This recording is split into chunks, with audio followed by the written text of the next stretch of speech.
Greetings, everyone. Hope all of you are having an absolutely fantastic day. I am having a pretty good Sunday. Cannot complain myself, and I'm very, very excited to be getting into some dark heresy with all of you. We're only a couple episodes into my live stream of it. So I'm looking forward to hopefully making a wee bit more progress. What's going on, Ultron? How are you, man? What's up, Excelsior? What's good, man? Got a question for you regarding Devil Playthrough. Yeah, shoot. Moonlight, yo, appreciate the gold trophy. 1,000 jewels. Thank you so much. Hope you're having a good day. Halsey, Ryan, Owen, what's good? Indy 500? Nice. Sounds like a good time, man. I hope you enjoy it. What's up, Wine Guide? I'm doing good today, man. How are you? Brian, what's up, man? Yeah, a little bit earlier today. I'm off tomorrow, so I got more time to do what I want to do today. Plus, I'm not on call, so you know that always helps. What up, Grim? How are you, dude? Morning at 6 a.m., almost 7 a.m. Nice. So I'm right on time for you. That's awesome, man. That's awesome. So in the last stream, we made a bunch of progress here in the sectors, trying to figure out what happened to these missing workers and where this missing agent is. And we need to talk with Rotten Fish. Because she's the leader she's one of the leaders rather over in this section, and she could potentially give us some more information. So we'll see how it goes. Moonlight, I actually don't know either. I've gotta investigate, because you're not the first person to send it to me. My alerts don't even pop up when those trophies are sent to me. So and I don't even see an option in stream elements for the alerts to pop up. So I have to investigate what exactly, how does it work? Wine Guy, the beta is about 20 to 30 hours long. How can I get access to the builds you used for the playthrough for main character and team players? For the Devil playthrough, I never released those, and I have no idea what those builds are. I might not even have those sheets anymore, to be honest with you.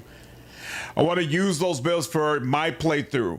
For each character, I probably released at least one build of them. So you could probably look at like if you want to build for Sela, you can look at some of the builds I did for Sela and probably get a feel for which one I used, but I couldn't tell you which specific ones for that playthrough. What up, Yug? How are you, dude? Yeah, you're a friendly stream today, a little bit earlier.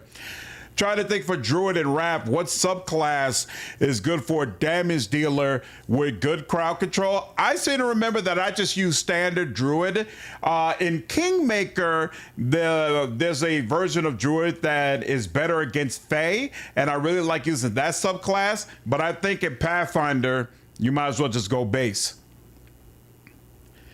What's up, Lennon? How are you, dude? The discount on roll stays the same in the stream summer sale, so I can buy it for you. That's awesome. Yep, I hope as much too, right? You're in Brazil or someplace like that, Lennon, right? Where games are even more expensive. Just about to get started with today's episode, Life is Strange. Nice. What's going on, Brian? Sooner or later, I'm definitely going to play Life is Strange. What up, Cruise Control? Any guess when your XCOM 2 playthrough might start? So we're looking at this right now. I'm probably going to do a live stream playthrough of Gothic. I'll probably dibble and dabble in Rogue Trader. I don't plan to do a full live stream playthrough until the second DLC comes out. Once those two other things are done, though, then we got to circle back to Pillars of Eternity, finish out that live stream, because I do want to do that. And then once that live stream is finished, I still have not finished my Kingmaker live stream. So my hope is by the time we get there, I'll have caught back up in Kingmaker, done the things that I need to do, and we'll be prepared to continue in the to finish out the live stream there. And then once all that is done, I will be prepared for XCOM 2. But when that will be, I couldn't tell you, to be honest with you. Get the 13 against Creeper Doom. Might be the best crowd control in the game. Really? For Creep and Doom, I never use Creep and Doom all that much. What's up, Trav? Yeah, this is a CRPG. comparable to Divinity. If you're talking about the Divinity game that's being worked on right now, I couldn't tell you. Like that one's not out yet. But this is definitely, well, the previous game of this was Rogue Trader. It's one of my favorite CRPGs of all time. So from a quality standpoint, yes, I believe it's comparable.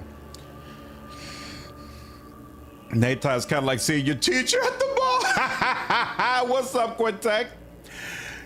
You get paid $0.01 per jewel we spend on you. So 1,000 jewels is $10. Really? Well, thank you, Moonlight. I appreciate the $10. Appreciate it. Face Speaker is a good crowd control kit alongside eventually hideous laughter and phantasmal killer. Oh, interesting. AI can't handle swarms. Huh. That's interesting. What's going on, Jinx? I have never played Theurge before, Yug. Like, I've never done a full playthrough as a Theurge, so nope, I don't have the build for it. XCOM 2 is my jam. I'm definitely going to make Patrick play it, but he's been checking it out on you. Can you play XCOM 2 co-op, or do you have to do it on your own? All right, let's go ahead and get started. Let's see.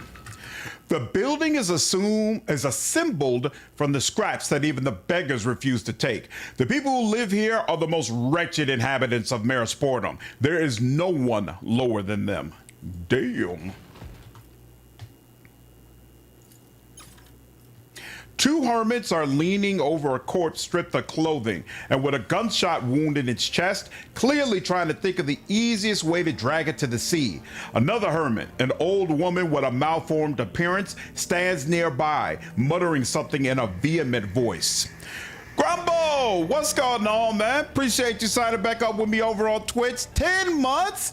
That's awesome, dude. Thank you, man. Glad you've been enjoying the content. Dug into the code when the Kingmaker bug. I think we figured out what went wrong. Yep. So I've just been replaying it, Quintek, but I've been distracted by a couple of other things, unfortunately. It's one player wine guy. Got you.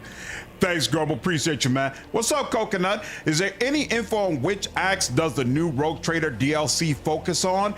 I'm in the middle of Act 2. I'm considering pausing it until it releases. No, there's no specific information about that. We do know that it's going to heavily expand Act 4.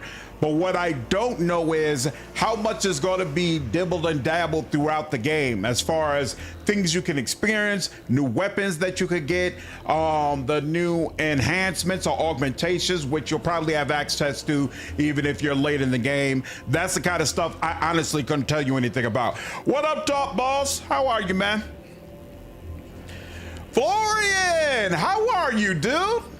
I finished the beta yesterday. All I want to do is have a long, thorough talk with whoever designed the Valkyrie. And Final Fight in the beta, yeah, it's brutal. It is brutal. I just saw a message from, what is his name? Content creator who loves doing unfair related content, and he was saying that he loved the Valkyrie fight from an unfair standpoint. He's like, that's the standard for all unfair fights when the game fully releases. Skulls have had major wallet bleed. Yeah, man, a lot of good games announced, a lot of good games. Oh, you know, I haven't even thought about it. Someone modded it entirely possible because the modding community for it is absolutely fantastic.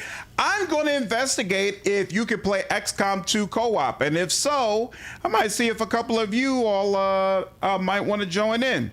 Not Revan, the other one, Quintek. What's up, Almeria? Nope, I did this area first. Gio, what's up, dude? The beta is fantastic, man. I'm gonna have a video coming out in a couple of days about some things that I feel like should probably be improved with it. Like from a mechanic standpoint, I definitely feel like there's some balancing that needs to be done better. But on the whole, I'm really, really happy with the experience. Very, very happy. No, not core dumped. The Ogryn growls and, despite having received no order to do so, takes a heavy step towards the hermits. You there, what are you doing? Warglia, there we go, that's what I was thinking of. Kill us, good master. Rotten Fish was only giving a litany to usher along this warrior of the God Emperor to rejoin him. Oh, thank you. I'm glad you enjoyed the video on the companions. BMAC, I would say in some cases too hard, but even more importantly, too limiting. So first and foremost, I'm doing this playthrough on normal, right? But separate from this, I'm doing a playthrough on hard and going through the game. And part of the problem is that armor is pretty much irrelevant. Enemies swarm you and they have weapons that are specifically designed to strip armor.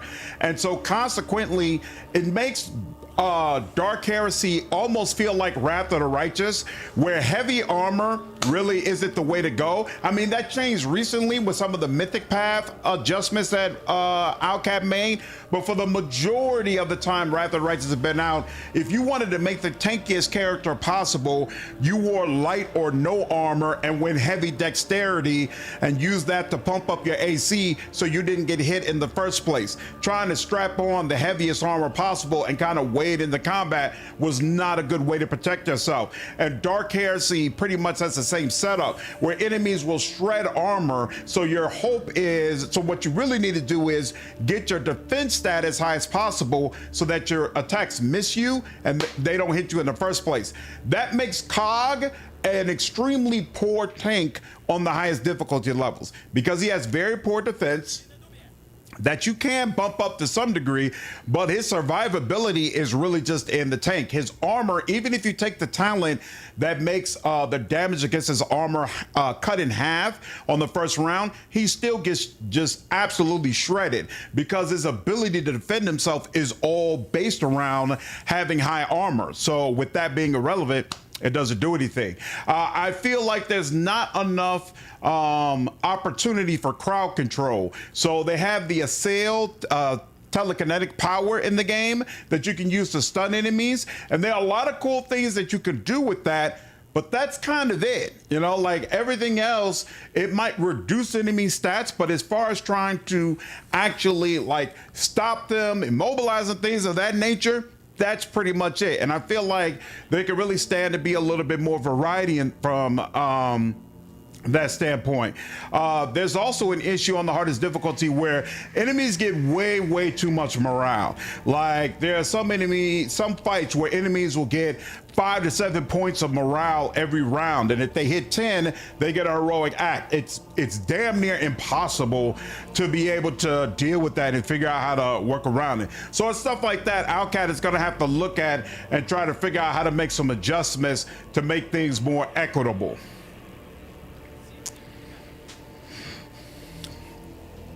Have you found any swords with area of effect attacks yet? I haven't found it yet. I have not, and that's actually another area that I do not like. That's feedback I haven't sent to them yet that I need to. So what I really want to do, if possible, is when the game releases, as long as it releases in like on a relatively like stable state, I think I'm going to do an unfair let's play, right? I want to do an unfair let's play as a Sanctic warrior who firmly believes in the Imperium and therefore is just hardcore, no Xenos, no anything that even remotely sniffs of heresy, right? And I want to provide that content in a way where I'm not distracted by chat, where I don't have to host, where we could just completely immerse ourselves in the game. The one thing that's drawing me, well, there's a couple of things. One, there are two things that are holding me back from doing the playthrough in that way. And one of them is all the force weapons that you get are only allow you to do single target melee attacks, which in my opinion makes the Sanctic warrior significantly less powerful than just going with a regular warrior. Because if you're a Sanctic warrior, then you're going to want to use a force weapon so that your willpower bonus counts towards the damage you're dealing against enemies. But if you go that route, then you can only do single target damage even if you have 3 enemies standing in front of you. To me, that doesn't make any sense. And they don't really provide the Sanctic warrior with anything that helps to make up for it, that says, okay, well, you can't directly do attacks that hit multiple enemies, but here you could use this and it basically takes the place of being able to do, you know, that type of attack. So I feel like there's something missing there that needs to help flesh out that play style. The second thing I really want, I mentioned this I think in the last live stream, I really miss being able to be a melee pyromancer. I loved setting myself on fire and then being able to go into the middle of enemies, and every time I hit them, I did additional fire damage, and I could do other things to like spread around that fire. And there was some it could turn against you, right? That could go poorly, but it was such a cool play style. It's not really viable in this game. There actually is an ability that lets you, for the most part, light yourself on fire. But when you do that, when you strike an enemy, you don't deal any fire damage, right? So it's like the game doesn't recognize that concept or that play style anymore. And that's so weird considering the fact that there are a bunch of talents that are clearly geared around you being within melee distance while set on fire. So what's the point if being on fire isn't going to add to your melee damage? So I'm hoping that gets worked out as well. If it is, then first playthrough, I'm definitely going Mystic, Sanctic Warrior, and Pyromancer, Sanction Psyker, and then Faith and Fire, baby. Faith and Fire all the way. That's what I'm hoping to do. Roll a heavy armor dual wield melee warrior criminal. I gladly say I really made a worse main character in the CRPG than the beta. Seeing Hospice on this side of the ball is weird. We'll be interested they let you romance her. She's gotta be a romance. She's gotta be a romance. What's up, Royale? Is the balance better than Rogue Trader? If by better you mean is it more difficult, it's vastly more difficult. Like in Rogue Trader, the majority of fights don't get past the first round. In Dark Heresy, the majority of fights take at least 3 rounds. Some fights are just damn near unwinnable on hard difficulty unless you abuse the moral system. Exactly. Oh, that's the other thing they need to change as well. So the game hard pushes you to go to this area first. You get no officer companions in this area. There are 2 officers that we have as companions. Both of them are at the palace. So this creates a weird situation where I feel like it's going to unnecessarily push a lot of people to play officer just because you don't want to have to go through the first 10 hours of the game without an officer while playing through what some of them are some really, really brutal fights. Like, no joke. These fights are hardcore. And so I feel like that's got to be split up. They got to take one of those officers and bring them over here so that people will say, all right, I don't need to play officer. I'm going to get one. And if I want a second one, I'll be able to recruit them relatively soon anyway. What's up, Matt? Bonjour from Paris. Hey, what's up, dude? See, I'm looking at this from an RP stance, Primal Druid. On feedback, I asked for a way for operatives to ignore armor on vital shots or to be able to damage consistently arms and legs with armor so you don't have to rely on stun spam for crowd control. So, Yug, actually the way you do it is you need to find a weapon that ignores armor. Like, that's part of what makes Lathier so deadly. He specializes in using those knives that ignore armor and just go straight for the vitality. So really you should be building up Lathier as someone who never bothers with armor, who is just going straight for vitality every single time. Druid and Angel does merge. Yes, it does. What does pistachio taste like? That I couldn't answer. Honestly, I only eat pistachio ice cream, and it's really hard for me to describe. The change of burst fire being single target makes Melta and Pyro Psychers being the only reliable crowd clear. Yeah, that's another issue. Like, in my opinion, by far, outside of melee characters, Sora, my Pyromancer, does the most damage. Sora can absolutely obliterate enemies. I don't feel that way about any of my ranged characters. I don't feel that way about Epione, even though she's awesome, but she can do different things. She can heal a lot. She can give players more defense, stuff like that. But when it comes time for her to just do regular old damage, it's iffy. Even with melter weapons, which should be like obliterating enemies and absolutely amazing, it's just all right. And it's just all right when she can consistently attack twice. So that makes it even more underwhelming. It's not just that she deals low damage, it's that even when she attacks twice, she deals low damage when you compare it with everything else that people are able to do. So it's very odd. Very, very odd. I agree. They should bring back Sweep. Absolutely. Thanks, man. I appreciate you, man. Been poking around. There's a PvP multiplayer for XCOM 2. Oh, that's interesting. But no co-op? Got you. Okay. Interesting. Probably the earliest I've ever. What's up, Briggy? Every so often, man, I get into an early stream. Every so often. Don't get used to it. All right. Who are you? This is Rotten Fish, good master. A hermit, a diver in the past, and just an old woman now. Why did you call him a warrior of the God Emperor? Oh, master, Rotten Fish didn't see it first. Her eyes are almost gone, and he was all dirty and scruffy, covered in blood, clothes all filthy. When she finally got a good look at him, oh, saints' blood, a warrior of the God Emperor, dressed in uniform and bearing the sacred symbols. One other thing that I forgot to mention as well, another reason that I feel like they really need to bring one of those officers over, specifically Tuma. I think Tuma you should be able to recruit him in this area.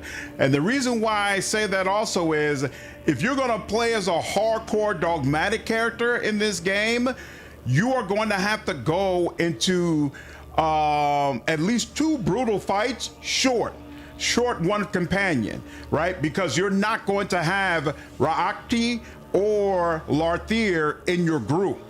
I think that's a lot. I think that's a lot to ask, and it's kind of odd to me, right? Like, why is the dogmatic side being punished so much more than the Xenos hybrid or the Xanthif side or whatever? So I feel like they should bring Tuma over, and then not only can you have an officer in your party, but also if you want to play hardcore dogmatic, no Xenos whatsoever, you'll easily be able to have that other character so you can have your full group and then be able to move forward.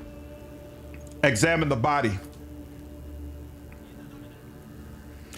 The young man's ashen face is frozen in a grimace of disgust.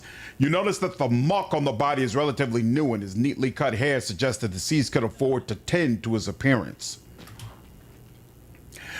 This rotten fist sounds like Windowall? Could be. That's interesting. What's up, Marchino? How are you, dude? Hey, I'm glad you've been enjoying the content, man. Thank you so much. Appreciate you checking in.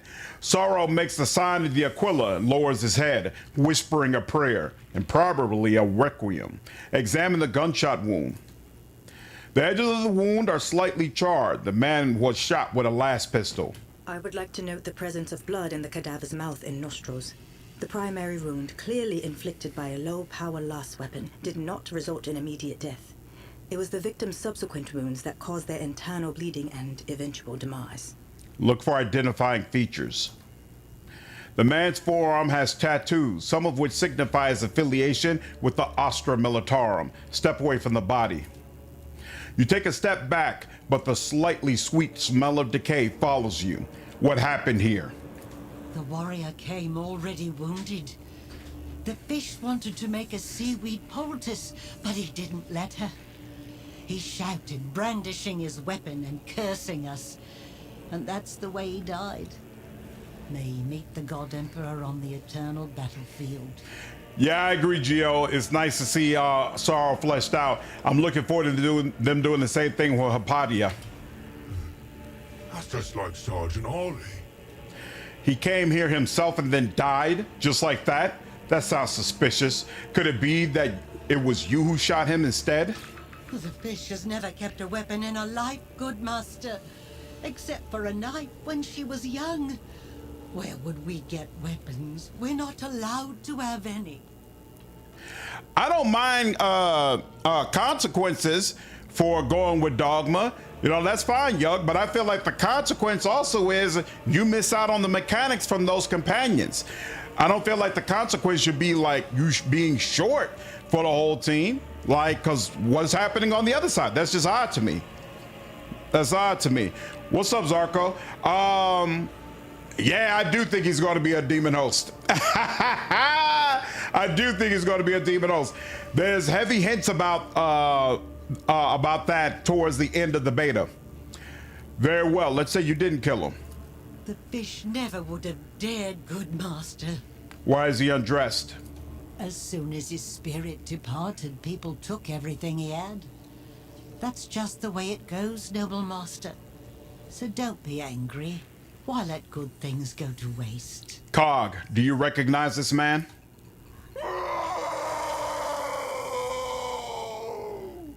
Damn. It's Sergeant Ollie. He's all dead. I had to protect him. Sergeant Ollie was bad at fighting. Ooh. So he's an Eisenhorn? We'll see. We'll see. Maybe so. At the Ogren's words, Larthier turns his head to him and slowly raises a hand as though about to place it on his tall shoulder, but stops at the last moment as if waking from a reverie and turns away. Your sergeant is dead. What will you do now? I shouldn't get to say. Haymar leans towards you as not to be overheard. Listen, Slander. Ideally, we're supposed to return Ogren to the Fusilis, but that'd be a pain and more bureaucracy than we'd like. If anyone asks, you could just blast a sigil and tell them that he's a property of the Inquisition, commandeered for official duty. The Katachan gives you a conspiratorial wink and straightens. In the name of the Holy Inquisition, I am compelling you into my service as a valuable tool from the ranks of the Astra Militarum. From now on, you will obey my commands. Commander. Nice. Yep, lots of voice actors, Zero. Feel like Slater would be an angry Ogren at 40K. I can certainly see it. Oh no, Larthier is interesting. He's definitely a interesting Aldari Geo for sure. The old woman's body is marked with patches of scales breaking through her skin. One of her eyes resembles that of a fish stranded on the shore, bulging in milky white. The webbing beneath her finger glints with luster. To make matters worse, the stench of rot from her greasy garments is so potent it feels life-threatening. And yet, she greets you with the most cordial smile. What is that strange smell? Don't be angry, good master. That's the fish. Her body is old, doddery and ruined by the sea. That's why she's called rotten. Dequanicus, what's up, man? Yeah, the last fight at the palace is brutal. I think they're definitely gonna have to do some rebalancing with it. Hey, no, the second base species in the setting. I really hope we get at least one orc here in Heresy. We'll see. I have a few questions about you. I mean, about rotten fish. She'll tell you everything, whatever's useful. Her life's not that interesting, but maybe her story will help. The archenemy crushing with your sure hand, protecting humanity from inhuman taint. The equal of war machines across the land. What are you chanting? Rotten fish remembers. Always remembers, like her nan taught her. A verse about the saint. Repeats it so the fish doesn't forget. So the memory stays. What do you do here? The fish lives here, master. She used to hunker down closer to people. Catch fish and grow seaweed. Then the sea blight got worse and she settled here. It's no good to scare people with her sickliness. Rotten fish is no use to anyone, so she lives off her neighbor's kindness and her faith. All banners and aquilas were his to claim. Incorrupt in our memory, He will not fade. That is a Relu. I didn't even realize that. Wow. That is a Relu for sure. Super cool. I'm really feeling if you go full Dogma and Dark Heresy, you're going to end up short. 2 Xenos. Aspis is a known degenerate. Tech Priest is iffy. Epione is iffy. They're iffy, but they're not considered like all-out heretics. I think the Xenos is definitely a no-go, and Aspis is probably going to be a no-go. So basically, if you want to have a full part dogmatic party, you're going to have to go Hamar, Epione, Hypatia, Ogren, and Toma. That's what it looks like. And keep in mind, we don't have all the companions yet, right? So could be we got another dogmatic companion coming, like maybe a Space Marine somewhere down the line that we don't even know about yet. We'll see. Not excited to be getting another Tech Priest in the next DLC. Yeah, I know a lot of people are irritated about it. I'm not yet. You know, I'm a kind of a wait and see with Owlcat, but I also don't know if, or rather, I get the feeling that part of the reason we haven't seen orcs yet is because of Games Workshop. I wonder if they don't like having orcs in this type of setting. And when I say type of setting, or I mean rather like this type of game where you're supposed to walk around and talk to people and be out and about. Maybe they're not comfortable with having orcs in it like that. Right, Flakes, exactly. That's what I'm thinking, that it's GW holding it back. If you are dogmatic, maybe you can offset something very bad in the late game. That's what I'm hoping, Flakes, that when like things get truly chaotic, the dogmatic characters are going to get a little something extra from holding off and completely isolating themselves from heresy. Blink is a must. And we get a blink. We have a blink as well. So yeah, the blink will fit in. Yep, good call out, Yuck. Is Aspis the Rogue Trader cameo they were hinting at before? Well, Aspis was never in Rogue Trader, but her sister was in Rogue Trader. So that's not the cameo that they're talking about, but they said it is possible for characters from Rogue Trader to show up in Heresy. Yeah, probably no Orc companions, Frog. I would doubt it. And yeah, GW is also most certainly why there's such a focus on the Adeptus Mechanicus. For whatever reason, they really want to push that faction right now.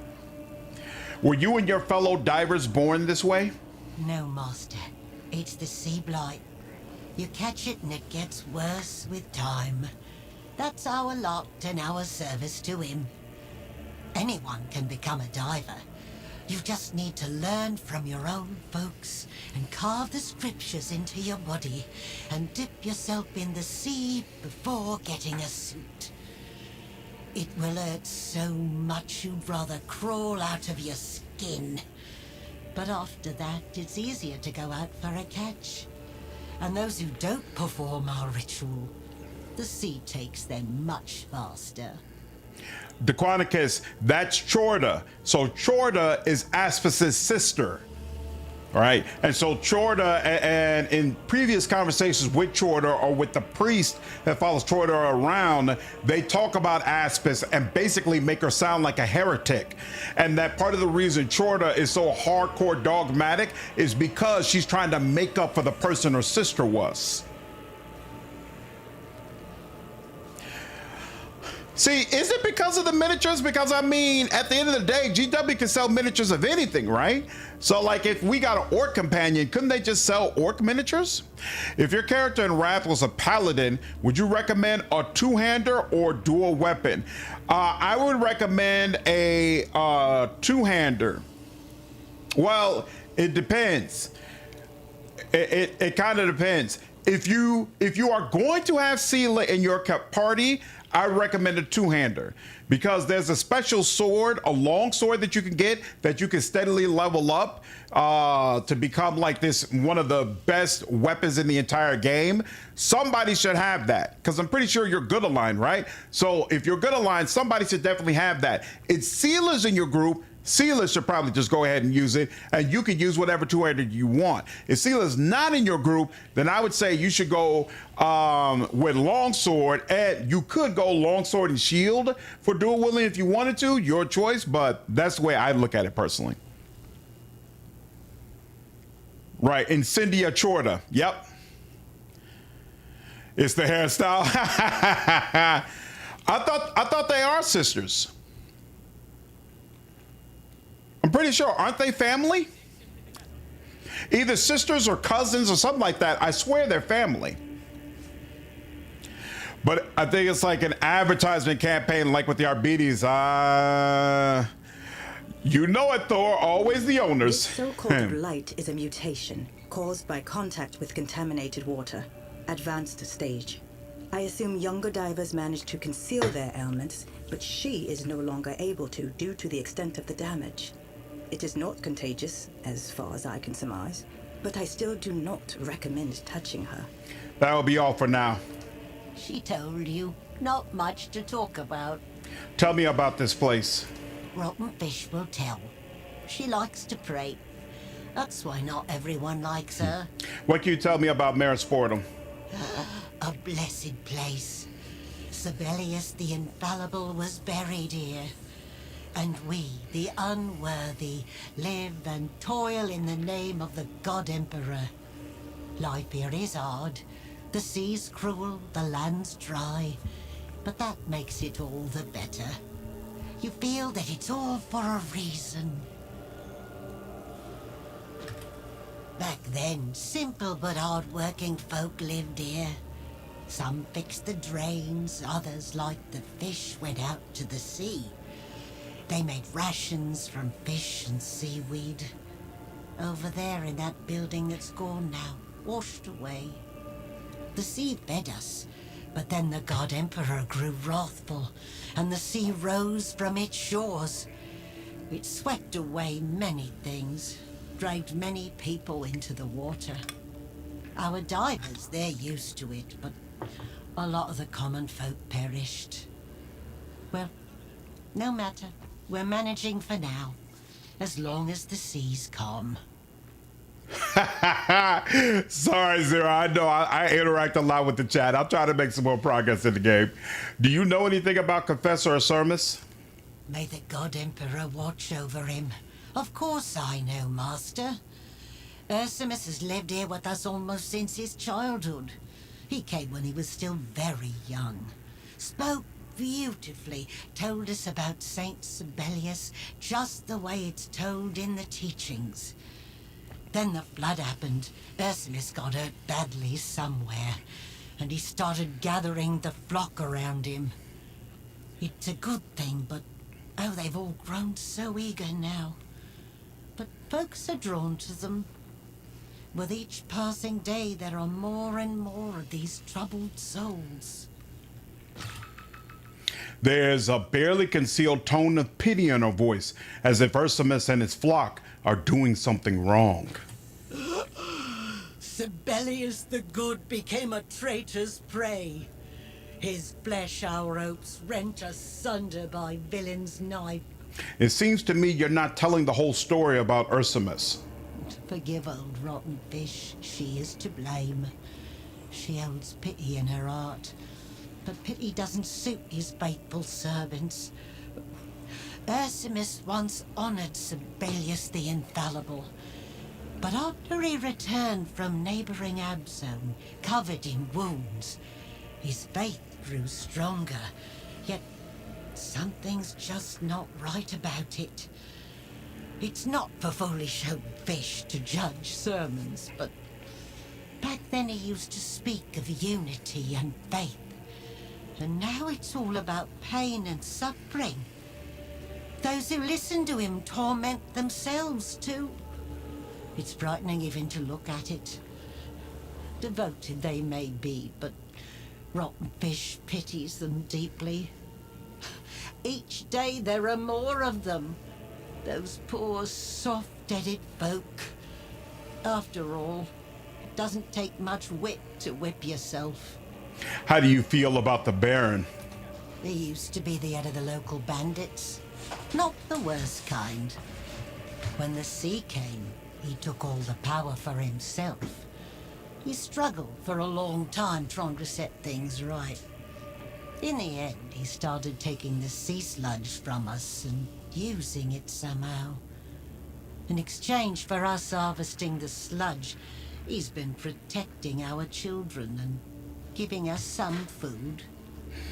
The fish can only thank him for that. If it wasn't for him, the swamp uglies would have eaten the rest of us for sure.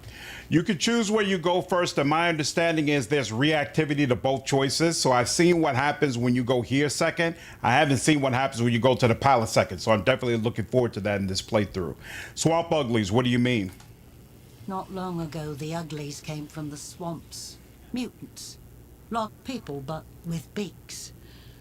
But who is fish to judge them for their looks? Sup, Keck? So they attacked us, cutting us down without mercy. Many they even ate right there where they killed them. But then the Baron came with his cronies and drove the uglies back into the swamps. Now they stay there, a bit calmer. Sometimes they wander along the shore looking for food, but they don't bother us anymore. Let's talk about something else. She nods her head a few times, nearly toppling over from the motion. I must go. May the God Emperor show you the way and Sibelius guide you through it. Never still for long.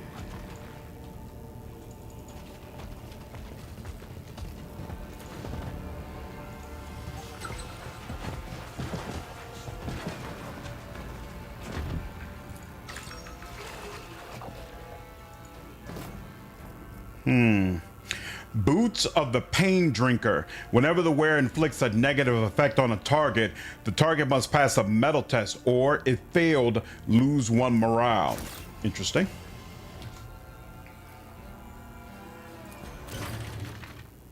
The footprints end at the shore. There is something slimy in the murky water. Yielding to your efforts, swollen, dehumanized corpses slide up into view. The heavy reek of death strikes your nose and soaks into the fabric of your clothes. The condition of the bodies indicates prolonged immersion in water. There are traces of local fauna, evident in the multiple bite wounds and loss of soft tissue. Fingers are absent, the abdominal organs are absent.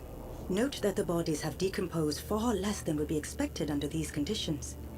Make a note to take samples of the local water. It displays pronounced embalming and preservative properties.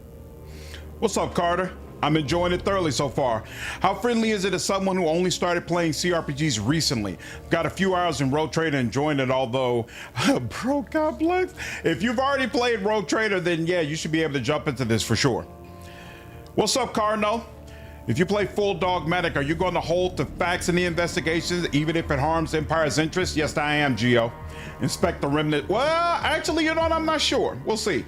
Inspect the remnants of clothing. The corpses, badly eaten away by fish, are wearing sturdy uniforms and boots that match exactly those issued to the workers at the excavation. Look under the clothing. The fabric clings to the slick corpses and tears away with a sickening sucking sound. Their pale, water-swollen skin is puckered so much that identifying anyone is impossible. Note the water's unusual impact upon the epidermis. Maceration. That is, wrinkling and peeling of the skin. Typically affects only a drowning victim's hands and feet. In this case, though, the entire body is edematous and almost liquefied by toxins in the seawater. This regrettably greatly hinders identification. It suggests someone knew of these properties and deliberately deposited the bodies here. Is Sibelius known as a Xanthite? Look around.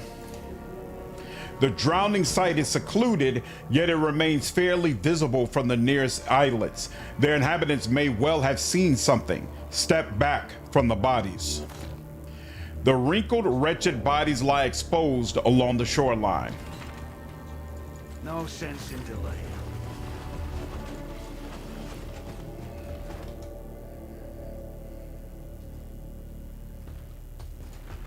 May the God Emperor bless you, Honorable Master. How can rotten fish help you? There are bodies in work uniforms in the water. Do you know how they ended up there? The fish saw it, good master. The sea gnaws at our neighbors' bodies. The carvers brought them, poked them in the back with weapons, forced them to jump into the water. Their clothes were foreign and fine, but they were still our kind. Why would the Baron do this to his own people? I must go. May the God Emperor show you the way and Sibelius guide you through it. Reconnoitering. I don't think Dogmatic will stick to the facts and Canonus' death and not use it a way to purge the Imperium of heretics. We'll see. Sibelius was corrupted by a warp banner. He was not really a saint. Interesting. Behold, the joy of expiation in his name, traveler, as only true suffering leads us to his grace. The form of self-torment we are observing, expressed in the suppression of the ability to blink, is characteristic of the most radical cults of the God Emperor. And once more I can behold you.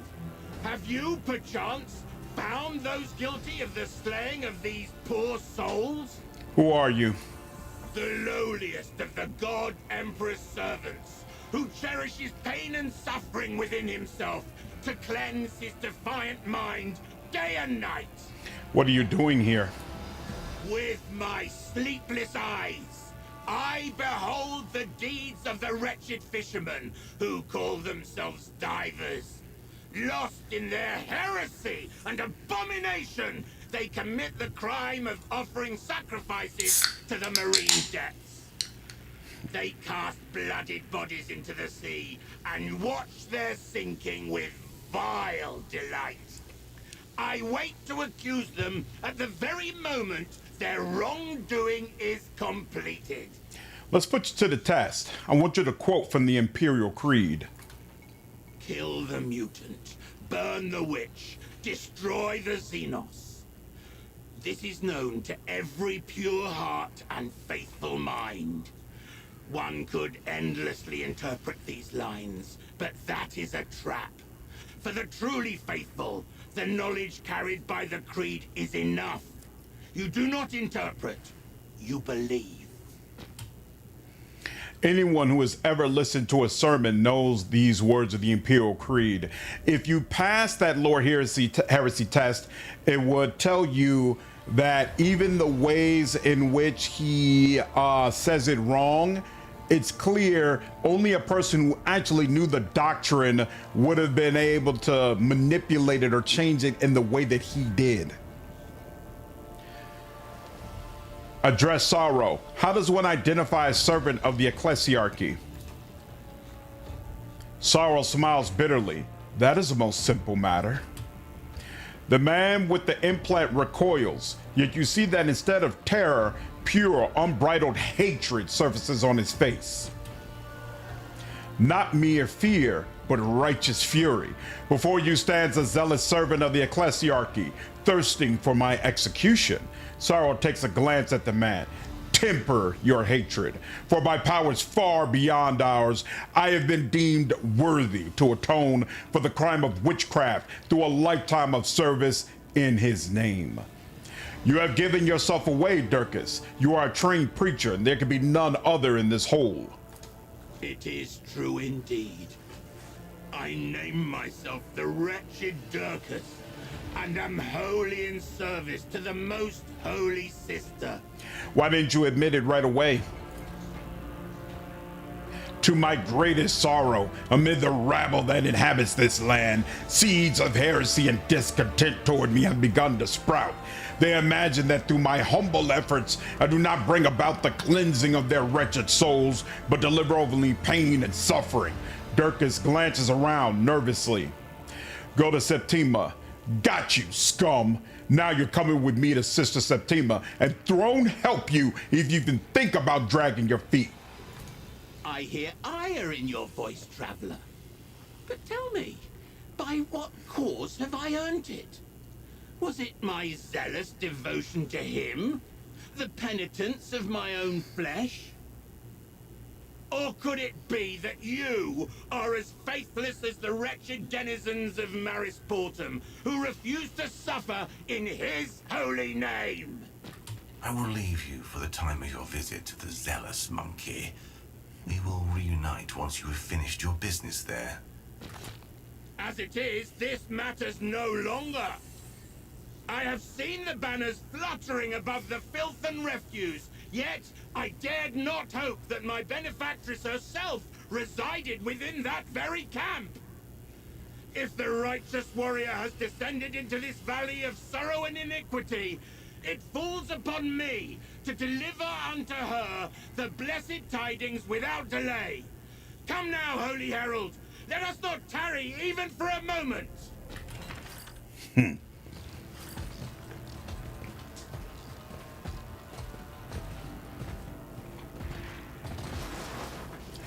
You told Septima it was a saint, but told Zerb the truth? Lads, look who's graced us with his presence. Holy man Durkus himself. We've been waiting for you, Bill. The beggar leader has voice acting. Nice. Wait, let's discuss this. It seems you have some business with my companion. Oh yes, we have. This scum made the fish eat his eyes, has had his fair share of tormenting us.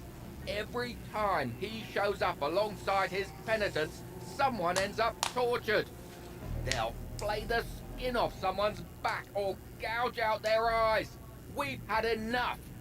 Now we're going to show him what his words do to people. Thanks Saint Sibelius the Infallible, there's still kind people out there. Some strange folk came by, but we could tell they were the good kind. They heard of our misfortunes and blessed us with simple weapons.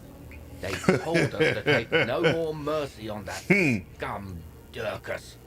The God Emperor himself must have sent them to us. You look like you came along with them, traveler, so you'd better step aside while we deal with him. Probably Millicentilia.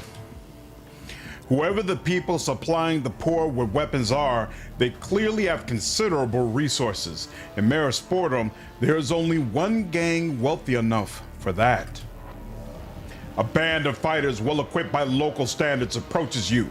Each of them is marked with a dozen bleeding wounds, punctures, and bruises. A man with barbed wire around his neck addresses the leader of the beggars.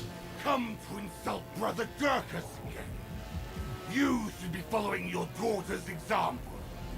She heard the sermons, embraced repentance, and now fervently torments herself alongside her new brothers and sisters. Even the nightmares that plague the faithless no longer trouble her. The pain washes them away like water. But you, scum, if you're not ready to believe, then take your faithless cronies and get lost. Good master, don't abandon us. These savages make us torture each other day and night. And Durkus is the worst of them. Not that long ago, just after the first flood, he used to help everyone. Good man he was. And now the only thing on his mind is searing people's fingers. You say someone is always tortured after Durkus' sermons. Does he do it himself? He does. The rest of the flock's heralds don't touch anybody. But this bag of sea scum tortures people all by himself and can't get enough of it. Amalathium, hand Durkus over to the mob. I've heard enough. You people have the right to judge him. Durkus is yours. Block! Protect Brother Durkus! Kill the rest!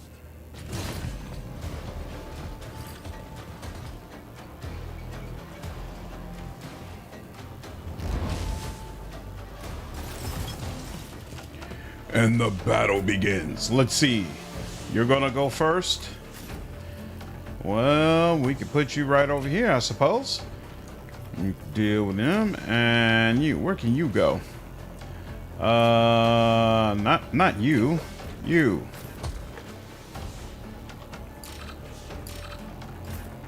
Why can't he go there? Hold on. Oh, you can't stand here? Is that it? Alright, that'll have to do. Is the enemies back here? No, looks like those are all friendlies. So it looks like the enemies are all right here, which means you're good over here. Move the crane up or down. Oh, this crane. Oh, isn't that interesting? I've actually never done anything with that before. Let's come back over here. And then Hamar. Yeah, I want you. Oh, this crane right here. So then, oh, and then this one, you can move that up, let people stand on their end and then pull that down. Interesting. Actually, you know what? You could come over here and then you I guess it's not really a good spot for you. Here, you'll come back over here, and then my medic. I actually like the medic being close to you, but more over this way. All right, this will have to do. All right, let's go. I like that there's like 9 companions and more on the way. Is that Durkis? It sure is Durkis. You bastard. Holy moly. That was unnecessary.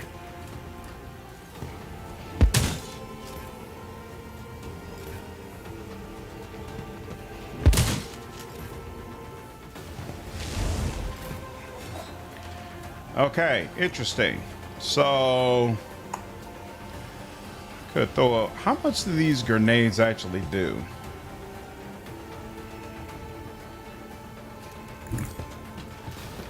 I'm just curious. 27 points. You know, 27 when they're that.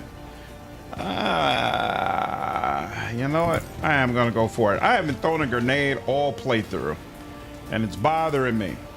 It's bothering me. There we go. Well, it's done now. Let's see. Who else is gonna need to possibly rush up here? No, you're probably gonna chill back there and deal with them. You don't need to rush over here either. Who's gonna help? Who's best suited? Sorrow. Sorrow's the one who needs to be up here the most. Where are you at? Okay, yeah. I need you to firebomb the holy hell out of these people. So let's do some of that. And let's make sure you attack vitals more. And then he's gonna go ahead and rush over here so that he's not all the way up there, but all right, fine, whatever.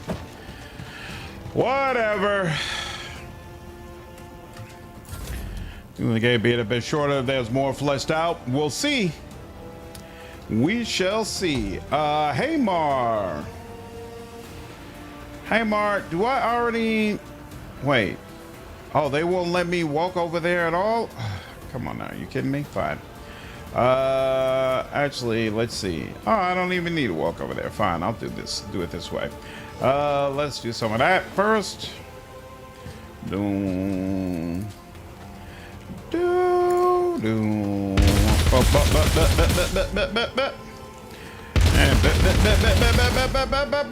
Yeah. Wait, did he? I was about to say. Okay, cool. Yeah, we're good. Hurry up. Oh, you set Ogren on fire. Is that how you want to do? Is that how you feel? Well, you know what? One turn's as good as another. Here, we're gonna pump this up a bit. Pump it up. You said, what does that stay here mean? You did a whole, here I will stay. What is that? Dursis indicates the cell he attempts to reach on his next turn. So what is that cell? Oh, he's gonna try, oh, he's gonna go back over there? Interesting. All right, well then I don't need to light up this area again. We'll just light it up once and be done with it. Yeah, that's fine. Ba-boom! Wait. How is it the grenade barely did anything to him, and this only like barely chipped away at him. What kind of mechanics you got going on? Hold on. During the flock to been betrayed, fight fiercely. He's a commander. This group's morale is at least 2 times less than opponent's morale strength. Okay, behind their backs. Oh, he's considered to be protected by cover, but that shouldn't help with this either. Cover me. Grants an extra turn to each flock crusher with a ranged weapon. Okay. Those concentrates, and after 40 means in their turn, they and each ally gain +4 morale. That's unfortunate.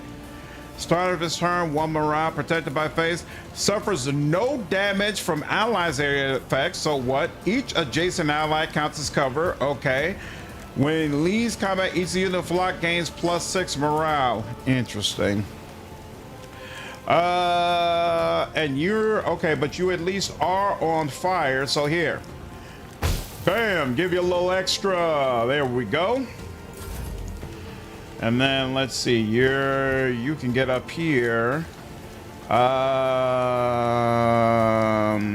We will let Cog handle his own business.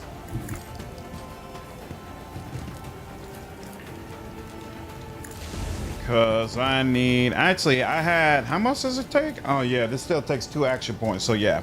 I didn't have enough to do more. Can I get to? Yes, I can, even though it's not. Oh, here we go. Hold on, wait. Now the question. Yes, we could do that, but we could also do this, which wouldn't do as much to you, but it would probably help with all the rest of your guys. And yes, I think that does make sense. So let's do that. And 17, yes, y'all are in bad shape, really bad shape. Now she can also, she doesn't need to heal, but she can, oh, I don't have the option to inject herself yet? All right, fine. It's fine. Beautiful. Just die. All of you just die. Okay, he is not concerned about being on fire as of yet. So we're gonna go over here. And do we, okay, that's still just 1-on-1 for right now. Here, we'll do that. And a little bit of this. There we go. And a little bit of that. Take care, Lennon. Have a good one, dude. And you get hit on the head. Ready to fight again. all right, and finally my officer. You know what? We're not close enough for you. It's all good, brother.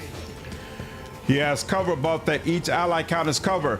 What's up, Demento? That doesn't explain why Firestorm wasn't helping, though, because the fire is coming up from right beneath them. Cover shouldn't help.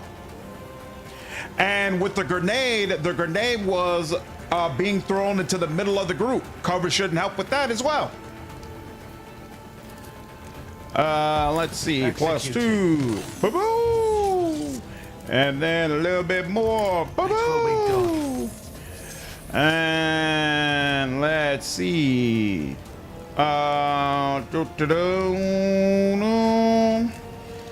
Actually, to make absolutely sure. Yeah, hold on. No, we're not gonna do it that way. Oh. Is that, am I getting that for free? No, I'm not. Okay, fine. Oh, at first, oh, I see. It only stays blinking red for a bit and then it disappears. What up, Wyvern? How are you, dude? We do have line of sight. Stop that. You are broken. And, oh, for free? You shouldn't have. Actually. Oh, you know what? You know what would help? Here, you stay there. Don't go nowhere. There we go. And why are you on fire? Now back to me. Okay. Always have a All my backup plan. people's good. Here. This is just one, so I'm not worried about that. You break a little bit more. Executing. There you go. There you go. Whoa! Wait! That should have only been. I was about to say. Okay. Yeah, we're good. And you. Yeah, I should be able to do you It will ugly. be done.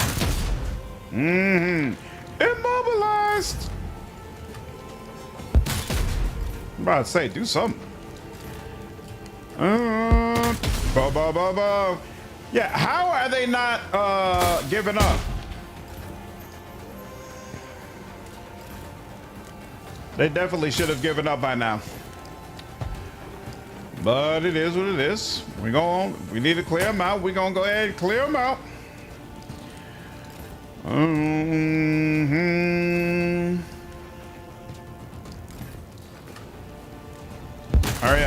Hurry up. He looked for an allied attack when he became broke. There was no one, so he got to turn back to you immediately. That makes sense. Oh, look at you. Just all wonderfully set up for exactly the kind of shenanigans my boy likes to get up to. I could have given some guidance to someone on this, but it's fine. It's fine. Oh, look at that. Your eyes. Go for the eyes, boo. Go for the eyes. And executed. No mercy for any of you. Not even a smidge. And there we go. And it is a wrap. All right, now. His body up there. Woo-hoo, bunch of trash. Let's make sure. Ha-ha! Ledger! Boy! All right. Let's see how Sister September feels about us killing her boy.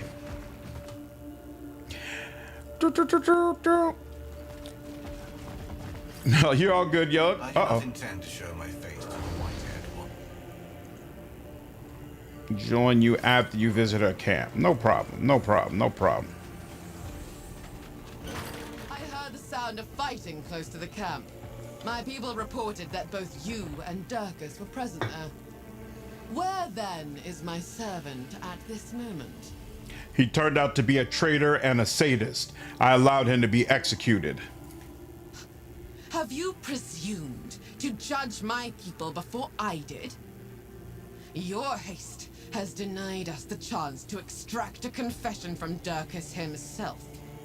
Now all I possess are your words, and they carry little weight for the moment. I will see my servant sent to put this rotten place to rights, and to deliver a clear message to the people here.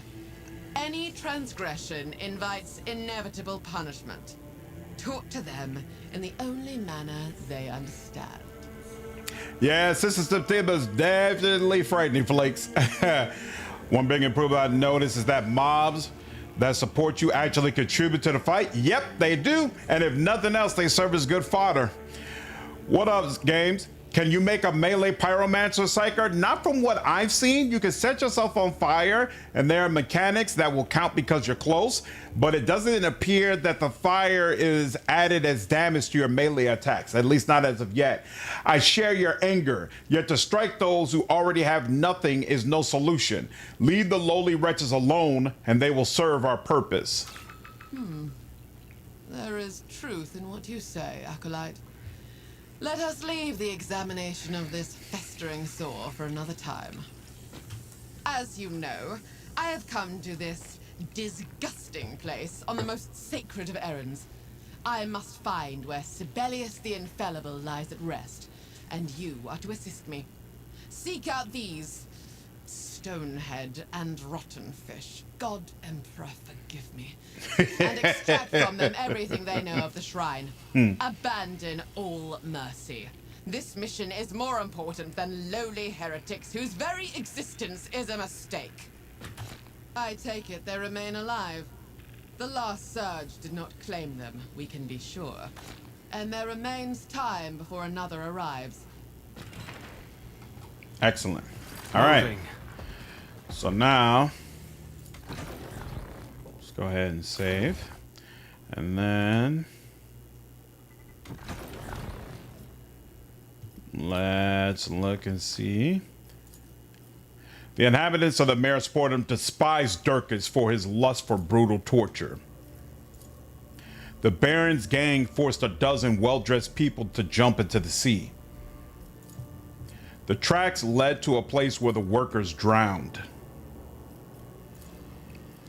There were reports left on the preacher's body that he never submitted to Sister Septima. Initiating data upload to the sacred repository. The flock has a secret sanctuary to which only the most enlightened followers are permitted access. The drowned people were workers from the excavation. Confessor Ursimus's teachings warped the workers' minds, inspiring them to drown themselves in an act of penance. We'll see. At first trailers, I thought it was a dude wears a Blood Angel's death mask. This played Road Trade a month ago and beat it. Now I'm going into this is your fault. Hey, I take full responsibility. Full responsibility. We'll remove this from junk, actually. I might end up using this. Biomancy staff. We'll keep that around. The last gun. We know, I don't think anybody uses that. Add that to junk. Thunderhammer, I don't think we need that either. Sundering shotgun. That, we got a second sundering shotgun. That's interesting. But no, because I don't think, well, we'll keep that around. We might end up using that. Grain hammer, we don't need that. Add to junk. This is another, that's just par for the course now, huh? We got this plasma pistol. I do not like this plasma pistol.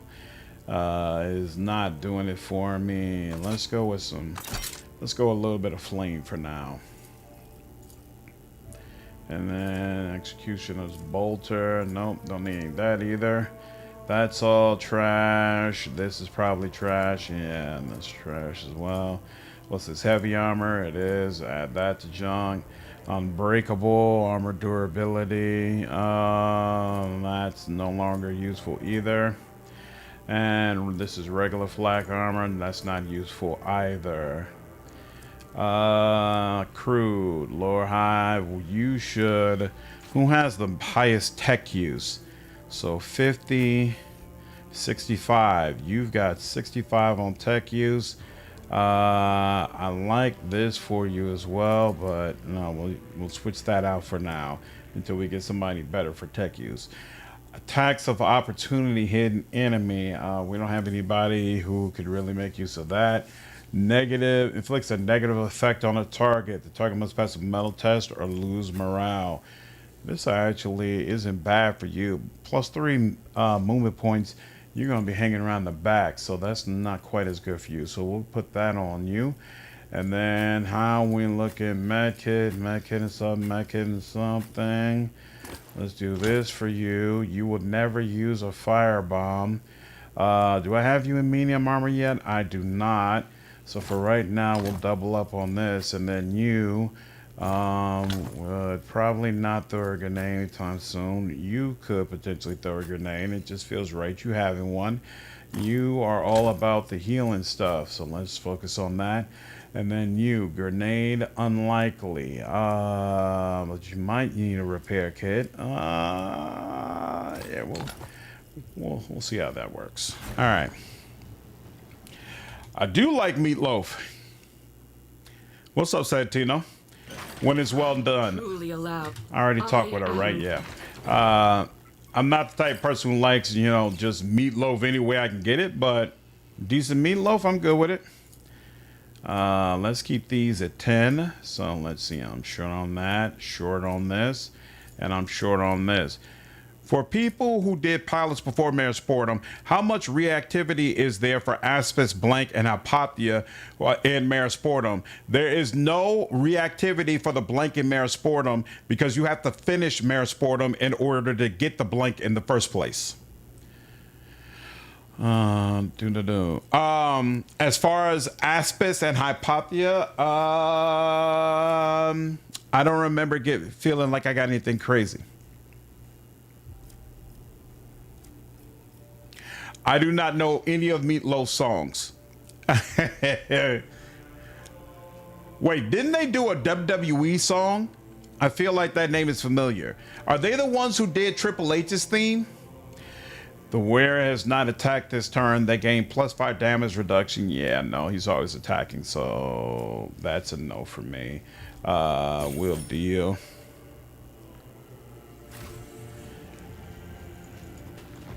Oh, so you get it after the first mission you do.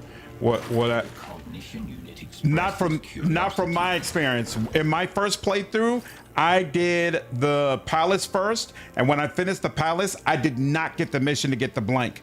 I did not get the mission to get the blank until after I finished Mayor's Portal. We need at least a release to talk about reactivity. Yeah, you got to recognize a lot of the companion-related content is not in the game at this point. His Bat Out of Hell Robin was my favorite. Randy Orton was the one? Got you. No, I swear, hold on. See, now you're going to make me, I swear, Meatloaf WWE theme. Did not seem a legendary. Did Hogan's theme? I swear I thought they did it. The tech priest has a temporary model, apparently. Hope the final model is unique looking. Yeah, she's got a temporary model and she has a temporary portrait as well. All right, now we've done all of this, so I think it's probably, hey, I don't feel like I've ever seen her back here before. That's interesting. We shouldn't talk. It attracts attention. Yes, it does. Oh, we should probably talk to, what's her name? Rotten Teeth again. And is this the correct? Yes. Okay, cool. We should talk to Rotten Teeth again, and then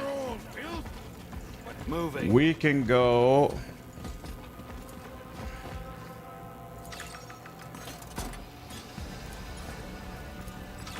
Analysis of completed actions allows the following conclusion. All Voxhalers have been restored to working order. Do you wish to report the successful completion of the mission to Petitioner Confessor Ursimus immediately? You got it after the palace first? Really, Yug? Yeah, maybe mine was bugged. I also played the version of it that was before it came out. So yeah, maybe that is the way it's supposed to work. But I didn't bring her Aspis down here.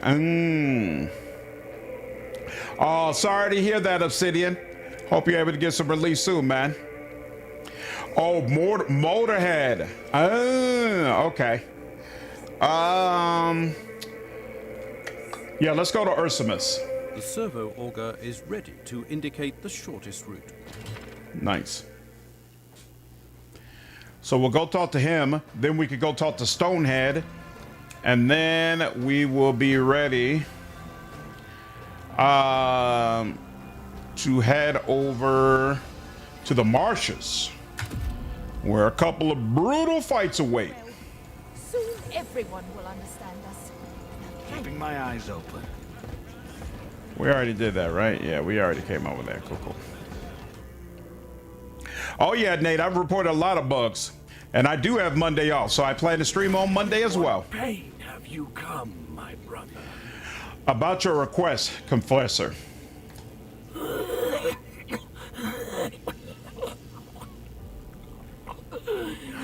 I hope so too, Moonlight. Of repentance ready to resound in the streets of Maris Portum.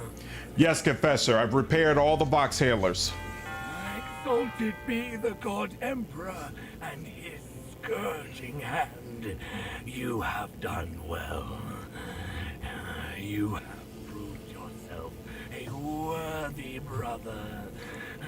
Soon blood will flow, shame will spread, and terror will cover the land of Maris Portum. The filth of vice will be washed away. The people will see the wickedness in which they lived. They will turn to the light.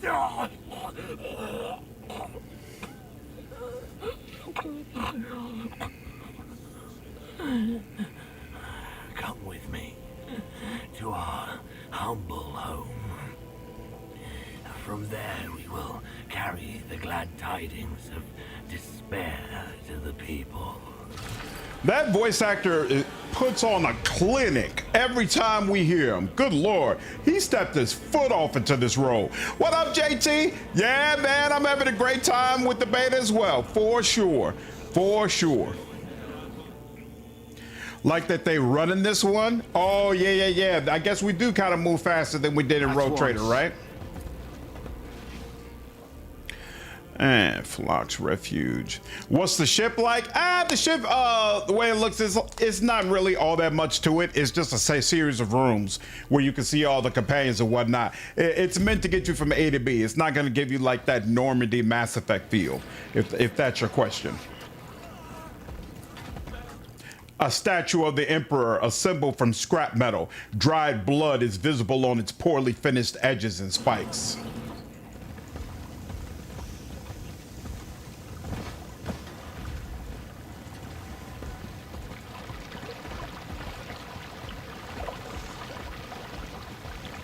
Never still for long.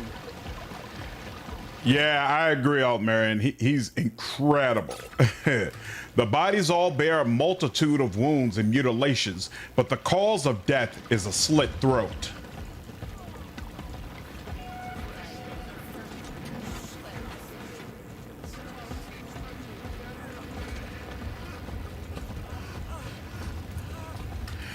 Push your flesh to its limit so that the pain you feel may be reborn as awe and delight. Reconnoitering. A bucket of murky water for domestic use, hauled up by the Flock's novices from the flooded levels of the tunnel.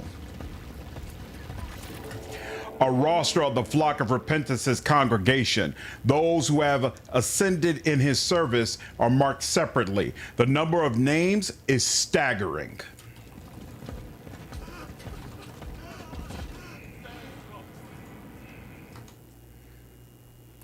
Hoping for an Ebon Hawk field? Nah, I wouldn't say that. Does Outcat use the same voice actors from Pathfinder, Rogue Trader in this? Yeah, some of them definitely have carried over. We just heard a Rilu from Wrath of the Righteous. We just heard her voicing an NPC. Weapons were hidden in one of the crates. The Flock is clearly capable of defending itself. Always on the move.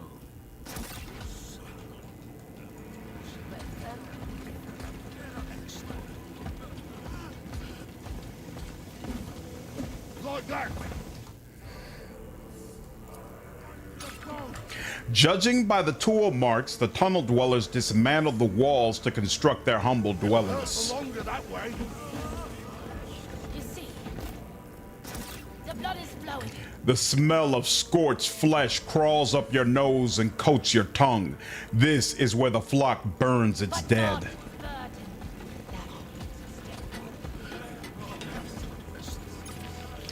The words "voice of repentance" are scrawled in blood on an old cogitator. It appears to be the source of broadcasting the Flock's litanies. You can't feel the pain in your conscience.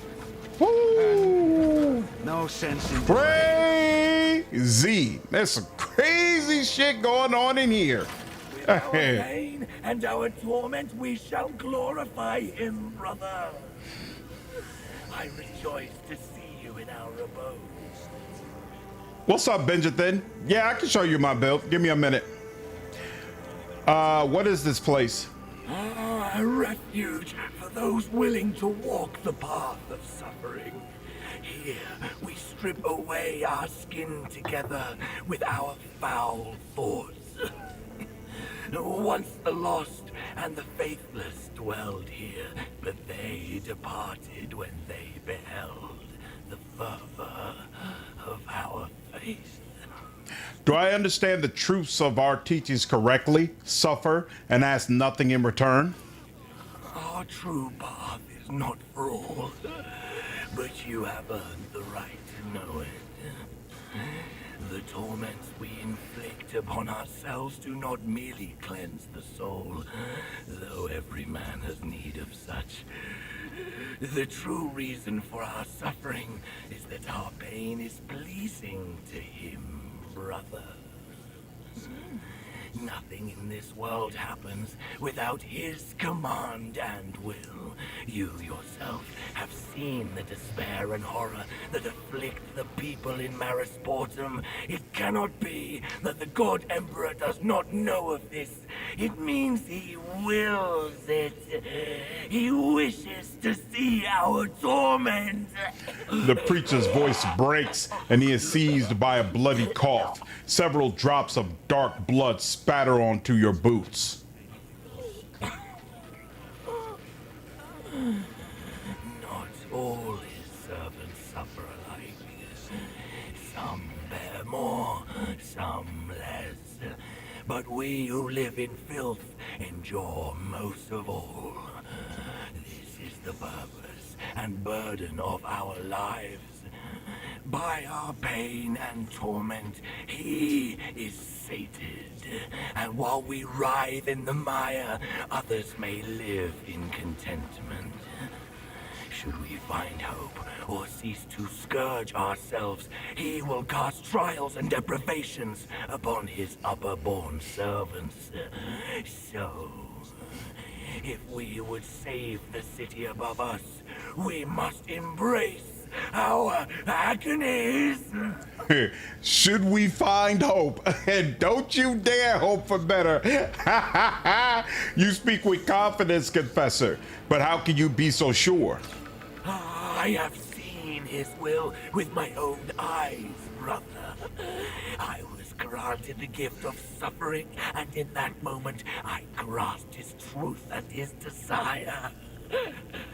Since then, I have known no doubt. This guy went crazy because of Night Lords, right? Yeah, the Night Lords basically attacked an area where he was and tortured the crap out of him, and now he's completely cracked. I never thought of it that way. Well, it sounds reasonable. I think I'm ready to accept your truth, Confessor. May his light sweep aside every fear that weak flesh casts upon us. I must go, Confessor. Bear the burden of pain with humility and bring forth suffering with zeal. Cray. Hey, y'all seem to be getting a little lax right now. Come on now, get to it. In his name. In his name. There you go. All right, let's see. First, the Flock Sanctuary contains penitent scrolls listing those who have ascended in his service. Somebody asked about builds. So my main character is an officer, and I chose Imperial Noble. More specifically, I chose a Righteous Dynasty so that I would get a significant damage increase anytime I attack the enemy commander, and I choose to use a sniper rifle. So basically, I improve the morale of people around me, and then I give somebody an extra turn. Hopefully they weaken the overall team, and then I focus fire on the commander. Quicker you get down the commander, the quicker you send the morale of the overall enemy group plummeting, and that can sometimes cause fights to end much earlier. Epion has area of effect specialist, so usually I have it with a melter or a flamer type of weapon, or a plasma weapon if I can get a good enough one. And then she also focuses on her Shurjan unique background. So her ranged attacks, I took a talent that allows them to hit any particular body part when she's doing area attacks, so she can randomly just cause someone to become immobilized, or even I think stun them if she does enough damage to the head, all that good stuff. Haymar focuses on burst fire. He gets a Katakan background that basically increases his his rate of fire with weapons as long as he doesn't move, and he has significantly more hit chance with heavy weapons than anybody else in your party. Sorrow is a pyromancer sanctioned psyker, so I use him to really blow up enemies, and through telekinesis he has the best crowd control ability in the game. So I already took telekinetic echo, which causes a sail to also target the closest enemy whenever I use it, so he can actually shut down 2 enemies at one time. Really cool stuff. Cog is the tank. He's a heavy armor specialist, so I started off with him taking less damage on the first round of combat because I want him basically to be right in the midst of all of the nonsense, and he is built for the most part to be able to take it. And then finally we have Larthier. Larthier's claim to fame is that he is a way seeker, which is a unique archetype. You don't have access to it.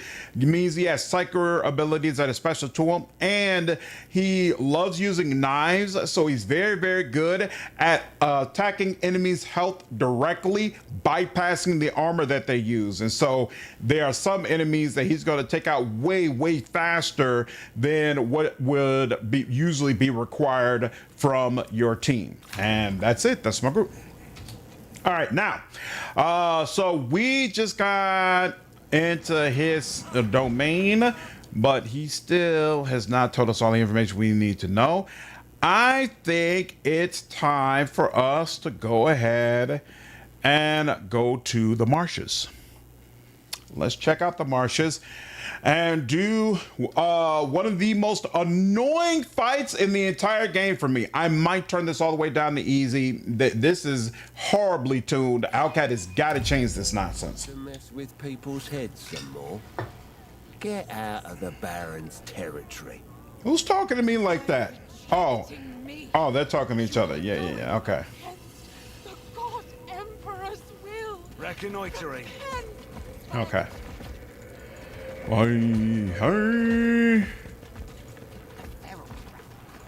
Hey, wouldn't you know some more about this stuff too? Yeah, I already know where Rotten Fish is, so.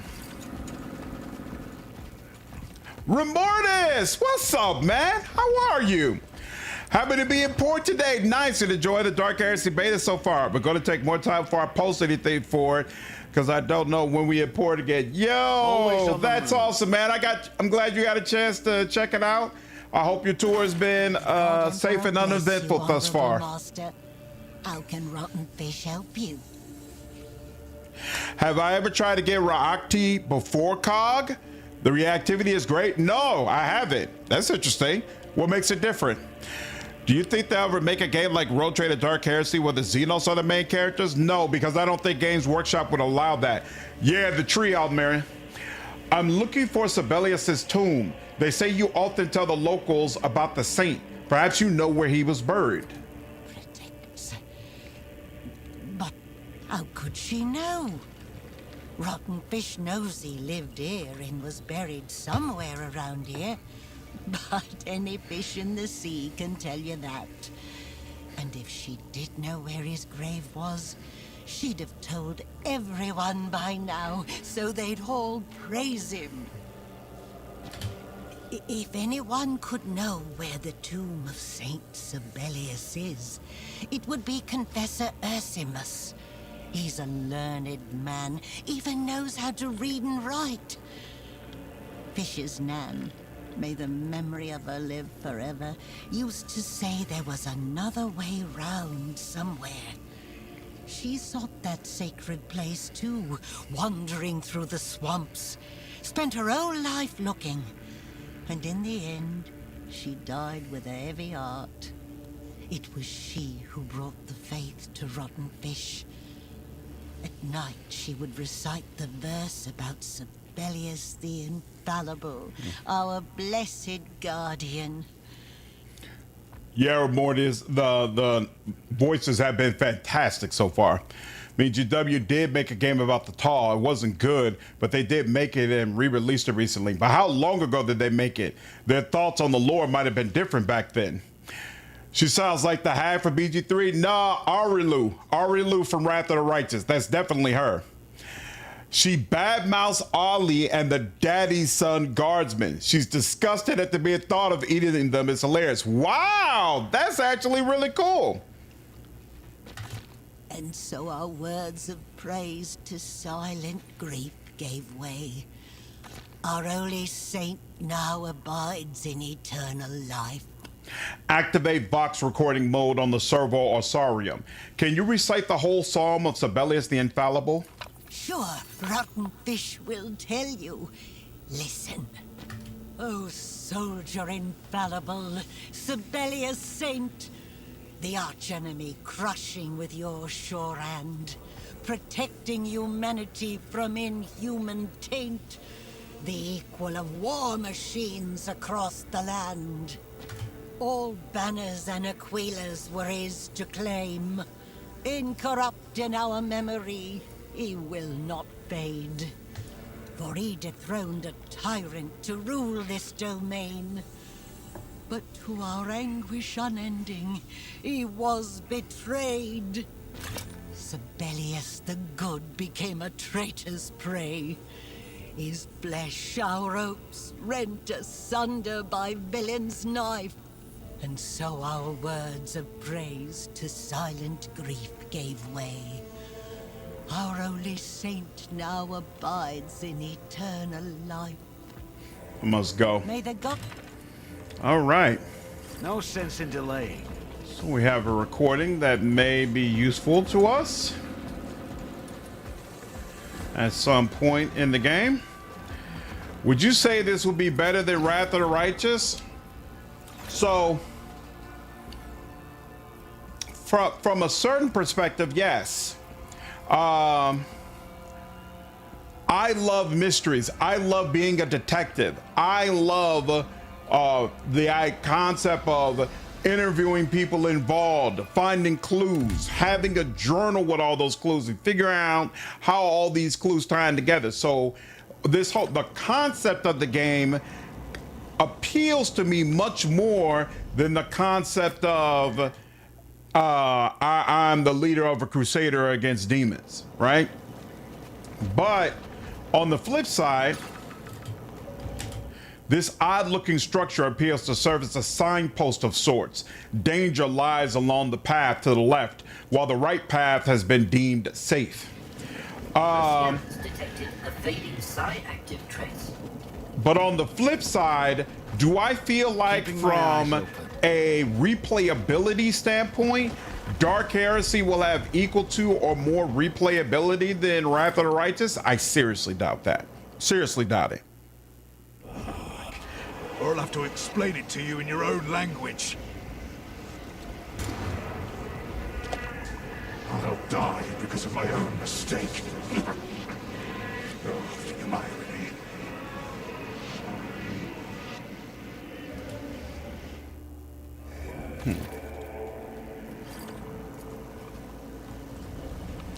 Oh, the irony. This game is not going to have nearly as many classes as Wrath of the Righteous has, and it's not going to have the mythic paths, right? So hopefully each one of the convictions feels like a very, very distinctive playthrough, right? But if that's the case, then that means we'll be able to have like what, maybe 4 to 6 playthroughs of the game that are gonna feel separate. Whereas honestly with Wrath of the Righteous, you could play that game 10 to 20 times and it feels distinctive every single time. Dark Tide, but Orcs will be an interesting game. At some point, I'm gonna have to give Dark Tide a whirl. Keeping my eyes open. I kind of hate Wrath's plot, and I still play the hell out of the game for the mechanics. Exactly. Exactly.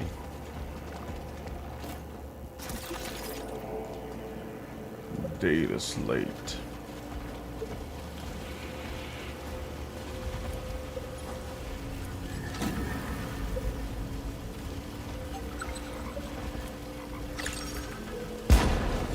Really depends if we get to skip things or not. While Wrath does have replayability, the first half of the game is a real slog till it gets to the differences for different runs. This is true.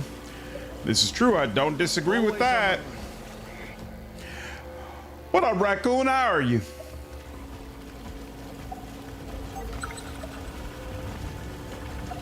What was that? Study. Observe match of the data slate insignificant. Observe match with the data slate's frequency insignificant.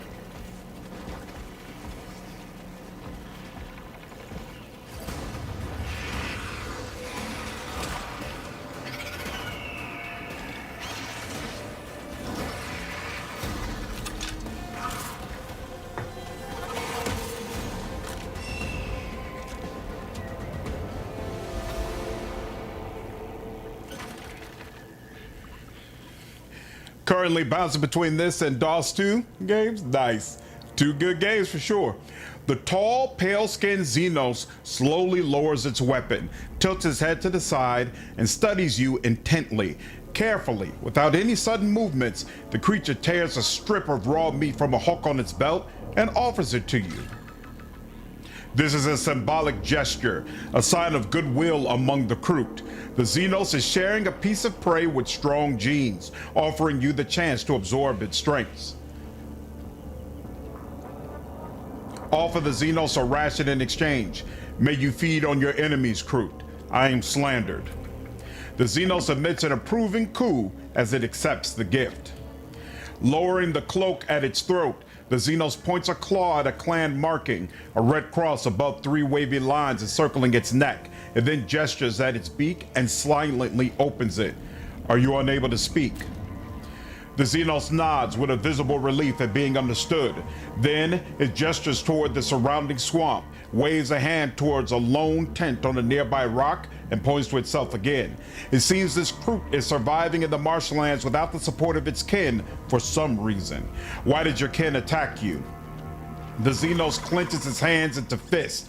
The creature lets out a guttural hiss, then presses a palm to its stomach and curls its clawed fingers. After that, it tilts its head to the side and looks at you expectantly. Where did the crew who attacked you come from? The creature quills, flattens against its head, then it slowly turns and directs its gaze towards the unexplored part of the marshes. Its clawed fingers clench and the creature shifts impatiently. It seems eager to uncover the truth itself. As the Xenos turns away, you notice a last pistol tucked into its leather belt. The weapon looks out of place among the rest of the creature's gear. Where did you get the last pistol on your belt? The Xenos clicks its beak, suddenly, sharply, and loudly. One clawed hand partially shields the pistol from your view, as if protecting something of great value. The other hand first gestures at your feet, then at the surrounding swamp.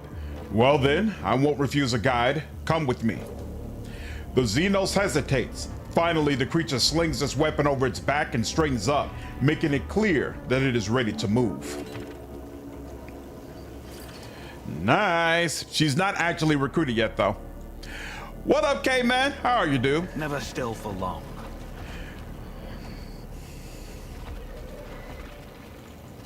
Just made it back for bed with family. Nice. Everything went well, I assume? Do you think you will try the new Total War Warhammer game? Yeah, I plan to for sure. What's up, Muriel? Anyone have any idea of how to get the beta to work on a Steam Deck because it does not have controller support? That I have not looked into as of yet. Could not tell you. The pale-skinned Xenos lets out a mournful croak upon seeing the grim find in your hands. The creature reaches toward the severed head, seemingly intent on taking it. Who was this person? The Xenos began gesticulating frantically in an attempt to explain whose remains you hold. The only thing you manage to discern is that the deceased was known to the Xenos. He knew the location of the outcast camp and would occasionally bring offerings of food. Judging by the irritated hissing, not all of them were good proper meat. Moreover, the man was deeply interested in both the outcast and its tribe. You begin to understand why your new acquaintance is so adept at conveying meaning through gestures. The Xenos must have interacted extensively with the deceased before his disappearance. Finishing his explanation, the crew reaches again for the severed head in your hands. Why do you want the head? The Xenos opens his beak wide. Aware of the crew's cannibalistic traditions, you have no doubt what is on your companion's mind. I must remind you that the bodies of Inquisition acolytes belong to the organization even after death. As your colleague, I will have to report this. But as a researcher, I understand your curiosity. Extend the head towards the Xenos. The Xenos carefully accepts the remains. Gazing one last time at the deceased, the creature deftly tilts the severed head sideways and grips a knife. A loud crunch echoes as the temporal bone and intracranial structures snap. The Xenos extracts the brain matter and begins consuming it at a leisurely pace. The crew freezes, as if lost in thought or listening to something unseen. Then, turning to you, it jabs a claw at the head in its grasp before clutching its own face with a mournful cry. Shaking its head, hunching its shoulders, clenching its fists, the creature is clearly attempting to convey what it has realized through its grim feast: defeat, disappointment, bitterness. After returning the remains to you, the Xenos stands still. In the expression of its alien, inhuman eyes, however, sadness is apparent. Sadness and thirst for vengeance. I try to find out who killed your acquaintance. The Xenos raises a surprised look at you. Then, after a couple of seconds, it bows its head in silent thanks. After a moment's thought, the crew reaches for its belt and carefully offers you the last pistol you noticed earlier. Its head dips several times as though the Xenos is attempting to express gratitude for your help. Nom nom nom. Wow. On controller, say your controls act like a keyboard and mouse. Nice. So it is possible. I like Epion's approach to our shenanigans. Always out loud as long as I get to take notes very consistently, right?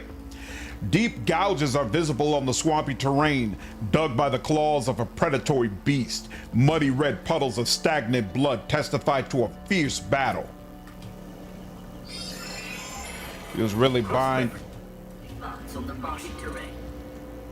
Tracks belong likely to a group of Kroot. Two pairs end here. The tracks of the largest member break off and lead on further.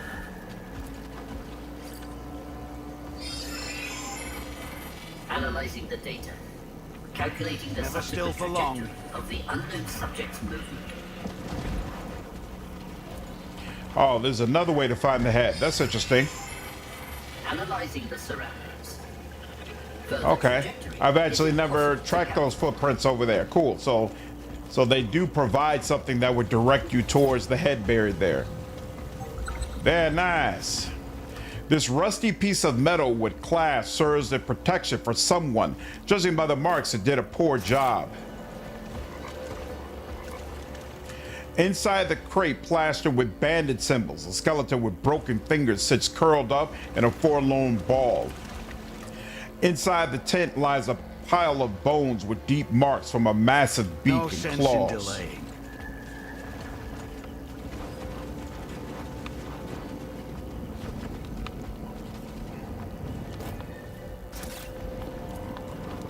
Feathers, gnawed bones, and a few shiny bolts, the humble possessions of a large bird. Pieces of mutated flesh bearing luminant tattoos are wrapped in a waterproof fabric.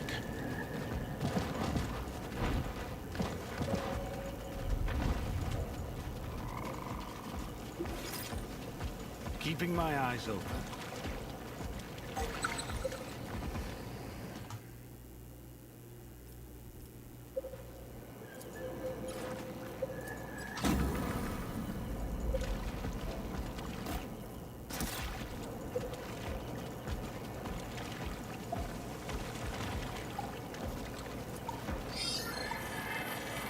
Scanning the area. What's up, Simbi? Appreciate you checking in from Budapest, dude. Glad you're enjoying the stream. With a sickening squelch, a human torso emerges from the swamp's filth. Devoid of legs, arms, or even a head, patches of gray crust are visible on the skin. The clean areas are coated in a layer of slick mucus through which faint, barely recognizable symbols can be seen. The stench is no better than the sight. Judging by the state of the tissue, it has been here for some time. Dismembered post-mortem. The internal organs, if I may. Internal organs remain intact, partially replaced with augmentations, none of which have been removed. My finding? A violent death with no accompanying looting. Your Xenos companion freezes at the sight of the corpse. The quills along the Kroot's nape bristle before the creature slams a fist against its own thigh in fury. Ask the Kroot, do you know who this is? The Xenos lowers its head in what appears to be sorrow. The quills gradually settle, as though whatever rage has surged within it has drained away, leaving only bitterness behind. Examine the body from all angles. Waterlogged fabric peels from shriveled skin, trailing thin strands of gelatinous muck. From the clavicle down toward the absent forearm, fine electro lines stretch, a complex augmatic tattoo. Those with knowledge often store critical information this way, rather than on data slates. The functional section of the electro remains on the missing limb. If recovered, its data might still be restored. Look around for tracks. No signs of bloodshed or struggle. The torso was brought here after dismemberment. A step away from the body, something glints in the filth. You retrieve a broken injector, its contents still partially preserved, likely dislodged from the victim's pocket during transport. Search the pockets and pouches. The pockets of what remain of the fine quality coat are packed with silt and bubbling mire. A shoulder holster sits empty, its former occupant long since removed. The wear on the leather suggests frequent use, likely a compact single-handed sidearm. Traces of electro markings, well-crafted clothing, the body deliberately hidden, unlikely to be one of the locals. We need to determine whether this is connected to our mission.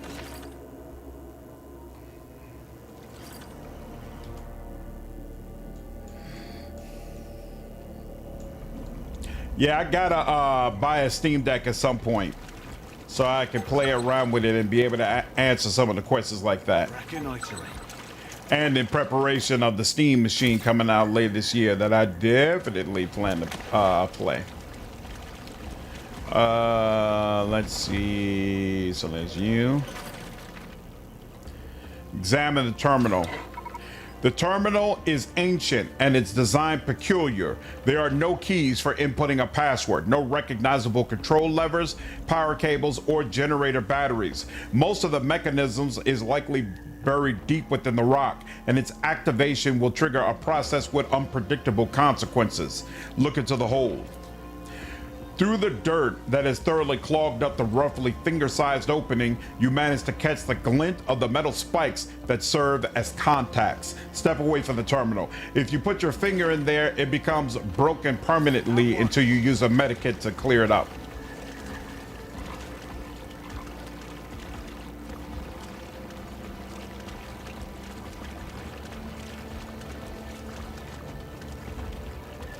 All right.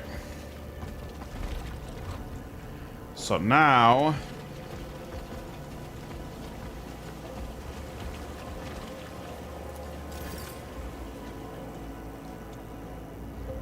oh wait, hold on. Moving.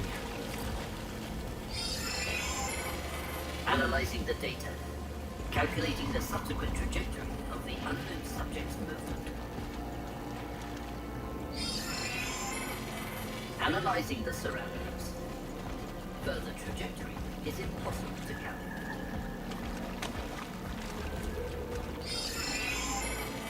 Analyzing the data. Calculating the subsequent trajectory of the unknown subject's movement. At once.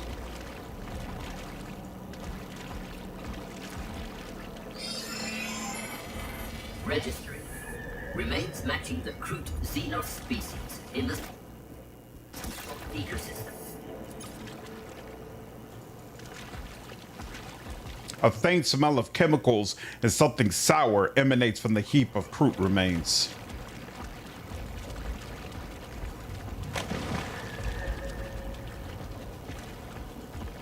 All right. Don't go poking weird stuff. True indeed, Vortex. True indeed. All right, you. Actually, to be honest with you, it makes more sense for it to be you. Where's that damn terminal? It'd be over back here. Or would it? Oh, here we go. It's right over here. Put you over here. And then, I guess you. No.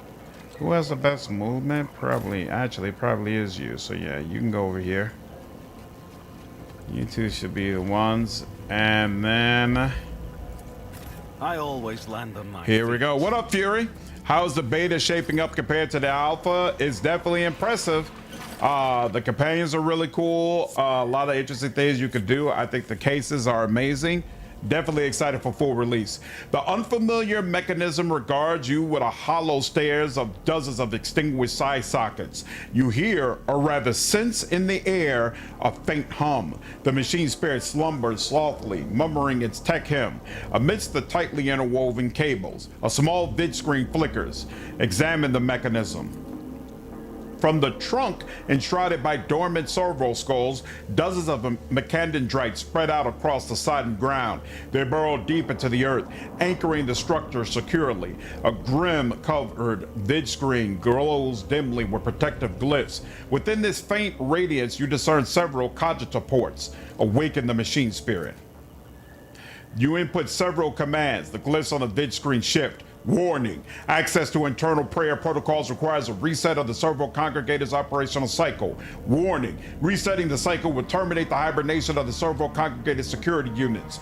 Bypass the mechanism's security systems. Blasphemous attempt at unauthorized communion detected. Security protocols engaged. You cannot avoid a fight here. But if the tree is blue instead of red, I think that makes the fight easier. Sorry if I ever told, but your voice would be very appropriate for narrator of a game show or audiobooks. Thank you, Fury. I appreciate it. They will not have a narrator in this game, Remortis. No narrator. Can't wait for the Steam Machine to control number 2. Love the channel, by the way. Oh, awesome. I'm also a huge Outcast fan, played and beat all of their games. Hey, thank you so much. I'm glad that you've been enjoying the content, dude. Reconnection of power supply units required. Objective canceled. Higher priority detected. Protect the servo congregator. Initiating elimination. All right, you've been ambushed, so you cannot move when the fight starts. All right, so first we have Sorrow here. So Sorrow is going to go ahead and so here's the thing. You could wipe out all these units in order to try to win the fight, right? That's an extremely difficult fight, especially on hard. Alternatively, if you want a pretty sizable boost in your reputation with the Adeptus Mechanicus, who are a vendor in the game, then you could just try to power up the tree and activate it again in order to end the fight. But you have to get this mechanism to 100%. And the process to do that is, in my opinion, much slower than it should be. I do not believe this fight is enjoyable. But anyway, let's go ahead and first drop down the dome. Everybody loves dome. And we will come over here and chill out. And then anything else that I want to do? Not really. And so basically you gotta just survive. Survive, survive, survive. What if you bring the tech priest companion here? Wonder if it changes anything. I doubt it. Another wound for the possible, orders. but I doubt it. And I'm you. not dead yet. Here we're gonna no line of sight to you. Fine, because he is definitely not moving. And that's it. Now you, boom, turn that on. And then you are just gonna chill out around back over here until it's time to turn it on.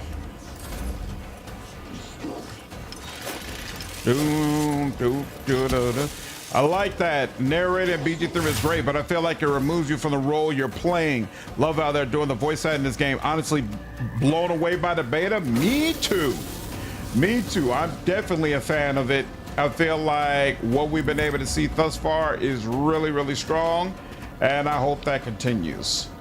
Let's give herself. Oh, she still does not have the ability to help herself, huh? That's fine. It's fine.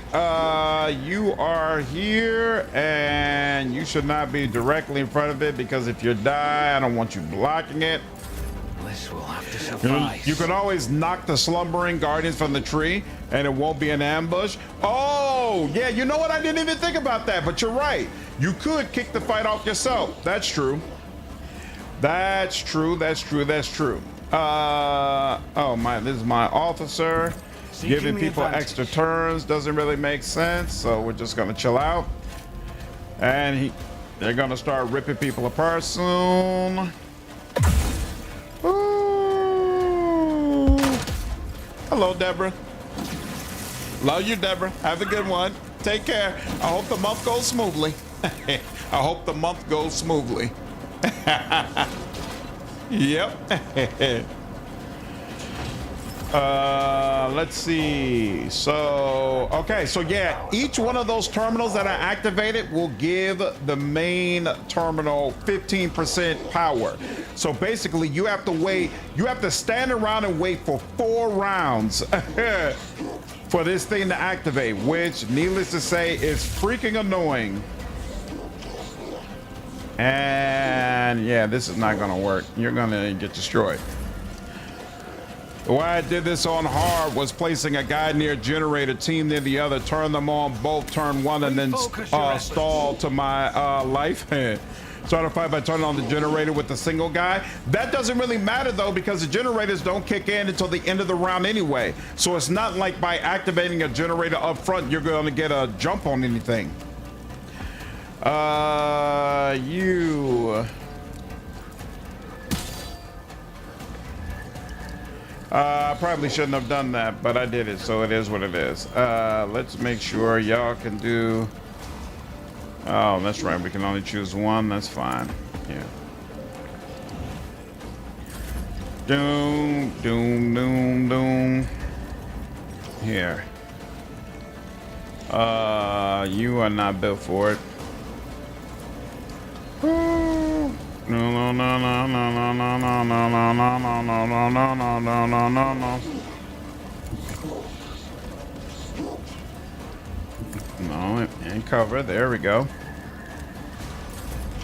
Does killing any of the enemies cause a negative impact? Yeah, see, there's this minimize Adeptus Mechanicus casualties. If I kill the enemies, then the Adeptus Mechanicus are going to take that as disrespect, and I'm going to miss out on a pretty sizable bonus you can get from them. I couldn't even get to them if I wanted to, so we're just going to leave that alone. Oh, no, we're not. Look at all those people. Here. Let's go. Oh yeah, and he's about to do crazy things to me as well. I should have done this first, and then should have went around like that first, and then used my movement so I could go behind cover. This is a bad play. Oh well. Oh well. No. Are the servitors expendable at least? I don't think so, to be honest with you. Negate, yeah, that's no problem. You look. You might destroy me, but you're not going to be happy about it, all right? Thank you very much. I'll make it work. Ta-da! All right. My initial 7, I've gotten by killing only servitors. Ooh, okay. That's interesting. Did not realize that for sure. No.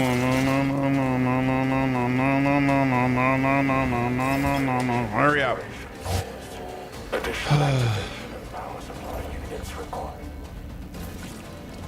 All right. Let's go ahead, spin that. And you know what? We'll go ahead and just do it. Just do it. And that's it. That's all you can do. And you're going to chill out here. And then they're going to go crazy on him some more. Yes, but you get the free action of turning one off for free. And then you stall and move the single guy back to the team to protect. Use Larthier with guiding steps. What do you mean stall? Oh, y'all are back over by me again. Why can't she use this? Oh, because she's immobilized. Ain't that about nothing? Well, no, you will not. Thank you very much. And now, thank you very much some more. All right, and now y'all find somebody else to pick on now. Oh, but we're still not considered to have any movement points. Ain't that about it? Oh, she's still gonna use that on herself. Okay. Well, boom, boom, boom, boom, boom, boom, boom, boom, boom, boom, boom. Let that go. And yep, we're good. And there we go. Dodge around with guidance at dash stuns with Larthier and Sorrow. That does make sense. That does make sense. Spread everybody out. No, still in the fight.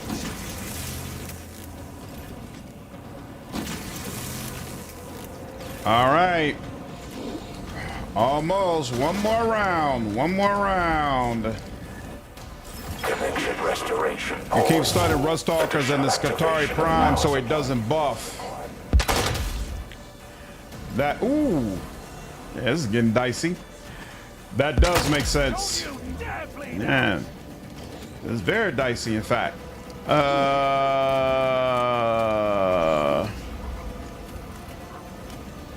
Well, let's test it. Yep, still works. No problem. You chill out. Chill out. Don't do anything that crazy. Start locking them. You don't have to damage Mechanicus property. But when you are stunning them, aren't you concerned about doing so much damage you end up killing them anyway? Who has a chance of actually potentially still breathing? Because we're the only three left, aren't we? Ooh, that's not cool. Yeah, this. No contest, true. True that. This will have to suffice. Killing servitors in 40K is like throwing away paper towels. That's certainly one way to look at it. That's hilarious.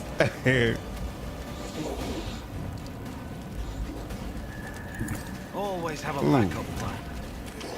We kind of really need Cog to stay on his feet. And that's going to be a problem. All right.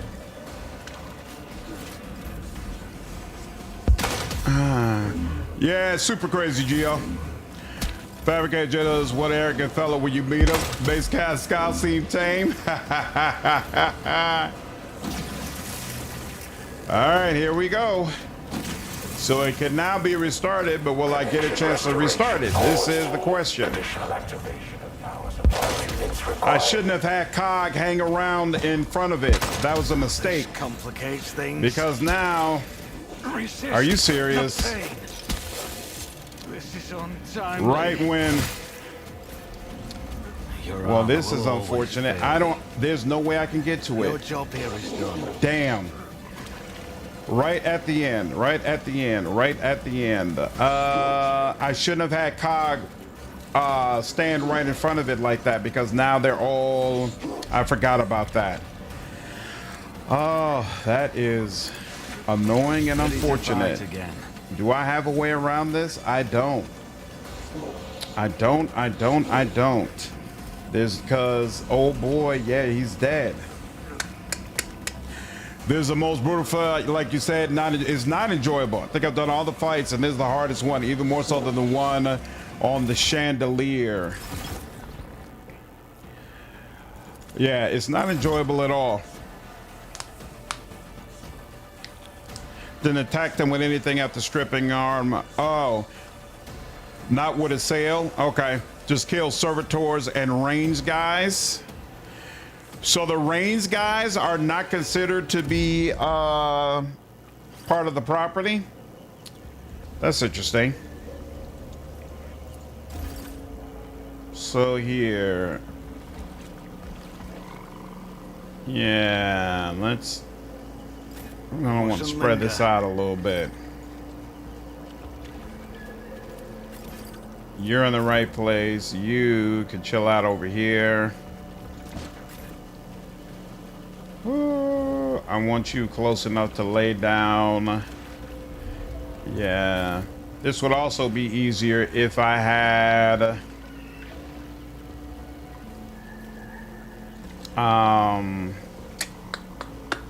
Sanctic, which I don't. This will have to do. All right, fine. Took me a lot of tries because also tried not to kill anyone. I think the servitors still count, but maybe they don't pass the threshold on their own. Yeah, I'm not sure what does or doesn't do it. So for now, I'm just not going to kill anybody because I'm not interested in taking a chance. All right, you telekinetic dome. This helps you just a little bit. It's a pain but possible with cheese. Nice. What up, Monty? I had the surround cog, then used Endure to kill the servitors occasionally when they swarmed enough, and that didn't cause you to lose. Well, now that puts him outside the warp bubble, but I don't want you here because hopefully you're going to make a beeline over there. So we're just going to chill here.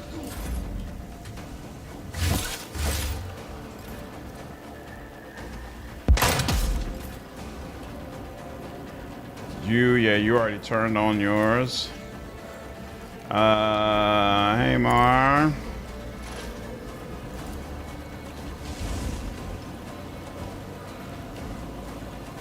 You could go anywhere you wanted to, and actually, now that I think about it, I don't care about you being right next to me, so I'm gonna just chill.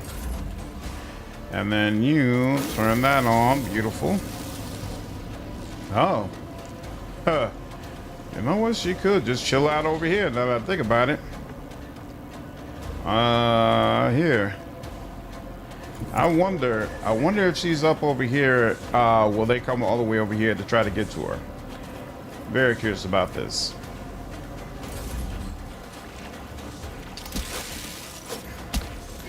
There's a threshold of units you can kill without getting negatives, but it's not stated. On one attempt, I won killing only the Scutari Prime, but basically nothing else, and it was fine. Interesting. That is very, very interesting. Really? It won't let me go that far? Oh, crap, because I probably have this on. That's why. Go ahead. You want to chase me around? Chase me around. Cog has not lost enough to do anything. Ready to fight again. Ooh, you got a couple people around you. And you don't have a good way to do anything about it, so we'll just have to wait until the next go round. You get warned when you kill servitors, but it's white text warning, unlike the yellow text warning you get when you kill others. Oh. Interesting.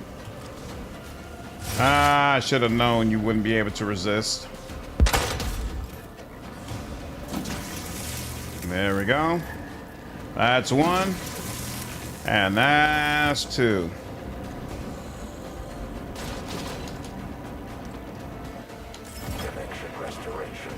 Connection restoration pause. We have nothing good to do. So, actually, yes, we do. I lied here. We're gonna increase veil degradation, and then, hey, you might as well get a bubble while waiting, and then the increased veil degradation is gonna make the bubble just a little bit more powerful. Just a wee bit now. Just a wee bit. Hey Mar, you're good. So we will go for the officer. If he still makes it, we'll find out. And you're still all right, right? Yep. So we'll chill out over here. Oops. I don't even know whose turn I skipped. I wasn't paying attention. My bad. Miss. We'll get behind some cover, but other than that, we are chilling. We're good for now. And even though they're all crowding around Cog, they are not crowding around the switch, which works for me. Let's do that just to make sure you're okay. There we go. A little more repair, and let's reduce the damage I'm taking from you. And other than that, we'll chill. And then officer's in a really bad spot, but we were prepared for that. There we go. With purpose. With purpose indeed. And then we're gonna head out over here. Have a backup plan. And that's gonna help. In fact, we'll go one step further. Guided steps is amazing for sure.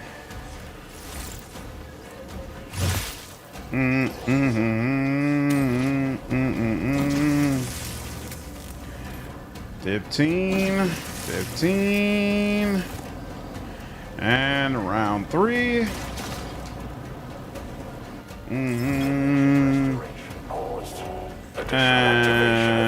what's your deal? Oh, you still got someone in front of you? Yeah. You know what? Let's put a stop to that. All right. I might go, but I'm not gonna go because of you. There we go. And veil degradation is 9. Cool. There's nothing else you can really do right now, so we'll let that go. Okay. And yep, you're definitely gonna want to move.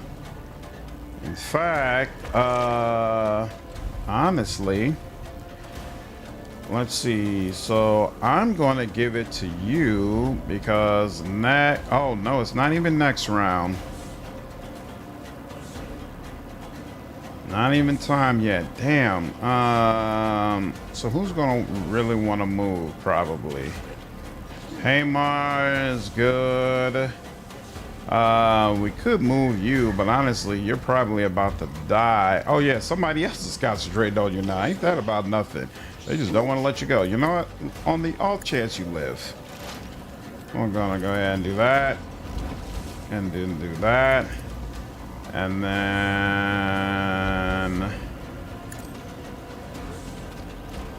that,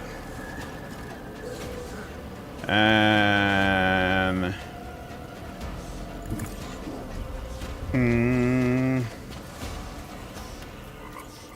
homie, who do you think you're attacking? Chill on that. Chill on that. And you should not come out yet because we are still not close. Larthir is arguably the strongest companion at the moment. Big damage with precision, utility with stun steps, doom, telekinetic barrier, and amazing talents. I would find it hard to disagree with that. He is really, really awesome.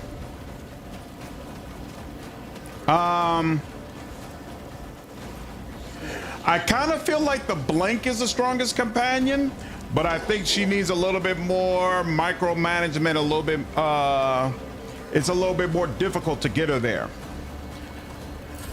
Change to the combat flow is interesting. Yeah, Fortag. I think they've done a really good job of it from what I've seen so far. Yep, that's what I thought. Knew you weren't gonna make it, but it is what it is. All right, now you're here. I do not want you to be here because I do not want them all crowding around the switch that we need access to. So we're gonna do this, and then we're gonna chill out. What's up, Locust? I think this the difficulty is normal, believe it or not. I suffered through Iliad's uselessness in Road Trader. Don't you dare nerf him. Iliad gets such a bad name. She was not useless, all right? She wasn't as good as some of the other companions. She was not nearly useless. Y'all talk so crazy about her. So crazy. All right. Here we go. Here we go. Here we go.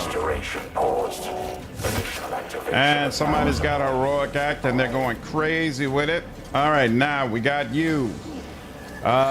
And again, we'll keep you. Oh, we should have gave it to our medic actually, but it's fine.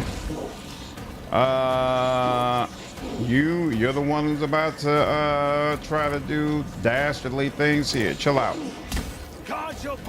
Stagger, there we go. Oh no, I shouldn't have done that.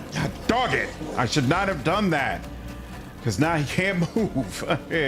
Which is what I actually wanted him to do. What the hell? I want you to move this way. Why? You're totally cool with going this way, but you won't. Oh, this is so annoying. Damn, he's gonna be in a bad spot right when I need him not to be in a bad spot. Why? Oh, here we go. A little bit closer. Yeah, that was weird. Okay, fine, whatever. There's one more at the museum. I'm excited for. Yeah, for DH but can manage. Yeah, they do. You mean like Rogue Trader DLC? Yep, we got a little bit more after the museum. Release earlier could one-shot everything, but to nerf that bill, Alcat just shot Operative and Assassin in the head. Meanwhile, Agenta cleared the map in 2 clicks. Yeah, that was super odd that they were okay with Agenta being crazy overpowered, but not Earliad. Hold on. Not her. All right, Cog. I appreciate you, bro. You holding your own through this. Why does the next round look so far away? I don't understand. As much as I hate. Nah, you can chill here. Chill here. You're gonna take that. And you know, I might as well fire. Yeah, y'all should all still be on your feet. So that's fine. And then who's the heavy hitter here? You're staggered, right? So it'd be you, one of you two. All right, and then let that go. Ready to fight again. All right, you. Might as well. Here. Executing. All right.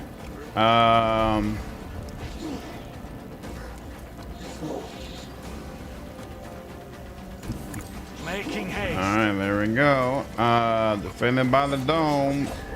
One possibility. Did you just... Still in the fight. Now that's annoying. Lathier just went down. For a difficult game, rapid fire, burst fire, scaling, and archability stuff needed to go yesterday. They gave Argenta priest buffs instead. Yeah. Probably let Argenta be OP as compensation for cutting a romance. That's one way to look at it. That is certainly one way to look at it. Please tell me she can get close enough. Is that close enough? I can't tell.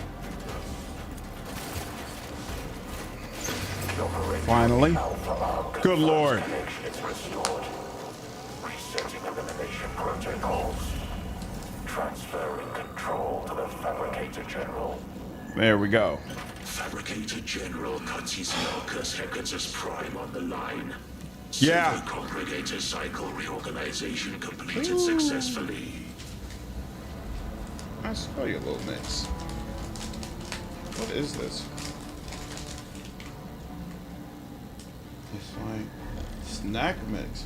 I'll try it out. Thank you. Appreciate you. I'm kind of sure Argenta's lack of constant.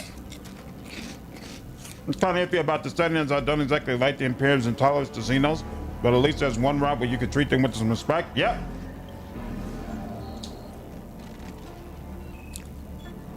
Separate from this, I'm doing a playthrough on hard difficulty where I keep both Xenos in my party.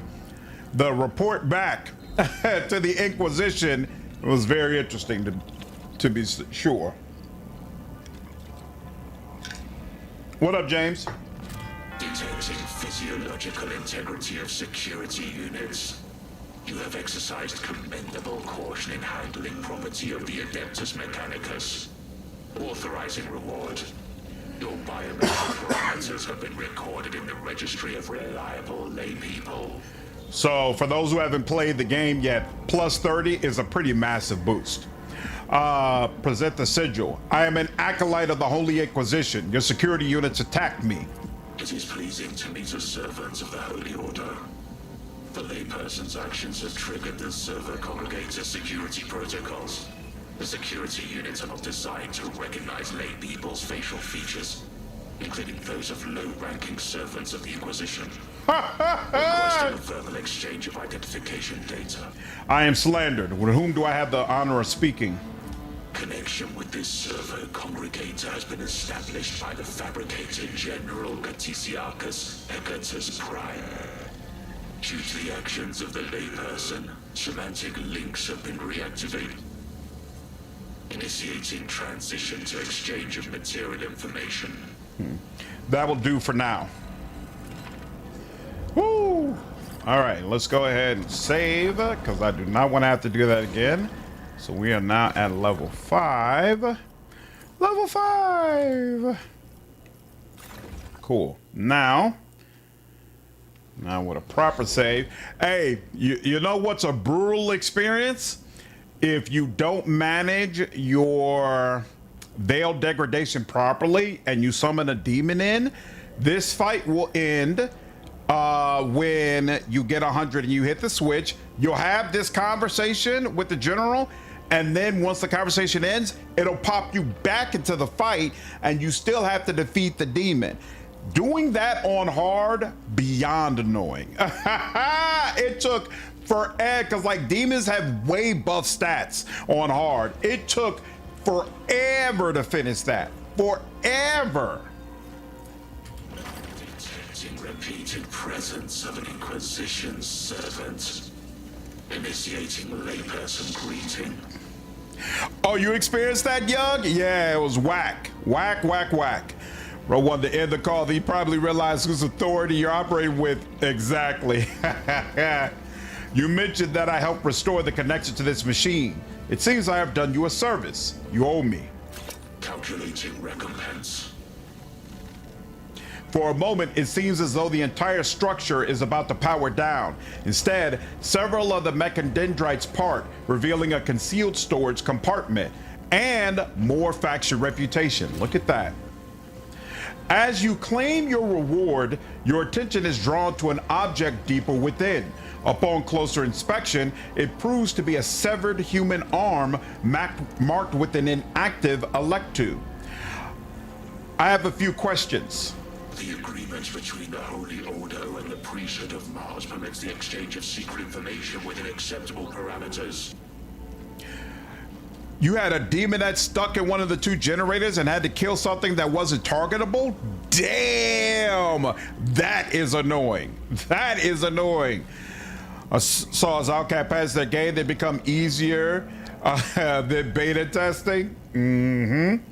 What can you tell me about this place? Environment conforms to standard hive zone. Distinguishing features: marshy terrain, extensive reserves of defunct equipment, presence of a tribe of carnivorous Xenos. The existence of the Merisportum settlement and its inhabitants is negligible. What is the purpose of this construct? This mechanism is designated as a server congregator, serving to collect and subsequently process information. Research units conduct reconnaissance and assessment of useful assets within this hab zone. Decisions regarding dismantling and transportation have been enacted. Resource collection may be hindered by aquatic activity that defies logical calculation. Probability of imminent water level rise. Significant. Timely restoration of servo-congregator functionality by the layperson will enable the Adeptus Mechanicus to mitigate collateral damage. That is clear enough. I believe we have more to discuss. Communication is being prolonged, insistently proposing its termination. I found this servo skull at the excavation site. One of yours? Prior to the loss of communication with the Ark, this servo sentinel was lost during a reconnaissance mission in the Hab Zone. Proposal: return this unit to the fold of the machine god and receive gratitude. Oh, you restarted and the demon net was gone? Awesome, Yug. I tried to do the same thing. My demon net remained. If your sentinels were watching the excavation site and saw what transpired there, then you are compelled to share this information with the Inquisition. In accordance with the agreement with the Holy Order, collecting and logging data in the described segment of the Hab Zone is not included in the Servo Sentinel's assigned scanning parameters. Hypotheses formulated. The unit in question had veered off course, whereupon it was exposed to the subjugation protocol. This conflict has been deemed insignificant and will be archived. Geo, I would strongly say you should probably come here first. One, because the Lord Commander tells you to come here first, and there's definitely reactivity if you decide to do something different. But then two, if you come here, you can pick up COG before you have to do your first fight, and after you do that fight, you can quickly recruit. Actually, no, now that I think about it, you can recruit COG and Larthier before you have your first combat, which means you'll be able to do your first combat with a full team. Right, the way it works right now, if you go to the second area first, you have to do 2 brutal encounters with just the first 4 people that you start with before you can finally start getting more companions. So I would definitely say you should go here first. But the problem with that is there's no officers here. So if you're not an officer yourself, you don't get an officer until you go to the other area. Hand over the servo skull. Take it. It belongs to you. Authorizing issuance of gratitude. Layperson, the value of your physical integrity is now equivalent to that of a standardized MX/18 Sigma circuit board. Rejoice. Registering numerous defects in the servo-cranial module.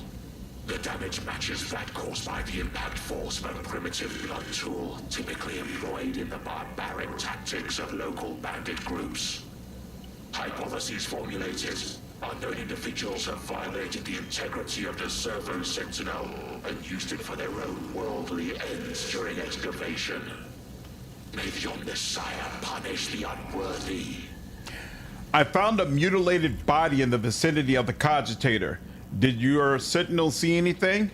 Exactly, Vortex. The data archives contain pertaining information. Hypotheses formulated. Several Servo Sentinels did not return into the fold of the Congregator before the sacred machine entered hibernation. In the absence of Servo Sentinel data, the probability of retrieving the required information is close to 0. However, considering the possibility of the Servo Sentinel's return, it is not equal to 0 after all. Show the arm with the Electu. I need access to the encrypted data. Submitting counteroffer. Access to data will be restored on the condition of shared utilization of acquired information. That seems fair. Begin the decryption. Expressing desire for similar continued cooperation in the future. The data extracted from the Electu is deemed to be of research interest and will be transferred to the jurisdiction of the Genital Order. That will do for now. Yeah, I had heard the same thing, Geo, that we might potentially get a tech priest origin. I would love that and would absolutely play it. And I already have some thoughts in my mind about what kind of character I would want to do.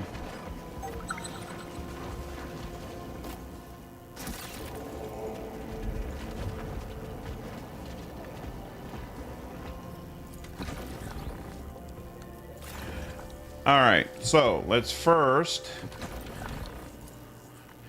We got a bunch of things here. Initiating data upload to the sacred repository. Okay, so there's been more information added somewhere. Conducting analysis to identify vision. A hooded human, identification impossible. A silver ring glints on their right hand. Crute, outcast crute, 13% similarity.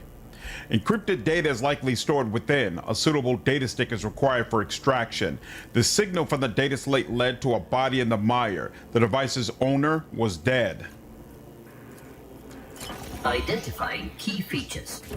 The sample partially matches the composition of commonly found chemtoxins within the HAB zone. The injector contains residual traces of the combat stimulant Gergesum. It blocks pain, induces insomnia, and stimulates adrenaline production, accompanied by excessive perspiration with a pungent acidic odor.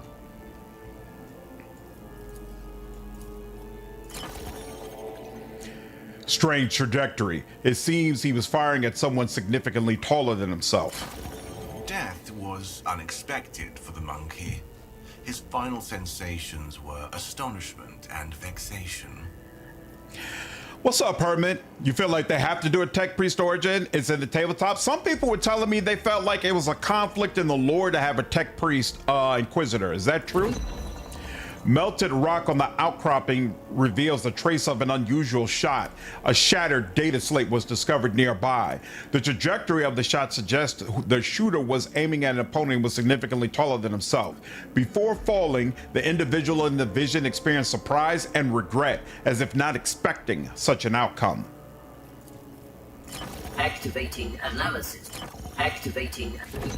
By devouring the human's brain, the outcast Crute absorbed the final emotions of the deceased, a sense of defeat and frustration. The discovered head belongs to Melisentilia's agent. The nature of the wounds indicate the head was severed from the body found in the mire. The agent tended to the outcast Crute to learn how to earn the favor of the shapers of the Crute. Activate.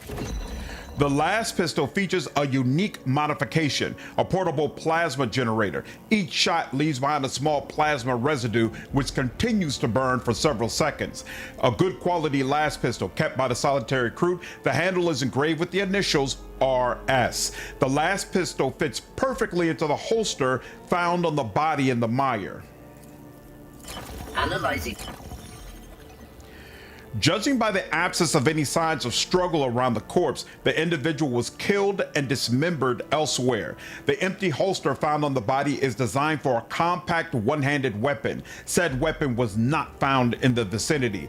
A match, 89.7%, has been identified between the pigmented section of dermal tissue and the previously recorded brand of Inquisitor Melisentilia's agents. The body is that of the missing agent. The wounds are deep incisions made with no signs of hesitation. The killer acted methodically and with precision. Notice these characteristic scabs. A symptom of ash fever. The disease causes the person's internal organs and dermis to dry out, inevitably and painfully over a very long time. Ordo Hereticus, Geo.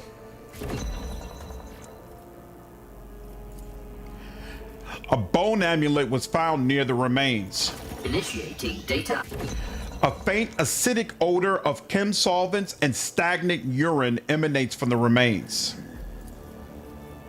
The agent intended to meet with an outcast Crute in the swamp to recruit it. A last pistol stands out among the Crute's equipment. The Xenos claims to have found it in the swamp. It knew the human who perished in the swamp. The deceased was interested in the solitary Crute, as well as the customs and skill of its kin. The deceased aided the lone Crute in feeding, offered various, though at times dubious, cuts of meat. The solitary Crute keeps remnants of human flesh within its camp. The pic shows a hooded individual secretly watching a Crute carrying a net with bloody contents into the swamp. Something glints on the human's right hand.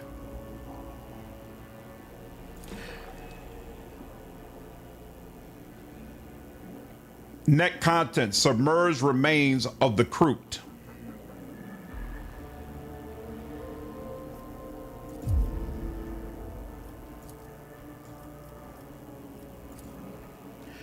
A faint acidic odor of chem solvents and stagnant urine emanates from the remains. The slain Kroot were under the influence of Gargessum. We don't have a good theory yet on what happened, who actually killed the agent. A good quality las pistol kept by the solitary Kroot. So the attacker must bear a fresh burn from a laser shot.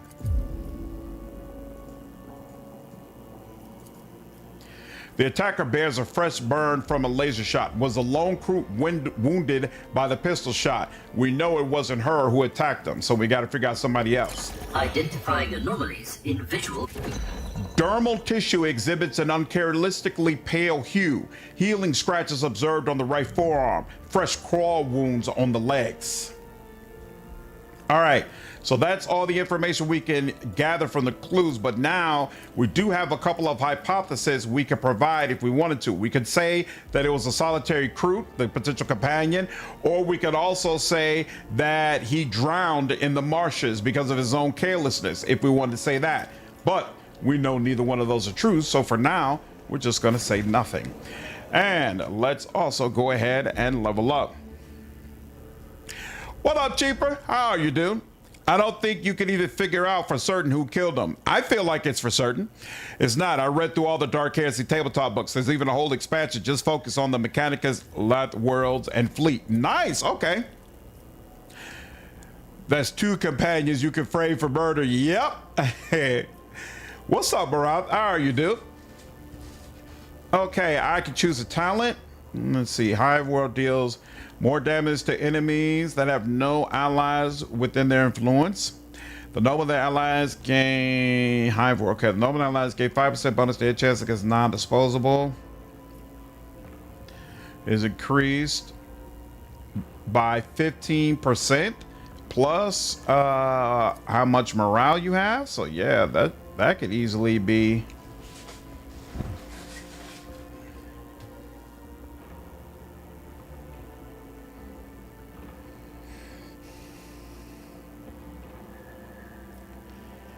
That could easily be substantial. Allies within the noble's influence. That's going to be rare. Moves to cells. No. Next ability costs 0 action points and this stacks. Ooh, and this stacks. Isn't that interesting? Oh, range. Yeah, we need that range for the rest of combat. The rest of their non-attacking. So what's the ability I took the first time then? The officer's base morale. Oh, it's increased by +3. Yeah. That's worth it. All right, but now we'll take the range. Nice. Good. Join my long weekend. Nice. That's awesome. I suspect the War Shaper, but the Flesh Shaper is sus as well with his hidden injury. I honestly don't know who the real culprit is out of the two. So much game because of the game. Is it worth it to get the beta? Hey, if you don't mind some bugs and you want to jump in, by all means, go ahead. Oh yeah, the mechanic is very deep, Vortex. Thought it was a Flesh Shaper, but it's never spelled out. I always thought it was a War Shaper. I felt like the Flesh Shaper displayed the same dismay about his death that I felt like the Flesh Shaper displayed the same dismay about his death that your crew companion does. But even more importantly, if you pass a check and ask him who does he think would have killed the guy, he says, well, my brother had issues with him, and he ponders it some. And he doesn't come off as the type of person who would do something nefarious and then try to set his brother up to get killed for it, right? So to me, those two things together make me feel like it's definitely the War Shaper. In fact, the War Shaper never confirms that he did it. The War Shaper just confirms that he knew about what happened to the other crew who took it. Why would the Warshaper kill him though? They wanted the same thing for the crew to feed on Gargesson-filled bandits, but he never trusted that guy. I know he tells him he thinks his brother killed it, but could he be lying? Of course he could, but the Warshaper made it clear there's no love lost between him and the other guy. And also, remember the guy caught him burying those other 3 recruits. That's what that drawing is. It's the agent who was looking around at things and then drew that picture, and now all of a sudden there's some level of evidence, like he could tell he was spying on him, right? It could see him. The system is tied to the game better than the ship combat. I 100% agree. Oh, you got a couple of cousins graduate? That's awesome, Barab. Flesh Shaper would align with the agent, feeling surprised and regret at the time of death, but the pick evidence supports Warshaper. Exactly. Yeah, I definitely think it's the Warshaper. All right, you could get officer immediately grants ally +2 morale. Woo, I like that. You could also get at the end of the turn, get +1 morale for each enemy killed. Nah, I like the +2 morale up front. Target ally, removes all damage over time effects. I kind of like that, but no. More MP, but you're already getting 6 MP. That's not a big deal. All allies in the 2-cell radius around the officer gain +2 morale. No, because he's not in the midst of things. All allies within the officer's influence gain +2 morale. For 1 round, the officer ignores distance and line of sight when targeting those allies with their abilities. No. Interesting, but no. Gonna fumble so many cases on my first playthrough. Yeah. Pick evidence is the agent seeing Warshaper kill the other crew. Exactly. And he got so if the Warshaper realized that, hey, this guy is spying on me and saw me while I was doing that, if he goes back to tell anybody, it's going to result in my death. So I better kill him first, because I already don't trust him. Even though we both feel like Gargesson can make the tribe stronger, I don't trust an agent of the Inquisition not to set me up and do something crazy that's going to cause my tribe to turn against me. There's no evidence like that against the Flesh Shaper. You're an Inspector Clausa? I think I like the +2 morale the most. Yeah, give you morale exactly at the time when you need it. High war character deals 4 more damage for each ally and influence. That's irrelevant. If a chosen ability uses any agility and fellowship, no thank you. Allies damage decreased by 7. Target's morale for 1 round, and we can put this on get back instead of bring it down for the Emperor. Sure. This ability costs 1 action point less if the noble's morale is 10 or greater than that of any enemy within their influence. Not really relevant. But sure, why not? We'll go ahead and put it on something. No need for it to be just hanging out and about. Oh yeah, I mean, you might purposefully want to get investigations wrong, honestly. So yeah, there's plenty of reason for investigations not to go according to the evidence. Kind of like it in this uncertain way. I feel like there's a really good balance. I did not like Pentiment, the investigation you could get for Pentiment, because I felt like you never actually knew what was happening, and I hated the decisions the guy made. But this is like a good enough balance between I have enough evidence to strongly believe I've made the right decision, and at the same time, there's a little bit of wiggle room where I could see things another way if I wanted to. I do feel like the palace is much more clear, like kind of cut and dry though. So it seems like all of the investigations aren't going to have that same kind of ambiguity. Although there is technically a little bit of room in the palace, but I think that palace is pretty much straight up.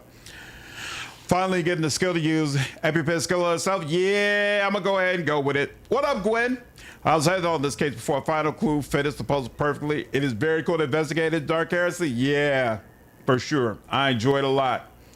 I enjoy it quite a bit. I like no damage penalty, metal, or take a penalty. No, I'm good. The soldier attacks against enemies, agility bonus. No, she's not raising agility, so that doesn't help her very much. The soldier's area attacks deal 15% more damage to enemy armor. That's kind of cool. All enemies also suffer 10% more damage from any source for 1 round. That's kind of cool as well.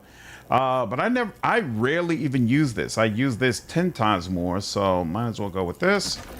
That makes more sense, and we're already good on the modifications. Oh, you're still in my party? Right, I haven't gotten the recruit yet. We're getting you up out of here soon, though. You need more defense, because you're out and about, so I definitely want that. And then Revel in Slaughter. Once per turn, if kills an enemy, reduces the durability of a non-disposable enemy to 0 on its effect. The additional damage is increased by 10% until the end of combat. Ha ha! And deals 26% more range damage to enemies within your influence. Interesting. Also gains +8 defense against melee attacks for 1 round. That is actually very useful, stacking up even more defense. I will take it. In that case, you could actually say the agent was killed by Madden Cruz to make a Cillian, accept the contract you make.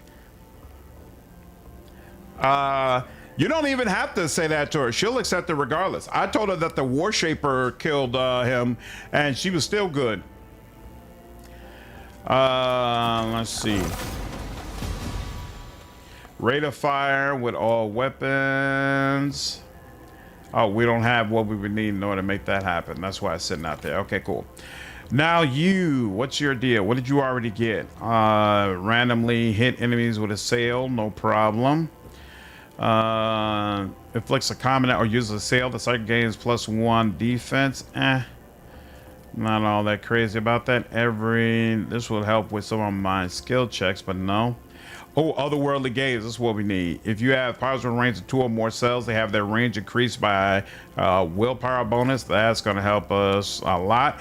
And then finally, a sailing grasp. Must have.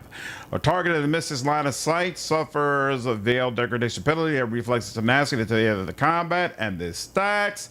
The target must then pass the tenacity test with a -14 penalty or become grasped, which means they are mobilized and staggered, cannot act or defend for 1 round. But even more importantly, what it doesn't say here is that when you take this, it also makes a sail a non-attack ability, so you can use it and then still use an actual attack. Very, very useful. And we took that off. There we go. And now we're back to you. Do you have the one? Okay, so we already got the one that reduces it. Yep, in the first round.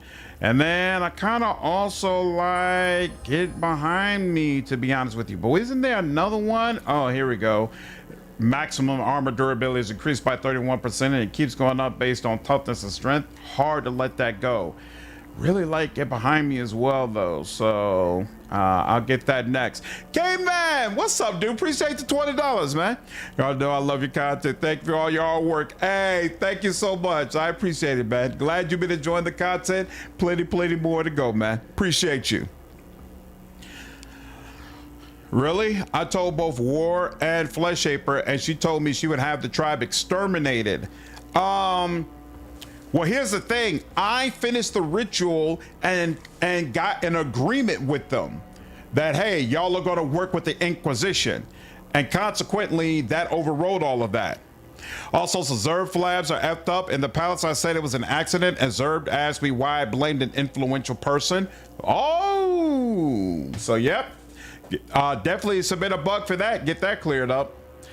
Next, and then this, probably the enemies, right?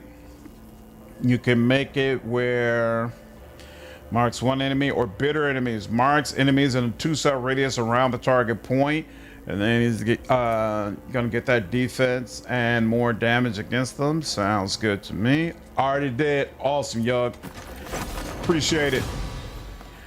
helping to ensure everybody has a good experience when the game comes out. Okay, so you have taken one.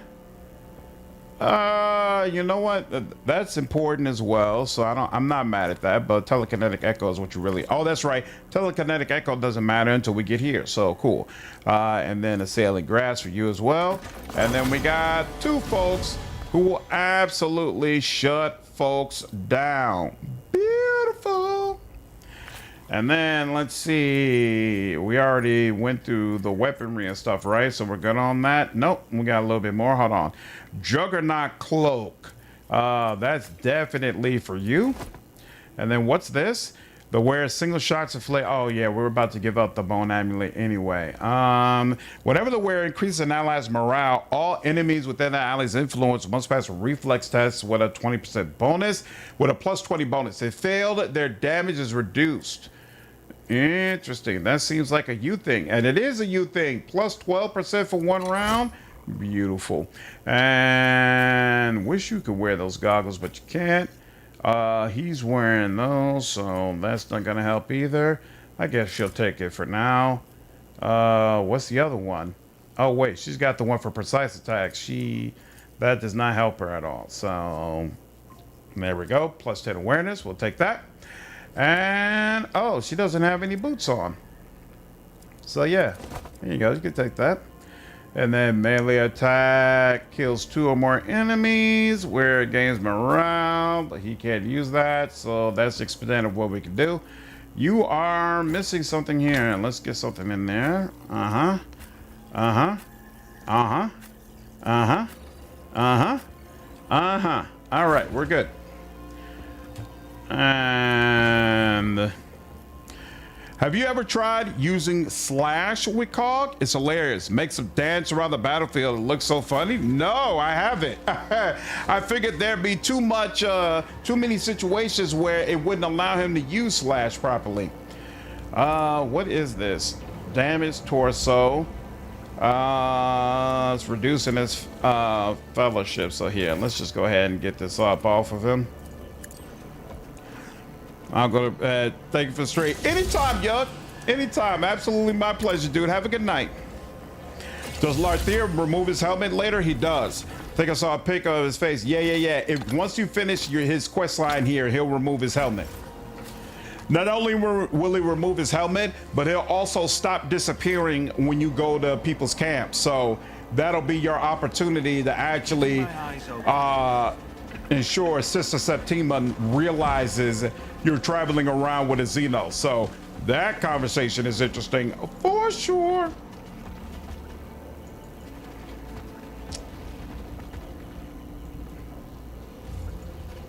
Hope they fix it. Hey, I'm sure they will.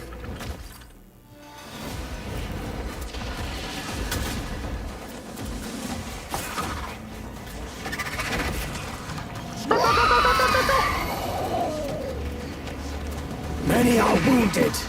Hold off the maddened. I will take. Lock up Grektar. The Vane cannot lose the last crew talks. Rotten failures.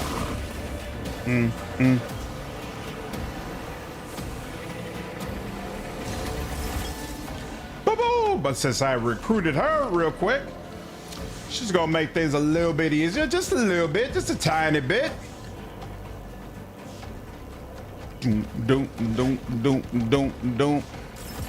All right. Larthier is gonna go first. I like that. I like it. He's gonna come deal with you. And then Cog is gonna come on down here and cause absolute havoc. And then Sorrow, why don't you come over here? And my officer is gonna give you plenty extra turns. Hamar, I don't know what you're gonna do yet, but it's gonna be nasty. I can feel very sure, quite sure about that for sure.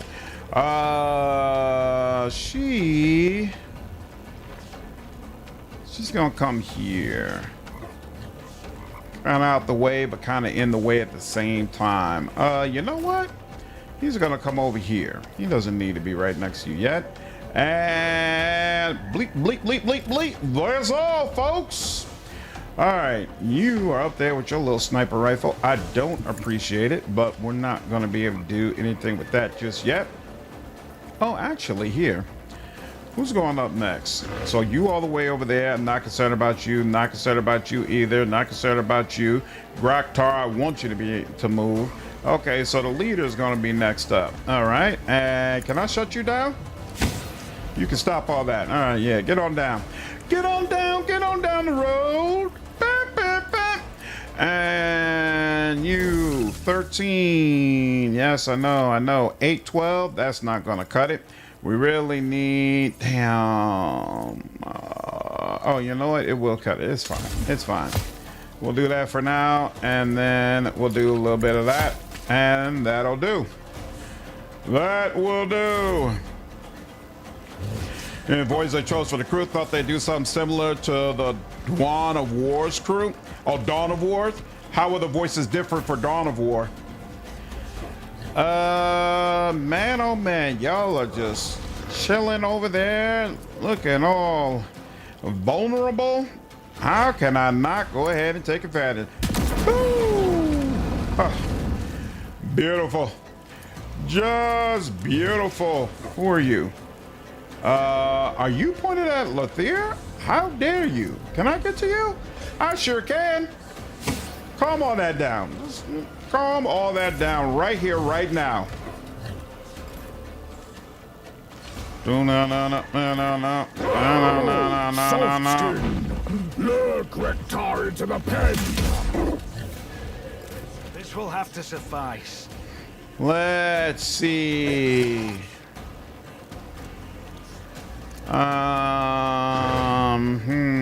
You know what? We could make it you, but yeah, no, we're gonna start with you. Boom. Following the plan. Follow the plan. Executing. Let's get you up out the way.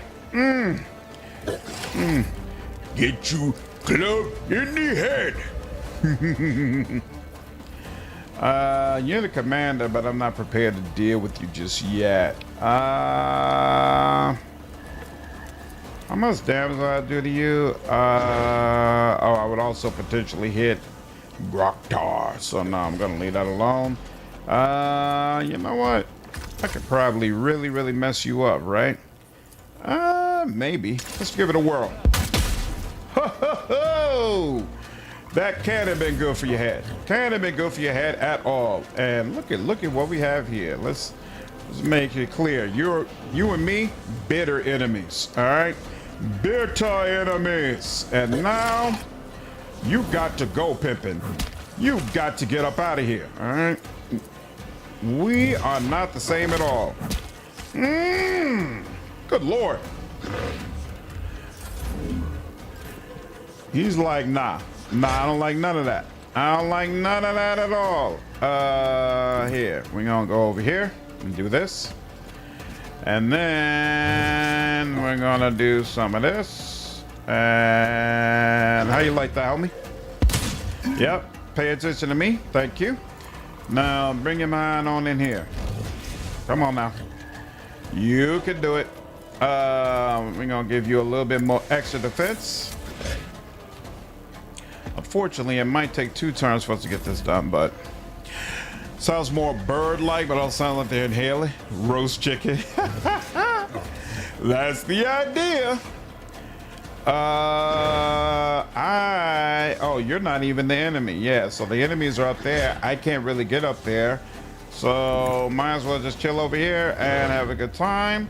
And I'm gonna give myself a little more defense in case anything crazy happens. And then chill out and wait.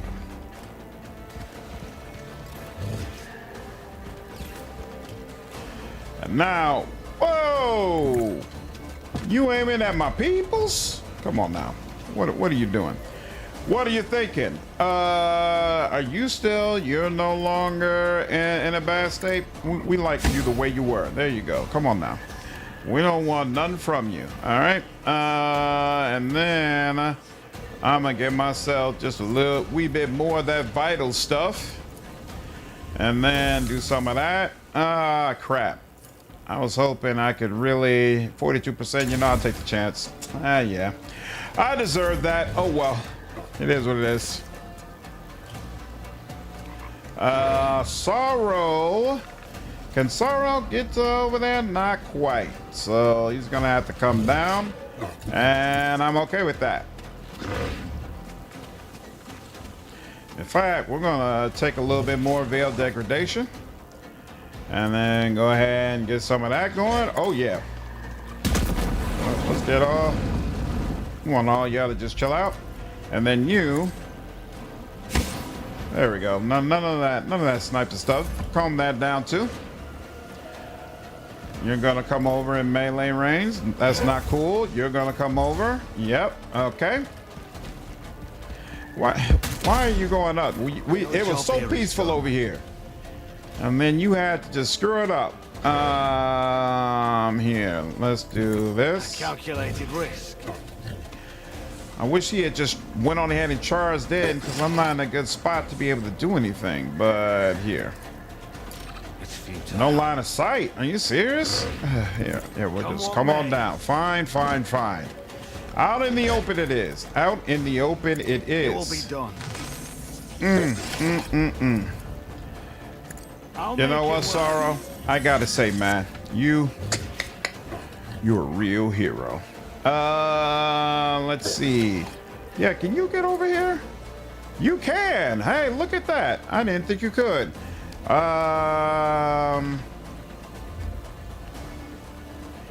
Actually, how do I want to do this? Yeah, here, I will do it that way. Here. Bam. Is that concentration thing for all snipers or just foes? It's like a higher rank way for them to be able to attack. So they don't have to use that. Sometimes they'll just shoot you. But it's for, yeah, only enemy snipers have that thing where like it waits first before it completes. All the things that you do, you just do them straight up. Let's do that. And then let's give y'all some more. Because apparently once wasn't enough. Why I was able to get over there before, why can't I get over there now? Seriously? Y'all not gonna let me do it? What's the problem? Oh, it's based on my willpower bonus. Is my willpower being debuffed right now for some reason? Perhaps so. You know what? Let's do this then instead. There we go. That helps. And there we are. And when you did all you could in that, I cannot see you, which probably means I can't shoot you, right? Yes, it does. Damn. Oh, wait. Here we go. It did let me shoot him, though. So, oh. When an enemy is in cover, you may flat out be prevented from shooting certain things on their body. So I can't shoot his torso or his legs. I can't make a precise shot, rather, on his torso or his legs because he's crouching behind cover. His head, though, his head is right there waiting for me. Boo! I love it! All right. Let's see, this gives a full attack, right? That ally immediately gains an extra turn with 3 action points and 6 movement points. I really want Cog to send Cog up here, but the problem is that, one, I don't think he'll fit over here with this guy here, and he would have to take an attack of opportunity. We don't want to do that. So let's take a chance that you'll have enough movement points. Are they going to give you enough? Probably not. I should have known. I should have known.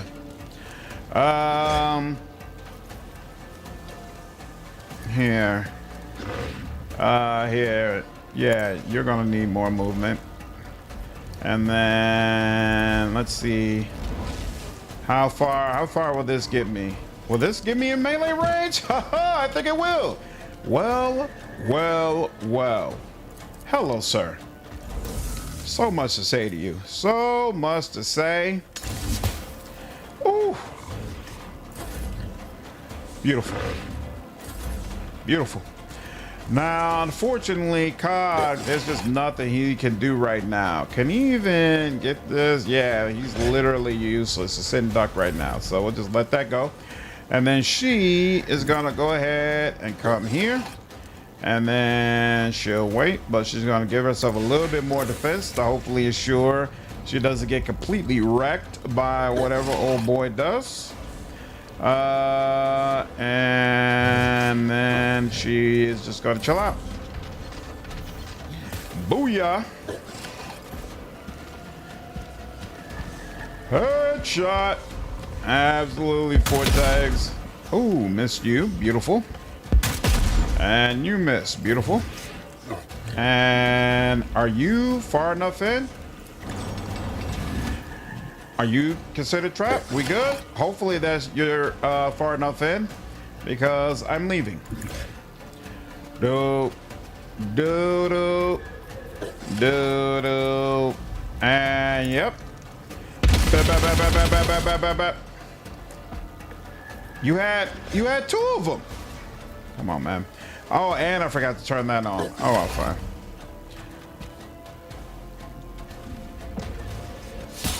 Oof, I do not appreciate that in any way, shape, form, or fashion. Any way, shape, form, or fashion. Vitals damage. Let's focus on that. And then let's get some of that going. And then let's get him in the head.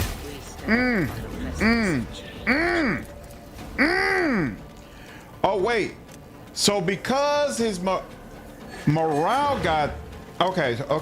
Interesting. So he has this talent I picked up for him, right? Whenever the Psyker inflicts a common negative effect or uses a sail on a target, the enemy closest to that target that is not assailed must pass a tenacity test with a 0 modifier become assailed. Now he just made this character broken, and that seems to have triggered putting a sail on it, because now he's staggered as well. Or maybe it's the broken effect that did that. Is that what happened? Broken morale, broken despair, staggered of pride. Okay. So maybe it's not. I thought maybe it like triggered a sail, but no, I don't think it did. I think it just staggered because he's broken. Okay. What's up, Seth? How are you, dude? I could go ahead and try to use a sail or crowd control somebody, but I don't think that's the most advantageous move for me right now. Do I have a way to get both of y'all in a blast at the same time? Doesn't appear that I do, unfortunately. I want to decimate you a little bit more, and let's bring down Veil Degradation, because I have no interest in summoning a damn demon right now. There we go. So we got a little bit of fire going, and then let's get a little bit of this going for you. Yep, you chill out, because we're not ready to deal with you just yet. And then you take a little bit more. There we are, and there we go. Get out of harm's way! He isn't out of harm's way. We're good. I hope we're good. Damn, it does not look like he's actually in the cage, right? I really hope I didn't mess that up. Here. Let's see. Cog has got more, but he's too far back. Booyah! And you. And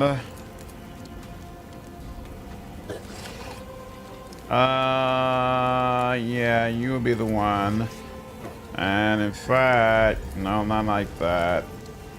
Is that gonna take out? Yeah, that is gonna take out 2 of them. So yeah, let's do this first.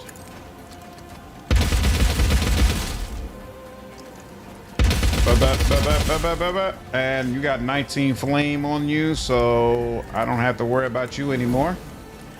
And then you, and you, and yep, y'all. Oh crap, I just realized you're concentrating on me. That's unfortunate. All right, now back to me, and I can see you, which means I can kill you. Ooh, 100%. Ooh, 95% on eyes. Is that enough? Nope. Need to get the eyes if I'm going to take you out. And I got it. Beautiful. All right. Oh, they will allow. I thought they wouldn't let Cog walk past him, but they will. Look at that. I'll take it. I killed everybody over there, right? Yep, everybody over there is already done with.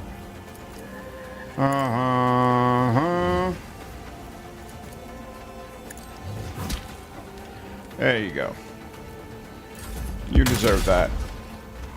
Wow, that was disrespectful. Oh!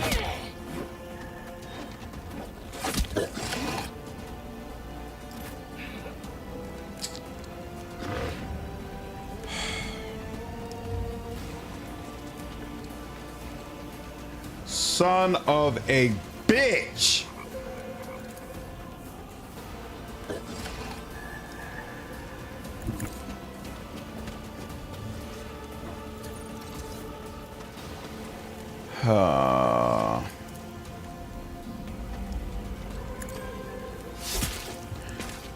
What's up?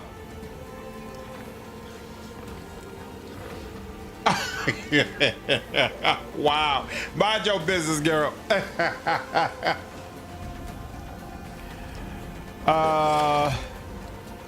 Why isn't the fight ending? Fight should be ending.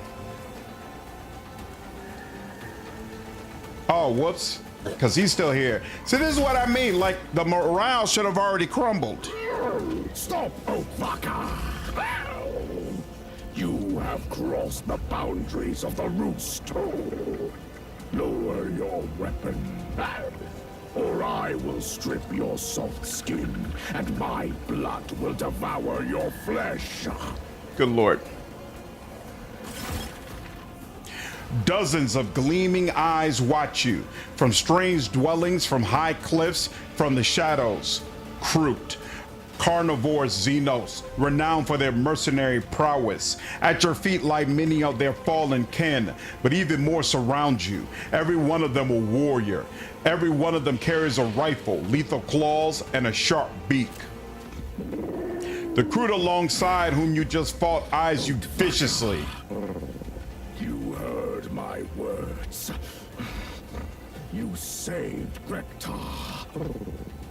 I will forget that you trespassed in the roost. The kin band will not tear you apart. For now. Oh, is Warshaper Ulfar? He might be. Damn. You reek of the inedible. An exile of the vein. To walk into the roost bearing such a stench without fear. You must be a strong warrior. Or a fool. So you're the swamp mutants they speak of in Marasportum? When the vein grows strong, Oathfucker will have no time for foolish names. They will tremble at the mere mention of the bog beasts. What's up, Nick Saris? Abe's Odyssey? That's what the crew reminds you of? I'm not familiar with Abe's Odyssey. Fascinating. An aggressive Xenos species operating in the lower hive sectors. How did they go unnoticed for so long? Raise your hands in a conciliatory gesture. I came to talk, not to fight. Your kin struck first.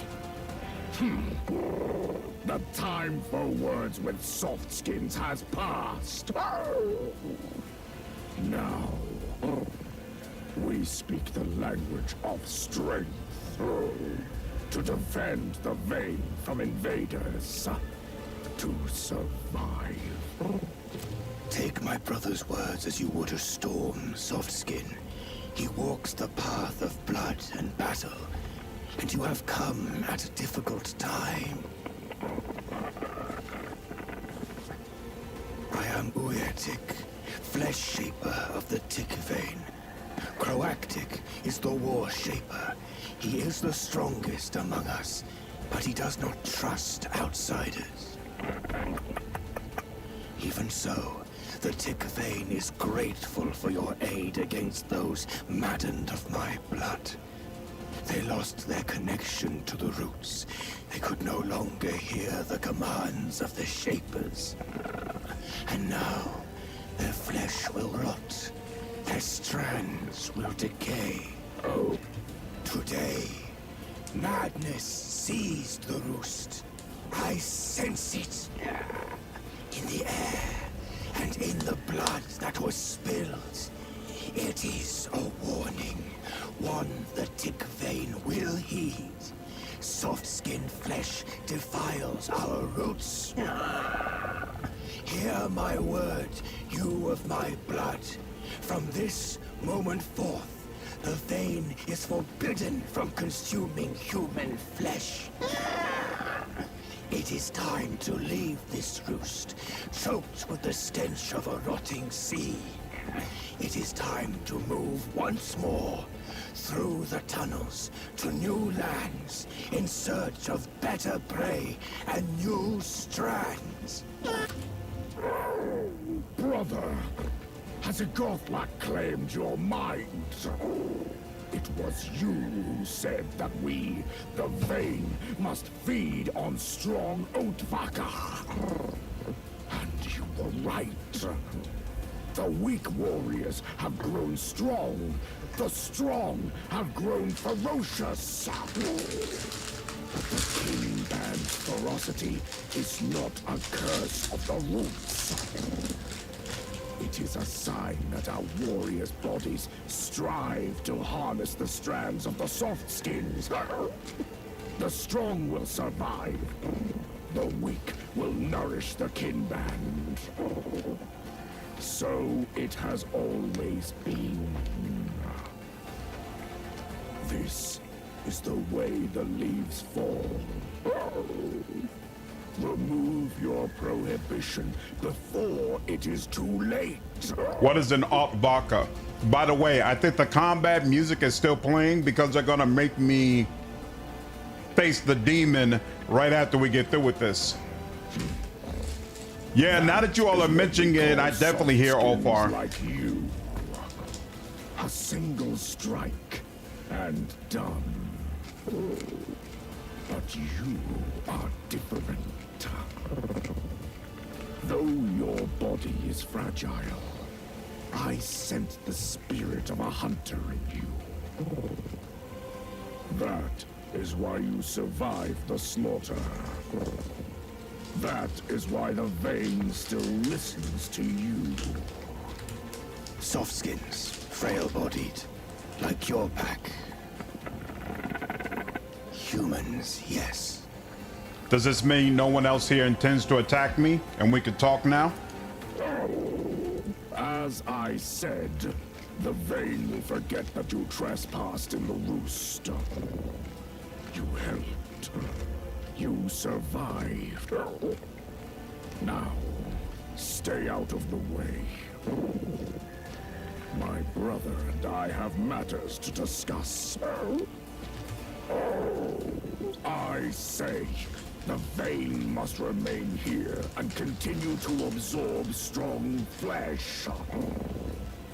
Better to fall in battle against the Oatvaka than to let those of my blood slowly rot from hunger in the tunnels again. Even before the battle, we both saw it. The ancient root is breaking through in one of our warriors. That means the time has come. We will conduct the awakening ritual. Help him remember. And then he will judge our dispute. Until then, the Vein will not move. One more mistake, and we will be nothing more than decaying leaves beneath the feet of outsiders. What's special about Iron Hand Tech Marines? What up, Jedi? Oh, you giving Rogue Trader another shot? You might want to hold off until the DLC comes out in a couple of weeks, man. What's up, Lols? You think we get a Space Marine for sure? That'd be awesome. The Vane is about to witness the awakening of the Great Root, which will mend the woes of these times. I must prepare for the ritual. You may remain in the roost until then. The rabid ones are gone. No one will strip the flesh from you or your pack. That is my decree. But remember this. When the awakened one emerges, you will leave the roost forever. Thus speaks Flesh Shaper Uyatik. Knew it. All right.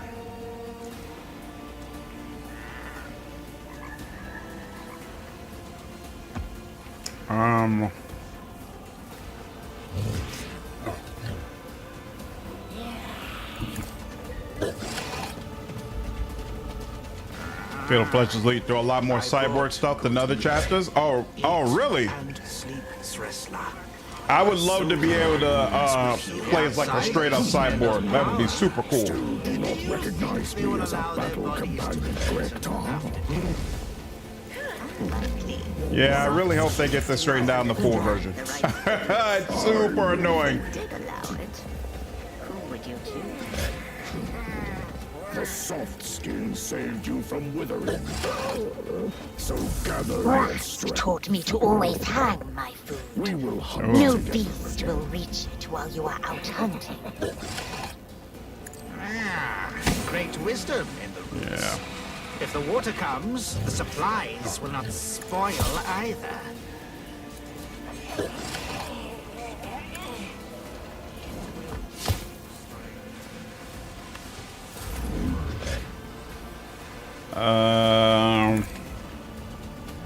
I do not want to summon another one, that's for sure. And I don't want to damage the Groktar, whatever his name is, because that could have its own consequences. You do not recognize me as a battle companion, Gregtar. Anyway, so... Alright. Rust taught me to always hang. A wild Slanesh Daemonet suddenly appears? Are you kidding me? Skin saved you from withering. This will have to suffice. So gather your strength. I shouldn't have bothered with it. I should have just accepted that, hey. Bell Decker, Daisy Spawner, yeah. Warp nonsense. That's a great way to put it. Warp nonsense. With purpose. All right. Let's try again. Booyah. Go for the eyes, boo. Grass Or not. always hang my food. Or not. No beast will reach it while you are out hunting. Ooh. Great wisdom. There we are. Much better. And now we're good. Never still for long. Very, very nice. Flame Psyker seems to have ascended even stronger than it was in Rogue Trader. Yep. Absorb them. Return to myself. The problem is it's all range now. It's not nearly as strong melee anymore. Love the new targeted attacks though. So much build potential there. Larthier is basically someone who you want ignoring armor at all time and going straight for the precision attacks. The Xenos looks lost. Its coil flattened. Noticing you, it sweeps its beak from side to side, inhaling air. Its black eyes linger on your weapon. The Inimitable cannot remain in the roost of Baka. But with you, Skrat wishes to trade. Skrat! He needs help. I forgot to save.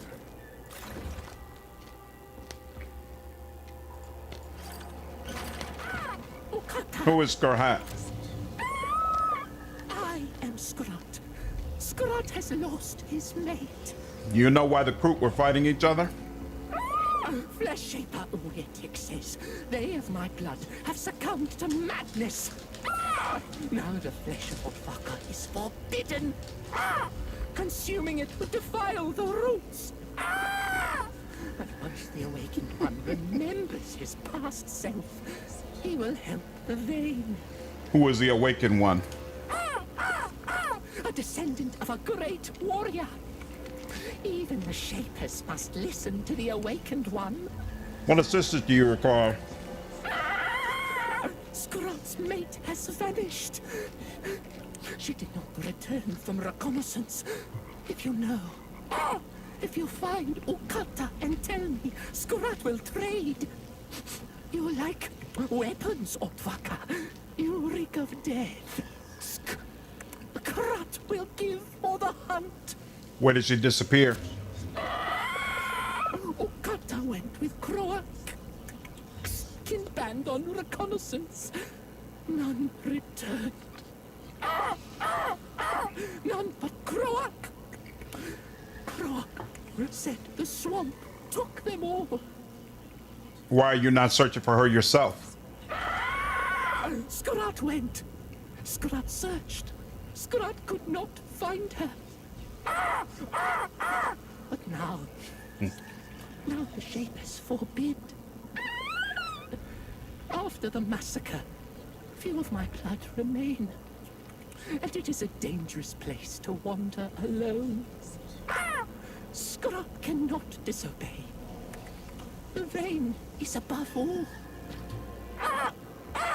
Flesh Shaper Uetic went to the swamp after Ukata vanished. Skrot believes he went to seek King Ukata and the scouts. But he returned alone. Skrot did not ask. It was clear to Skrot that the Shaper did not find Ukata. Dedication of the voice actors? Man, Victor. Great, great. What if she has already perished? If so, then Skrot must consume her flesh. Many good cuts. Ukata was a fierce huntress. Took the prey's head in a single strike. I will search for your mate. Skrot was not mistaken about you, Otvaka. Ukata wore a bone amulet shaped like a hook on her chest. That is how you will know her. Apparently, that's the kind of place this is, Troy. What up, Trickster? You playing Warhammer 40K beta not too long ago. Did it? No. I played the alpha a few months ago. Now we're in the beta. Are you familiar with the name Rufinus Craig? Skrot knows an Otvaka by that name was in the roost. What's up, Air Cole? Heretic forbade eating the outsider, calling him an honored Otvaka. But the outsider left the roost after the battle with Lone Eye's vein. Skrot heard no more of him. The beta added 4 more companions and a couple of new areas for us to explore, along with a bunch of new quests. So it was well worth getting into. There's about 20 or 30 hours of content in it. I have found a human corpse in the swamp. What do you know about this? The swamps are a perilous place, even for those of my blood. Only the inedible dwells there. But Kroot do not abandon good meat. And the inedible was once a Kroot. Tell me of the inedible. It was one of us until it broke the Shaper's law. The inedible was exiled from the roost. And they of my blood were forbidden to take in its strands. Its evolution has ended. A terrible fate. I'll leave you now. I know we already found the amulet, but I want to talk to other people and make sure I gather all potential clues before potentially closing it out. I don't know if by completing the quest I won't get other information. Human bones adorned with flaking gold-plated buttons. Such buttons are supplied by the tone to the regiments of the Scintillion Fusiliers.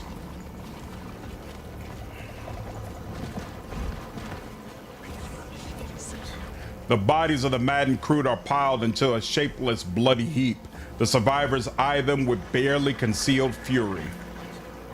Oh. Xenos' voice sounds like a parrot. Yeah, they're all supposed to be birds, basically. So they all sound like different types of birds.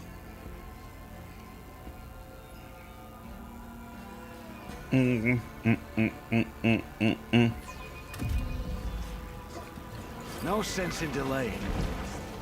I saved after I talked to him, right? Yep, I did. I already looked at that, and wait, there's something over there I need to pick up.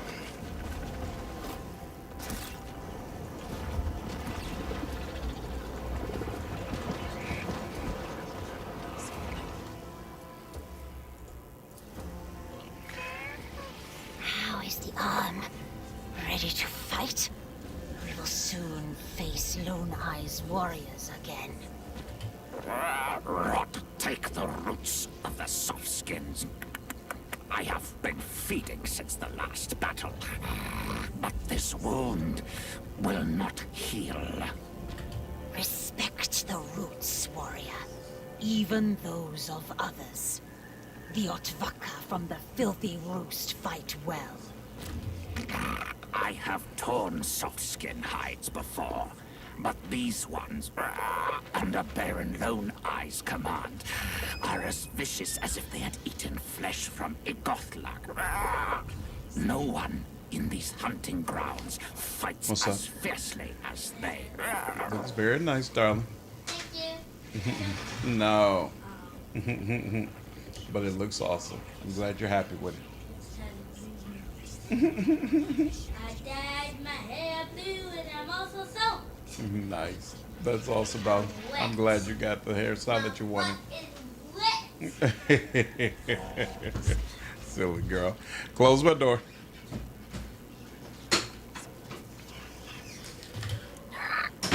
Then Lone Eye must have given them strong strands. Or something else. No matter. There will be more battles. Heal up. He will return for you. Interesting. Keeping my eyes open. The Baron is supercharging his warriors. Isn't that comforting? What's going on, Exin? How are you?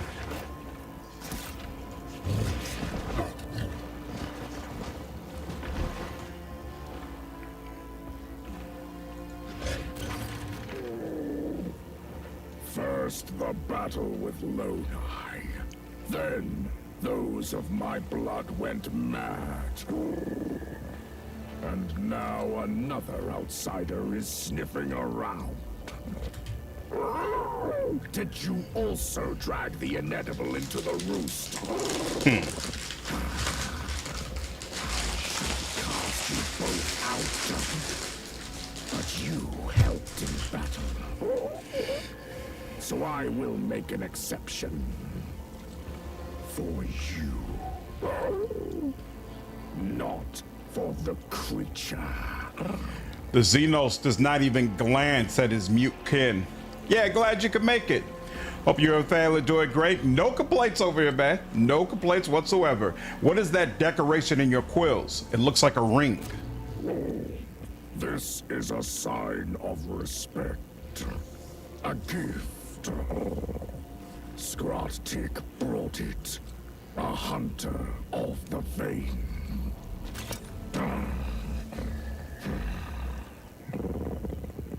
Do you like it?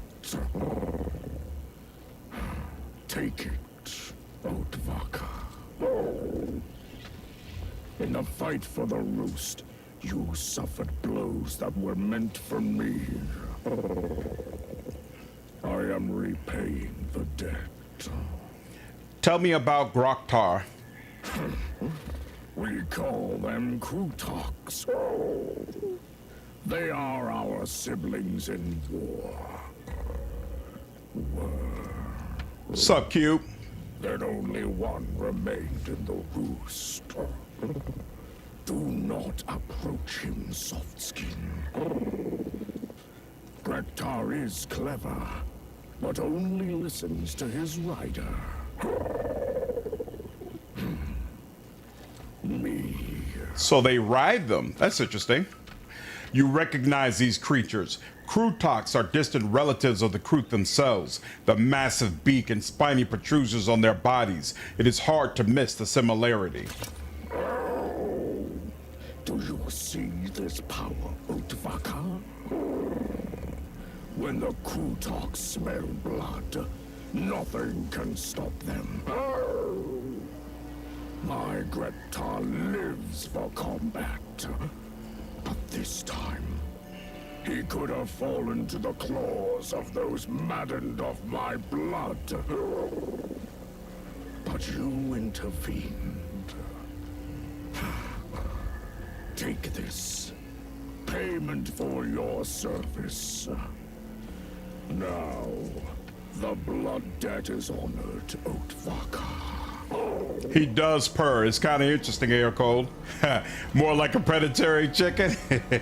You get a crew companion, a female crew, in fact, Cube. Many people are hoping she'll be romanceable, but that hasn't been confirmed as of yet. What do you know of the strange tree in the swamp? The Iron Tree. That place is forbidden. We lost those of my blood who hunted nearby. We barely returned their flesh to the roost. Saved the strands. I forbade the hunters to approach it. Weird-Tick supported me in this. What up, Rob? How are you, dude? Hope you're doing well. Requisition of Krutoks? She doesn't have cannibal skills, Cube, but there's definitely, from a thematic standpoint, there's a lot about her devouring flesh in order to get stronger. Actually, she does, but it's not her directly. In combat, you can have her bird devour nearby corpses, and in turn, she actually gives the entire team a bonus in stats, not just herself. Tell me about the inedible. Why should I speak? You are a stranger, Utvaka. Your presence promises nothing good for the Vane. Did I not aid you in battle against the rabid crew? You were saving your own skin, Utvaka. Will you claim otherwise? No, Predator only hunted people, didn't eat them, as far as I remember. Yeah, Outcat is known for this. What up, So Cold?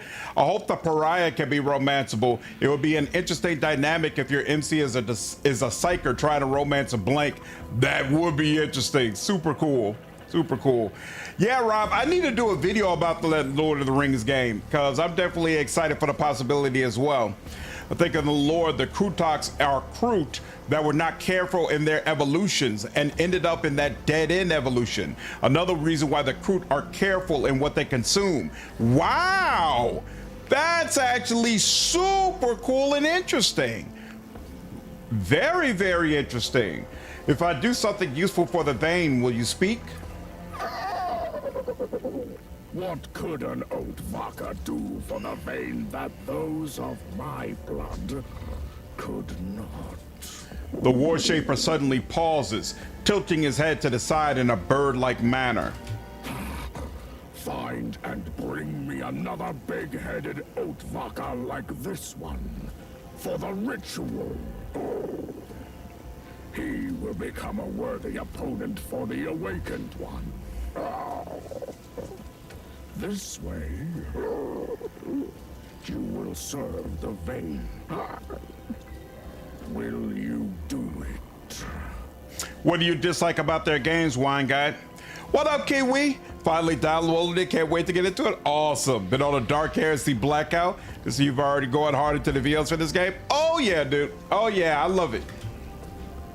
With a menacing growl, Cog watches the Krut's hand intently, ready to rip it off at the first wrong move in your direction. Big-headed Okva An Ogren? Why do you want one? For the awakened one.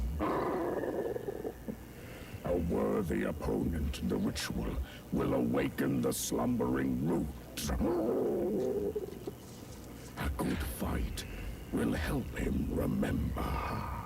Yeah, I doubt they would make a Lord of the Rings game that was just like Kingdom Come Deliverance. Like, if you're going to make a Lord of the Rings game, you're probably going to have to focus on making it a little bit more accessible.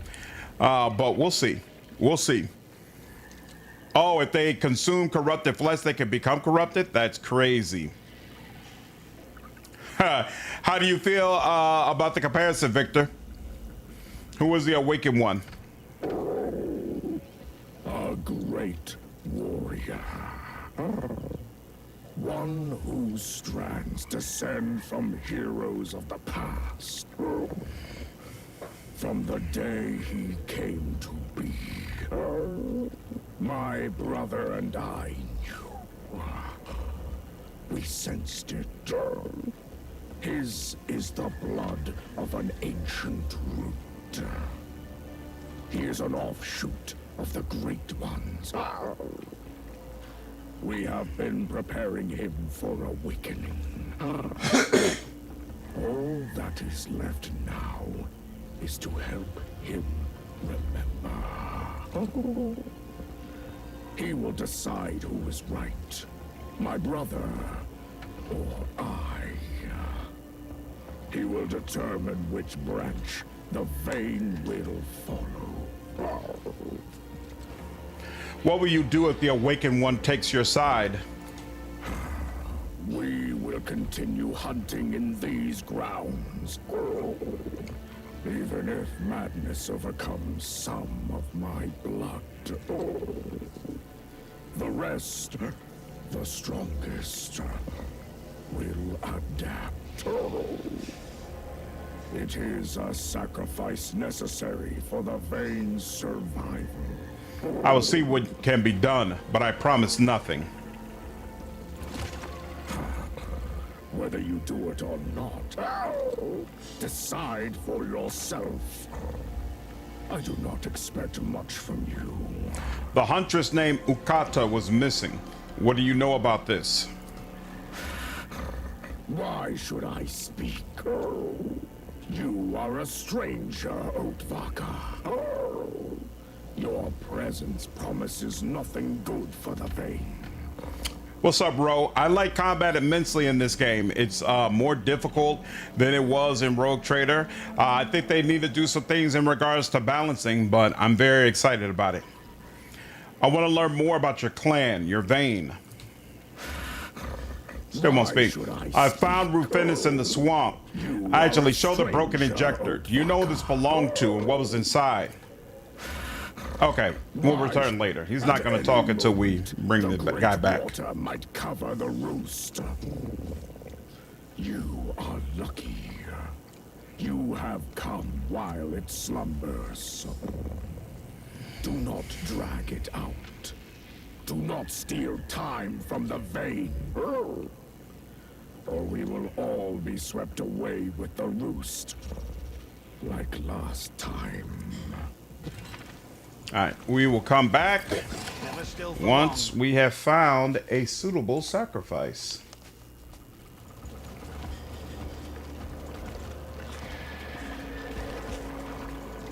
Can't go all the way up there. No problem.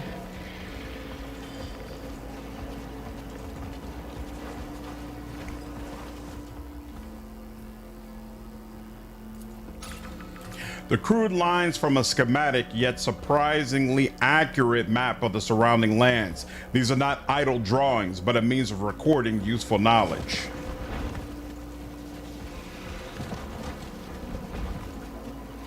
No sense in delay.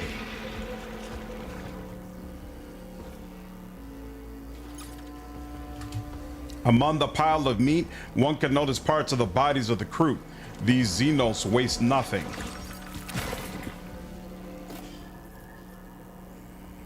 Arm amputation long loss, which does not deal. Actually, Well, it deals more damage if I'm going up against armor, but less damage if I'm shooting directly at vitals.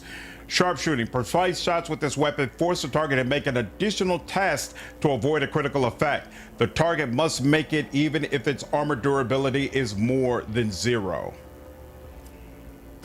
Beautiful. Heard news of a new Vampire the Masquerade game being developed. It's tabletop. This is a tabletop game. Gen Con is a tabletop conference. Never still for long.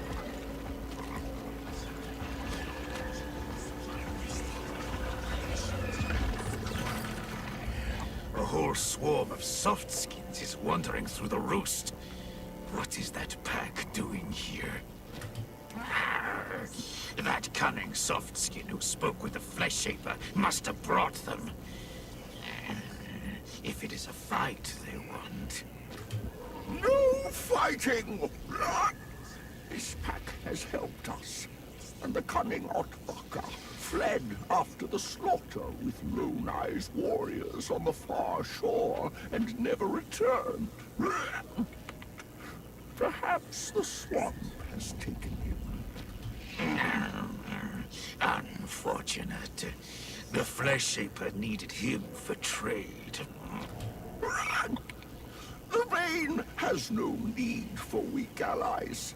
If the cunning one could not survive, he was not so cunning after all.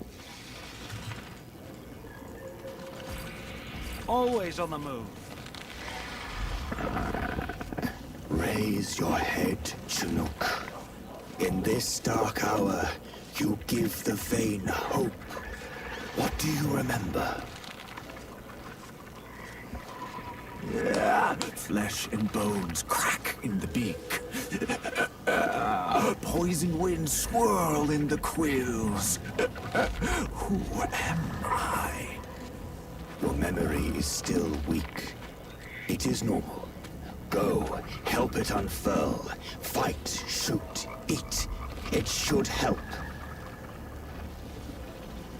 Eat? Yes, I want to eat. The whirlwinds of stars tormented me for too long. I need to put meat on my bones before the battle. Feel like I know the voice of the Awakened one too, but I can't place it. That's you. Okay. Not liking much the models for the crew, bit weird. Shouldn't the crews be weird though?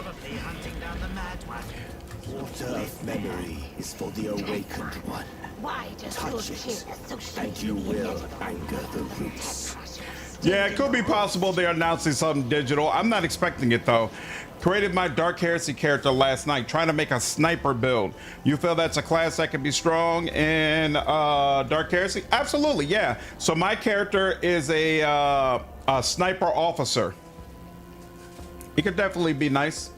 Operative works much better in this game as well. So, and of course, the operative is definitely great for snipers. So that's another good option for you. I've come to trade knowledge, soft skin. Let us speak, but not for long. No one knows when the great water will strike the Vein again. I see it already creeping toward our hunting grounds. Last time, we fled into this roost. Now, there is nowhere left to run. The stench of the inedible. In the roost. You are foolish to consort with that creature. It is carrion, cast out by the Vein. Spoiled flesh that will rot in the earth after death. Its strands will never again become part of the Vein. The Shaper speaks of your companion as if it were not standing right there. You notice that the pale-skinned Kroot itself is looking away, eyes downcast. You ordered your kin not to attack me, and not to feed on humans at all. Why such kindness? I am the Flesh Shaper. I sense the strands within the flesh our hunters bring back. I decide what those of my blood must consume to develop their potential, and what must be left to rot. You have seen with your own eyes the madness that tears at the vein. The wisdom of the roots surfaces in my mind as lessons from those who came before. My instincts cry out to me. The vein must be cautious. We came to this wretched land, consumed the strands of your kind in hopes of gaining strength. But we found only rage and frenzy. Though my brother Croak is stubborn, we must leave for another place, a better one. He is a warrior. It is hard for him to understand the voice of the roots. What's up, Violetta? Do you think you'll do a second run where you head to the Spires first after this one? Depends on whether I feel like the community wants it. If the community wants me to do a second run of the beta, I'm 100% down for it. But something tells me they're probably going to be like, no, let's move on to a different game. We'll see, though. You and your brother spoke about the ritual of the roots and the Awakened One. The Awakened One is the best among us. The one in whom the strands of the roots grow. The strongest, the most useful. Chinook, a young hunter, carries the fine strands of an ancient hero. If the ritual is completed, the Awakened One will judge between me and my brother. When will the ritual begin?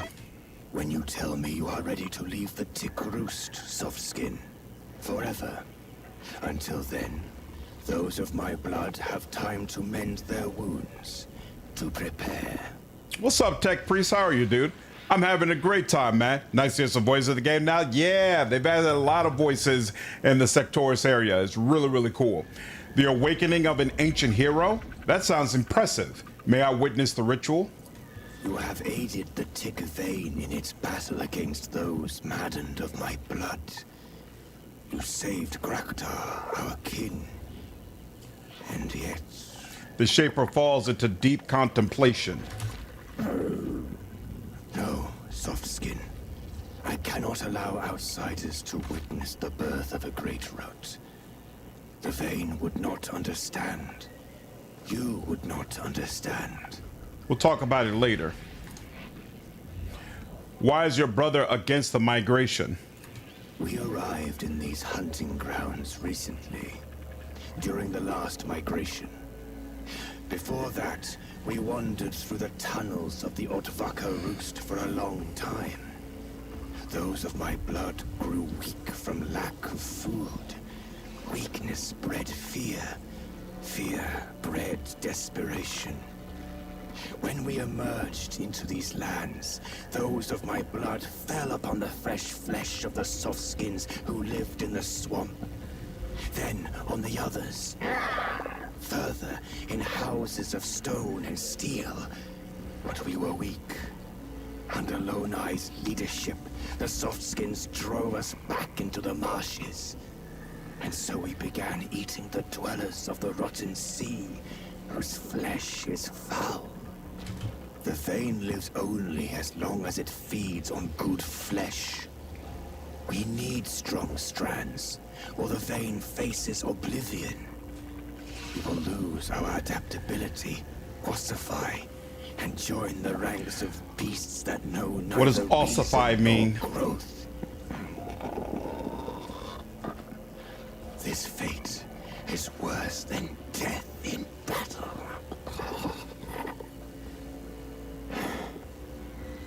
Proactic believes that only this awaits us in the tunnels. About the inedible. The creature broke the covenants of the roots, and my covenants. It lived alone in the swamps. Softskins should not have gone to its camp, should not have had dealings with it. It was dangerous. Why do you speak of the inedible as though it is already gone? Because pruning the Vein's rotten offshoots is my burden.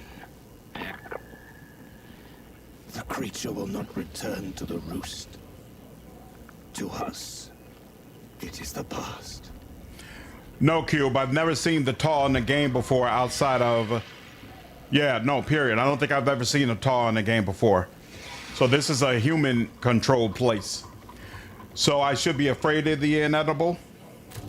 The inedible did not follow the Vane's laws and was cast out. It survived alone for a long time. Such hunting is difficult. It was hungry and could have devoured anyone. Any soft-bodied one would have been a desirable prey. Are the crew typically slaves of the TAW? The Xenos behind you shifts his quills uneasily. When you turn, you see it staring at the ground, fists clenched. The crew is angry, but does not dare to challenge the Shaper. I understand. Good. I no longer wish to speak of those whom the leaves have buried. That partially clarifies what happened. You came with questions, Soft Skin. You got your answers. Now help the Tick Vane. Then I will share new answers to new questions. The crew matter-of-factly tilts back its sharp beak. When Lone Eye's pack forced us to retreat to the shore of the Dread Sea, the first great water came. It washed away the roost. The Vane had to flee again. That is how we found this place. But at the border of this hunting ground, the Iron Tree awaited us. It seemed dead and withered. I sensed the kin band to gather the flesh hanging from its branches. And the hunters perished in its treacherous traps of metal roots. My brother and I decided never to approach the tree again. And so we left it to sleep. Are the TAW like range psychers, or are they like are they more like snipers? You say they're bad at close combat. So the crew are basically mercenaries for the TAW, annexation of a race. Interesting. More like an auxiliary in their forces. Okay, so there's a more equal relationship. Interesting. But what is the Vane to do now? On one side, the great water creeps slowly toward the roost. On another, Lone Eye's Outvaker lurk, waiting. On the third, the Iron Tree stands, a path only the finest hunters can traverse. The Vane is caught in a trap that is about to snap shut. What's up, Archangel? You are no ordinary Outvaker. You smell of strength and cunning. I sense it in your strands. Convince the Iron Tree to spare the Tick Vane, and we may trade new knowledge. Or leave forever, and I will proceed with the ritual. A fair exchange. Think. Choose.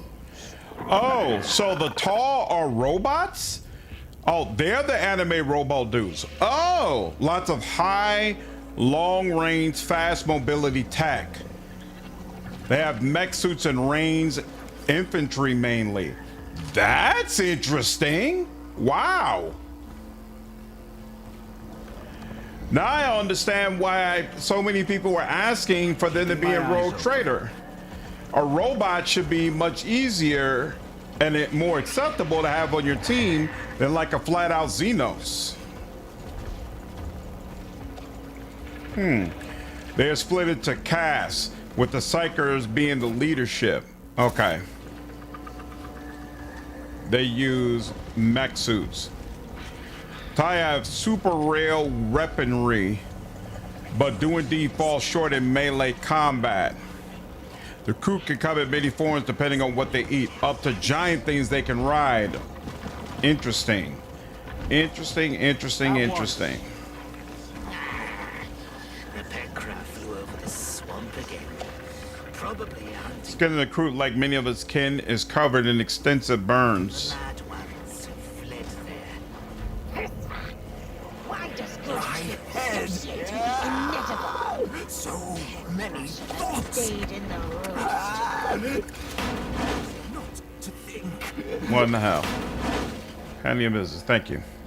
Not robots. Okay, so they are alien. Okay. The tall are organic, but they use mech suits and Gundams. Crazy.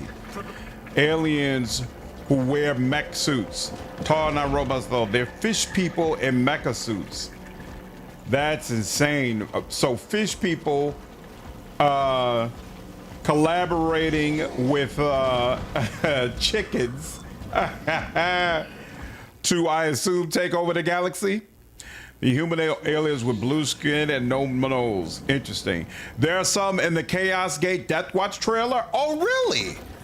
Oh, whoa, okay. When I rewatch that, I have to check it out.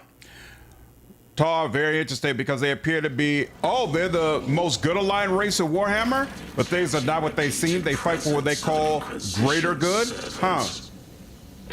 Your security systems are interfering with a local tribe's hunting. I want you to authorize their presence. The layperson is conducting dealings with the Xenos. Fact recorded and archived. Request for service. Approved. Justification. Preservation of acceptable operational status of the server congregator's security functions. The clan is granted sanctioned access within the security perimeter of the sacred mechanism. That will do. Okay, so if you did not notice, we have nice. So now we have rank 1 and Xenos Hybris and a +10 to Lore Xenos. We also have a +10 to Metakai and a +10 to Lore Heresy. Very, very nice. And the conviction we have the highest number in is Amalathian, but long term I will be leaning Xenos Hybris. Just haven't had as many good opportunities to go that route as I would have wanted, but we gonna work it out. Brother's gonna work it out. All right, now let's head back to the Baron. My opinion, they brainwash their own people and other races to a cult called the Greater Good. Interesting. The crew crosses its arms abruptly, looking at the way out of the swamp. After that, it nods at you and begins searching for a place to rest. So the crew will not join you until the quest with the crew tribe has been taken care of. Not actually fish people. It's a bit of a meme because they don't have a nose, but instead some kind of blowhole in the center of their head. Insane. Allegedly, the leaders have side skills that dominate other races. Makes sense. Nobody's really good aligned in Warhammer. Why are you still here? Reconnoitering. I cleared this area out already, right? Let me check real quick. Yeah. Those doors are open. That means I was already here. Right, I remember. I came here, but then stopped short of you, right? Because I wanted to wait until I had a correct place to send you. How do you level up convictions? Through dialogue. Yes. Through dialogue and quest points. So basically, you'll get dialogue options and actions you can take in quests that'll give you points in each of these convictions. The green one is the Puritan Inquisitor path. The red one is the Radical Inquisitor path. For each path, you can only really level up one of the convictions, because once you get it to level 2, the other one will no longer receive levels. So like, for example, I'll probably get to level 2 in Amalathian first. And once I do that, I will no longer be able to gain any ranks in Mono Dominant. I'm definitely going to lean towards Xeno Hybris, which means Xanthite is not going to get any ranks beyond 1 either. Mono Dominant is great if you want to use a lot of fire. Xanthite is great for Psychers. It's really going to help you pump up Veil Degradation. Amalathian is great for people who want to play as healers and buffers. And Xeno Hybris is great if you want to use Xenos weaponry and face a lot of Xenos in combat. George, Yep, what's your question, Tech Priest? No charge, no goes up. I think I can convince you not to follow the Baron's orders. Try. I could get you working for the Inquisition. Oh, wait, no. Cog, persuade him. Do as the commander says, or you'll get smacked on the head. Cog confidently strides forward. Before you can react, he raises a fist and thumps the other Ogren on the head. But I already got smacked. Then you'll get smacked more. To substantiate his words, Cog raises his fist for a new strike. Have they done any work on that clue book where you form theories by drawing lines and so on? What kind of work do you mean? All right. The big-bellied Ogren shrinks under Cog's commanding tone and rubs the growing bump on his head. Mo's not stupid. Tell me what to do. Trick the Ogren to lure him to the Kroot. Go to the swamp and wait for me there. I'll tell you what to do next. That's easy.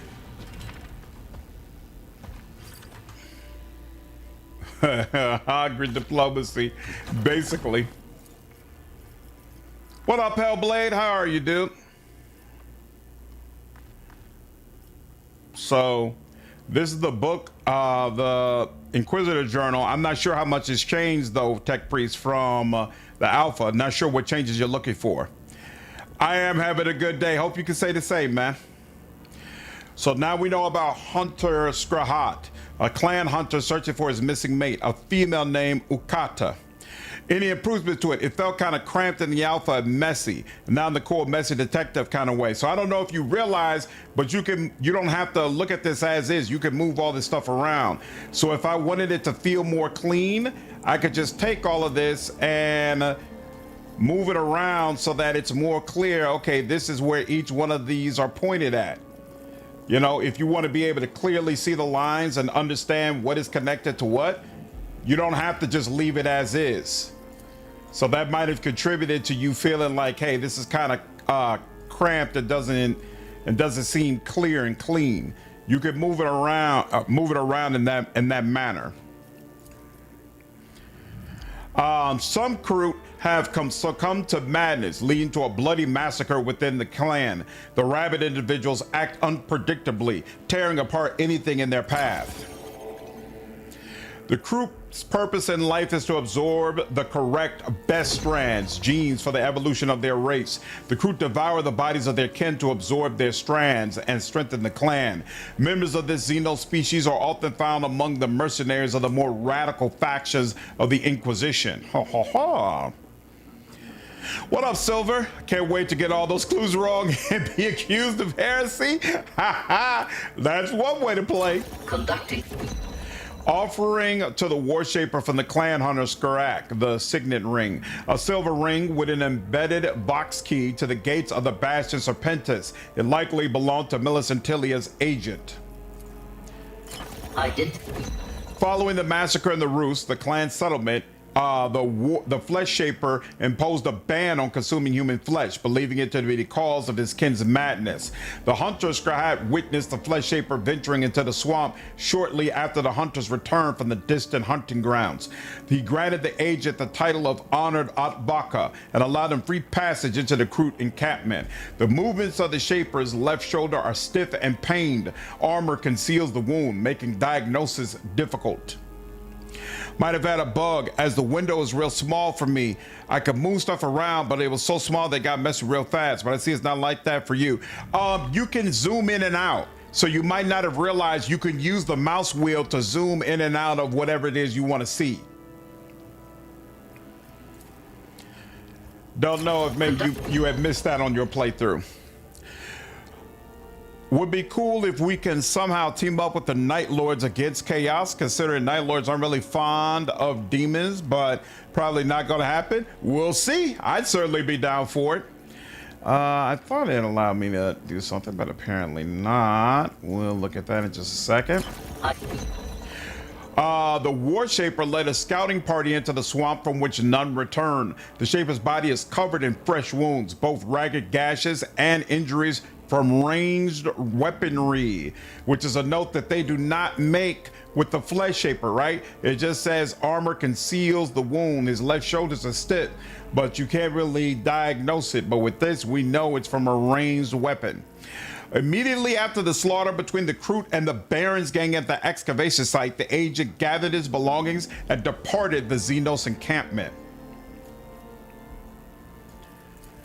And the Baron manufactures the combat stimulant Gergesum. The Baron is troubled by a fresh stab wound inflicted by a bandit from the Pharaohs. The Baron has forbidden his gang from venturing into the swamp due to the Pharaohs and the aggression of the bog beasts. The Baron's gangs fights with twice the ferocity of other half-zone denizens.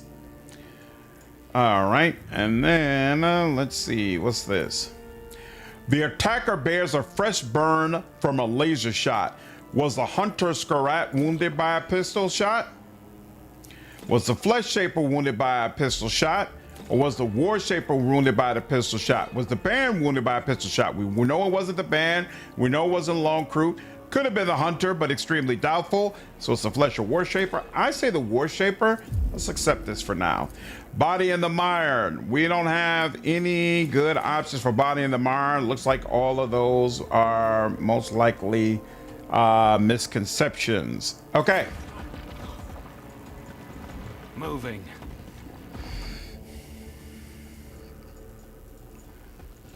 Let's check this. Take care, Tech Priest. Couldn't zoom out though, but it was the Alpha, so I'll assume it's temporary madness. Nice, no problem. Have a good night, dude. Take care. Well, more upper Hybris.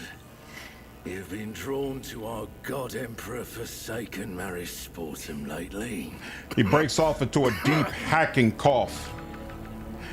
The barking cough, coarse speech, and off-putting appearance. He plays the part of seedy lowlife very convincingly, but the Baron gives you an intent look that sweeps over you in a fast and brutal fashion. Though his gaze is clouded by some stimulant, whoever this man is, he is not like the rest of the rabble that inhabits this place. You know where you are, and you know who I am. So why would genteel folk like ourselves waste time on how-do-you-dos? Why are you here, Upper Ivor? I didn't give a preacher to the Baron. What are you talking about, Geo? To crow about you're talking about Durkis? Salty hides? I've been told you handle the ferals well enough. I'll give you that. And as a reward, I'm granting you an audience with yours truly. No need to thank me. Yeah, you're talking about Durkis, because as you investigate, it becomes clear he's been running around torturing everybody for no reason. He's basically using the flock as an excuse to just brutalize folks, and my character does not appreciate that at all. Now, when I play as the mono whatever dogmatic type character, I'm definitely going to hand it over to the sister. But even then, you could tell Sister Septima, hey, this guy has cracked and gone completely insane, torturing people, and she ain't a fan of it either. And how do you manage to get this lot in here with you? Is Maul staring at the wall again? Bloody abhuman. Who are you? Should the attention of an Upper Ivor flatter me? Or scare me? I don't know what to do with myself. I'll just say that my business is to dig up long-forgotten treasures that lie in the dirt beneath the feet of the Lords of the Spires, and that's how I serve the God Emperor. Any tools are good in the struggle against the enemies of humanity, as long as they do not come to us from the hands of those very enemies. Thanks, Hellblade. Rod and Fish saw some of your people force others to drown themselves in the sea. The victims were dressed in worker uniforms. Why the performance? For throne's sake, the sea toxins have finally eaten the old girl's brain. Right. What do you expect from a blind hag like her? She couldn't tell the difference between a fish and a boot, even under a spotlight. She's got things all mixed up. If that's true, then I'm giving you a chance to explain yourself. What really happened? Loose tongues lead to the grave. I have no clue what you'll do with what I tell you. Maybe if you gave me a solid reason instead of empty words, or maybe if you'd come here to help instead of making demands. Show the sigil. You are speaking to an agent of the Golden Throne. Is that a solid enough reason? The Baron narrows his eyes, scrutinizing the symbol and taking a deep drag. That's a pretty bauble, no mistake. But I'm as pure before the Gold Emperor as the stairs of St. Sibelius. That's what I am, the holiest bloody man in all of Marisportum. If it was allowed, they'd all be praying to me, all the wretches whose hides I protect every day from the senseless bastards and the creatures that crawl out of the damn sea. So I have no reason to tremble before you, Upper Hiver. What kind of help do you require? Oh, not me. I'm not that selfish. Marisportum needs help, Upper Hiver. I can take care of myself just fine, but this forgotten town will fall apart unless someone steps in. What's incredible is that the locals are still holding on. Yep, Hellblade, Alcat has committed that this game will be fully voice acted. Your character is not going to have a voice, and there's not going to be a narrator, but other than that, everybody's going to have a voice. Even people who are just walking around that you can't talk with directly, their dialogue is going to be voiced as well. We're having tech problems, in every sense. We've seen servo skulls snooping around more than once. We've seen red robes. The tech priests are gutting Marisportum. They're not even waiting for us to die on our own. They did something to the machine spirits of the generators that power the ventilation systems, and now they're not working. The emergency generator is what's keeping us alive, but it won't last long either. And if we don't have air, Upper Hiver, you can guess what kind of slow and nasty death is in store for all of us here. I'm not harboring any illusions about your abilities. There's no fixing the disassembled generators. But if you can get the emergency generator next to the drainage main to work at least half power, then we'll talk. Or even better, get the tech priests and their skull spies to back off. Well, you don't have much chance of that, even if you are an Upper Hiver. And maybe you can at least get a generator part out of them. They store stolen goods somewhere in the swamps. I advise you to be more forthcoming.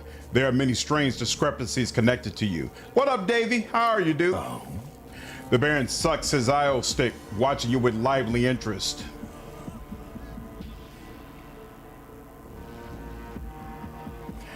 There are crates of supplies in the warehouse at the entrance to your den. The same crates that were taken from the excavation site. How did they get there? Those bloody stupid bastards. They must have brought it in without my say-so. Yep, definitely a step up. Thanks, Hellblade. He gives some kind of signal to his gang, and an agitated hum rises in the carver's den. Oh, thank you, Davey. Appreciate you signing up as a member, man. Appreciate you. Two wretches exchange an anxious look as they come to stand before you and the Baron, who is viciously chewing on the end of his ill stick. The heavy-set woman with webbed fingers on her left hand elbows the man in his side. Boss, what's going on? Got a job for us? If you need us to knife somebody... My guest from on high has just asked a question. And it's a fair question, I'd say. How did supplies from the excavation site wind up in my warehouse? I'd also like to know why you spawn of Croxes decided to shit all over my order to touch nothing over there. Yeah, I saw that, Dave. You tried to give a gift and it went to yourself. That's hilarious. I suggest you tell us everything. The Baron's patience is wearing thin, as is mine. If you're trying to get the membership and you're not a member yourself, then you're going to be part of the pool of people that could potentially get one. Baron, you're a measly worm under the feet of penitents who really care about Marisportum. Rust and me saw through you a long time ago. We wanted to leave, but Confessor Ursimus, he wouldn't have us, because we were tainted by your lies, as black and sticky as damn Gergesem. But we kept the faith. We kept listening to Confessor Ursimus' sermons on the streets, unnoticed. The Confessor told the flock not to go to the excavation site. He said the upper hivers would soon start looking for someone to blame. So me and Russ figured if we planted those supplies in your warehouse, the upper hivers would get you, and Ursimus would take us into the flock in thanks for getting rid of a pustule like you. But now, you and the upper hiver are working together. You damn bootlicker! Shut up, Claude. Just shut.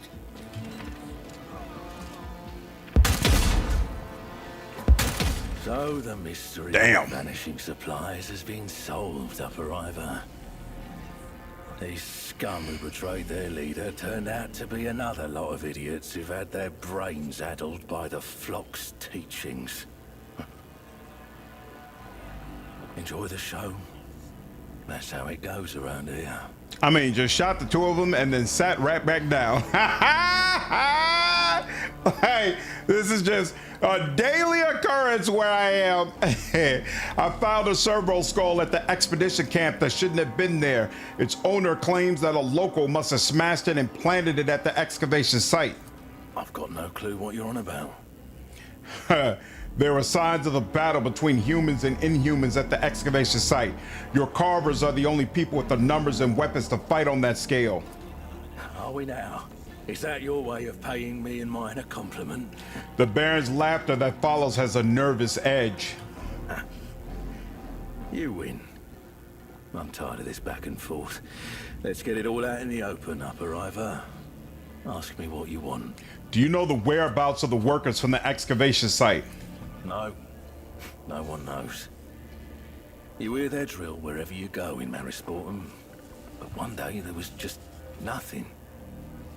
I sent people out to find out what happened. They just disappeared. Dumped all their valuable gear, tools, weapons. Just when we started looking around, the freaks from the swamps arrived. It was like they'd been sent there on purpose. We didn't have a chance to even say a word to them before they were on us. I've got to say, my lot gave those bastards a good hiding. The Faisaline missing from the excavation site. Do you have it? Of course I have it. I couldn't leave it just sitting there for anyone to grab. What if the things from the swamp had got to it first? Or worse, the flock, or those scumbags from the ferals? No, better lock it up safe and sound. You want it? Take it. I've got no use for Faisaline. The Baron's smile is both obsequious and mocking.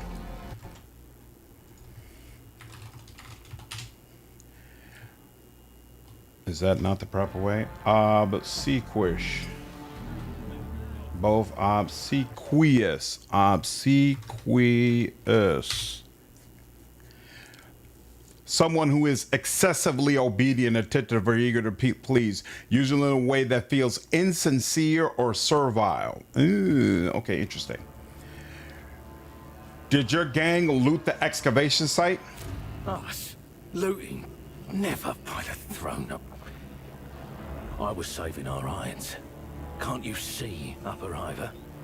First, someone from the spires has a small army of assistants vanish without a trace in Marisportum, and then they find footprints from those damn bog beasts everywhere. The owners of the excavation site wouldn't care who's at fault. They'd just burn us all. That's why I took precautions. I made it look like Ursimus's followers did it. Hid the traces of the big-faced bastards, had my people paying flock symbols all over the dig site. And I also drowned a few traitors in the sea, disguising them as workers. 2 Groxes with 1 shot. I reckon that no matter who came to investigate, they'd probably check out the site before just burning all of us indiscriminately. And that they'd spot at least one of the false trails I'd left. You'd have guessed they'd send somebody with actual brains. I knew we'd get the blame for it. So I took steps to protect us. I caused some chaos. But the truth is that me and mine didn't touch any workers from the excavation. I value my life. If you ask me, it's all the flock's doing. Wouldn't surprise me if they really had confused the minds of those poor sods, and then... You have already lied to me once. Why should I believe a word you say? You don't believe me? Well, then maybe you'll believe one of the flock. Runaways go in both directions. There is one lad, couldn't stomach the beatings and the bans the flock loved so much. He came to me, and in exchange for my help, he told me a whole lot of interesting things. Like exactly how to frame Ursimus, and how to get around the security traps at the excavation site. Funny kid, eh? Those things that only someone who set up the excavation could have known. The Baron shoots you a pointed look. He hides out in one of the huts on the cliffs. Comes out every few days, meets my people near the Hawker's place. Takes supplies and go guess them. If you hurry, you might catch him there today. People are disappearing in the town. Are you responsible? No. The only people I disappear are my own. If they overstep, if they steal Gurgesum, if they get too cozy with the flock. I've got names and witnesses for all the people I've disappeared. And some of these disappearances happen very publicly as a warning to the rest. See those ones up there hanging from the ceiling? But the disappearances among the ordinary folk, I've had no hand in those. Tell me about the so-called bog beast. They're Xenos. The kind you can put up with if they stay out of the way and out of sight. They came through the tunnels from another hab zone after the first sea quake. They thought they could do as they liked. Started eating whoever they came across. But they liked the divers the best. My carvers had to put them in their place. They drove the scum further out into the marshes. My people don't go near them these days, on my orders. There's nothing out there anyway, except for those Xenos and the ferals. I like the Baron as well, Geo, which is why I never kill him. There's a door over on the left that I guess you can only get into if you wipe out this entire area. I've never done that to find out what's behind that door. If any of you all have done it, let me know what's in there and whether or not it's worth getting. The Sister Septima really doesn't like him. There's a part of me that feels like if I go hardcore dogmatic, I might kill him as someone for being someone who's working with Xenos and just in general a bandit. Are you telling me the Xenos just accepted their defeat and didn't attack any more locals? The Freeze didn't have much choice. My people nearly wiped them out.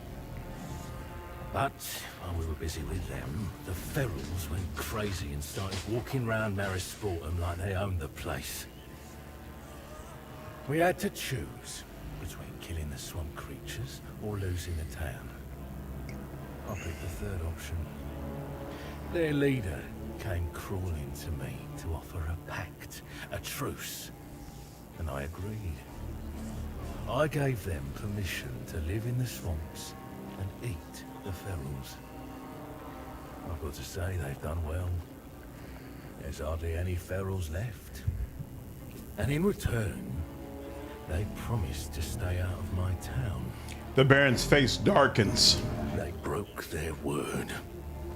The bastards violated the truce when they attacked my people at the excavation site. Do you believe in coincidences, Upper Hiver? I don't. A lot of good fighters have gone missing lately. I'm sure those creatures are hunting them down on purpose. No matter. I'll make them pay for it. That will do for now. The Baron nods silently, inhaling the stinking smoke. I need to know the details of what happened at the excavation site. Ask your questions. Okay, we already asked all that. Are you aware of what happened at the excavation site on the outskirts of Marisportum? Excavation? The one those other Upper Iver pals of yours are messing around with? I don't know what's going on over Glad there. to hear it, Bakar. I don't want to. What's up, man? Anyone sniffing about within 100 meters gets shot for their trouble. Whatever they're up to, it can't be anything good. Think I'm stupid enough to stick my nose in and send my people there? You don't have enough hands as it is to keep things ticking over here. So leave off with your assuming. But thinking about it, if something did happen, then you're looking in the wrong place. Ursimus and his lunatics from the flock are bad news, Upper Iver. Have caused all the trouble they can in Marisportum, and they've decided to try their teachings on Upper Ivers instead. Do you know someone by the name Rufinus? I'm looking for him. In Marisportum, anything that isn't nailed down goes missing as soon as you turn your back. That includes people like this Rufinus of yours. Never heard of him, by the way. Show the pic of Rufinus. You've never seen this man. Never seen him before, Upper Ivor. I'd remember that burned face if I had. His leg is augmented below the knee, his left leg. Do you really think I keep a record of every down and out who's missing a lip? Well, I don't, all right? An agent of the Golden Throne was found dead not very far from your town in the swamps. You know something, but you're hiding it. I have a sneaking suspicion that you had something to do with his death. For throne's sake, Upper Ivor. So maybe there was a dodgy-looking type hanging around here, always with his hood pulled down over his face. He never gave his name, and I never asked. He had strange questions about how the Gegessen was affecting humans and Xenos. He paid a decent price for the answers. That's all I know. What's up, Angelos? I strongly agree. The fights are much more difficult and dangerous in this game compared to Rogue Trader, for sure. And no, Upper Ivor, I've got nothing to do with nothing. But who's going to believe me, right? Certainly not you.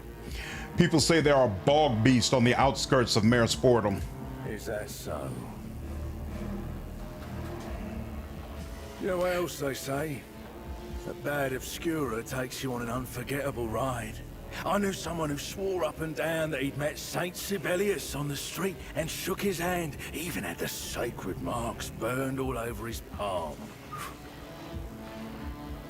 But what I say is, when you're out of it and puking up your guts in an alley, don't go leaning on any thermal pipes.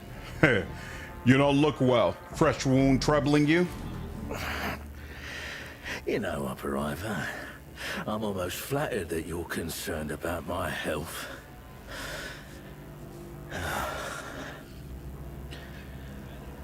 One of the ferals came up with the idea of taking me out with a piece of sharpened pipe. Now he's up there, hanging from my ceiling, as a decoration. Uncontrolled consumption of stimulant substances ultimately will have an adverse effect on your health. I would advise you to see your local chirurgeon as soon as possible and arrange disinfection and appropriate suturing of the wound. And I would advise you, Upper Ivor, to go out into the sea and try to tell the fish how to swim. Calling yourself a baron in a place like this is absurd. You're saying the rabble who crawl in the mud under the Upper Ivor's feet should only ever refer to themselves with utter disrespect. Well, submit a complaint to the Administratum on Terra. I'm kind of the boss here in Marisportum, so the title of Baron suits me down to the ground. And how did you manage to become the boss of an entire Hab zone? Why? You don't think I have a face for leadership, eh? It just happened that when Marisportum was flooded by the first seaquake, the pious bastards, the lawmen, and the guardsmen all up and left, and sealed the gate behind them. Who do you think stopped the carnage over supplies? Who got the divers and the common labourers back to work? Who threw the looters out of town? The ones who just wanted to run amok and wait for the next seaquake to wash away the Hab zone for good. Yours truly. Me and my carvers. I didn't have much of a choice. Someone had to do something. I want to know more about Gergesum. It's funny. Who would have thought that at the bottom of the stinking puddle that washes over Marisportum, there would be shit more valuable than plasteel. Shit that only local divers can get their hands on. Shit that upper hivers will fight each other to get. Out of the mud and waste. Upper hivers take it too. Interesting. A treasure for the nobles of the spires. And that's the only reason they haven't burned this place to the ground. And because I'm pure before the God Emperor, and I keep everyone around me pure too. What's up, Scribe? Appreciate you following me over on Twitch. I cannot help but notice that you have ignored the semantics of the question posed, replacing the actual description of the substance with indirect emotional comments. How good of you to notice, Upper Ivor. You supply stimulants to the noble houses of Sibelius? Which houses? Would I be pure before him and myself if I denounced my friends Upper-Iver? And would people follow a rat? I don't think so. I hear the locals are being tormented by nightmares. How do your gang cope with that? Well, I created Gergesum. And that stuff doesn't just increase the strength and hardiness of my idiot underlings. It also stops them from sleeping. No sleep means no nightmares. No nightmares means everyone's just fine. Everyone in Maris Sportum is trying to get their hands on a few drops of my treasure, you know. Am I right in thinking that all the local bandits follow you? No, that's not right. Mine are the quiet ones in the colors with the aluminum tattoos. They keep order and keep the rowdy ones in check. But there are enough freaks in Maris Sportum who've taken up arms and decided that they don't answer to me or even him. Gangs of them, calling themselves ferals. When my people see them, they take them out. I advise you to do the same. No one will miss them. What can you tell me about the flock of repentance? Ursimus and his lunatics. We're drowning, and they're only adding to our problems. And the Upper-Ivers wrote us off the moment the first sea quake put everything underwater. But I saw an opportunity. And the locals keep working for the good of him and Maris Sportum so that we don't all die. But to work, you have to have at least some strength. You're allocated 4 hours of sleep and corpse starch gruel. But these holy men are wandering around Maris Sportum and shouting that we need to mutilate our flesh, beat ourselves to bloody lumps and stop eating altogether. How is that any way to serve the God Emperor? Is that Marzai? I don't think it is him. Is it, Patricia? What about the divers? Calby and Erlor. Sloggers who work It might themselves be to the him. bone for his glory. Wow. Nice lads. Only they prefer to keep to themselves. The dregs of Maris Sportum don't tend to look kindly on anyone who's different. That's enough about Maris Sportum. Oh? What do you want to talk about now? Tell me about this place. Go out to the front and look down. You'll see everything you need to know. Maris Sportum is caught between the upper levels that send rubbish and sewage pouring into this place, and the sea that will someday swallow the place whole. Even if that happens, the Upper-Ivers will show up and tell us to grow gills. You might be right, so that we can Patricia. work at The sewage idea's plants growing on me. underwater. The people are surviving, I'm helping them. Me and my good Gesem. So enough about Maris Sportum. Oh, what do you want to talk about now? I must go. Hey, Upper-Iver. Very, very interesting. Keeping my eyes. All right, now. It's your shift on patrol. Let's come over here and consult our handy journal.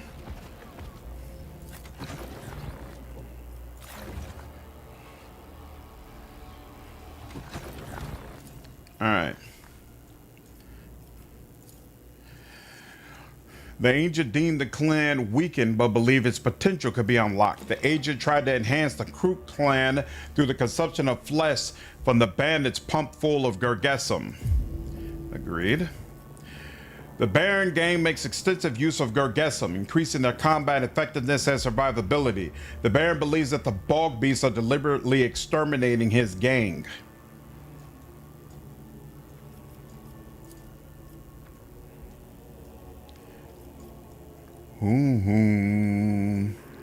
Where is... Oh, that's missing person. There we go. All right. The Baron's gang decimated the Kroot clan and forced them out into the swamps, greatly weakening the Xenos. The Bog Beasts violated the non-aggression pact by attacking and devouring the Baron's men at the excavation site.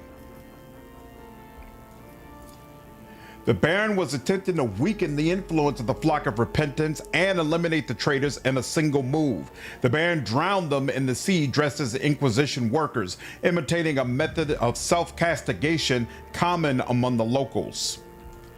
What up, Molecule? Fun to say. The Baron was attempting to weaken the influence. Yeah, we already read that. Pharaohs. The Baron is not afraid to resort to brutal methods to maintain order in the Hab Zone. That's true. For sure. The Bog Beasts, who have been terrorizing the settlement, violated the non-aggression pact and attacked the Baron's gang at the excavation site. Afterward, they targeted the civilians.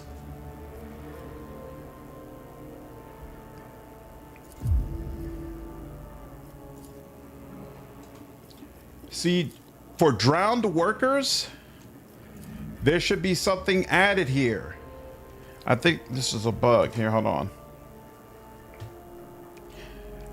The Baron confirmed.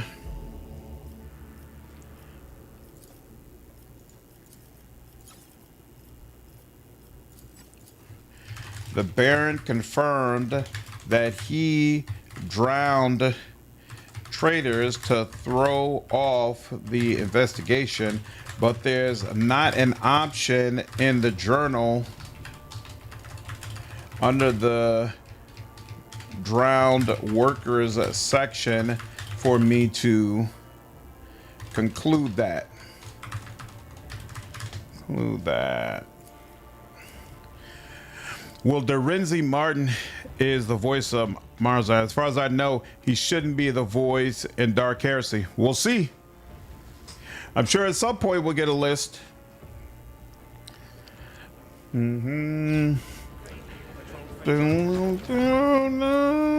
Okay. Divers. Yeah, nothing we can do with the divers. Nothing there. Nothing there.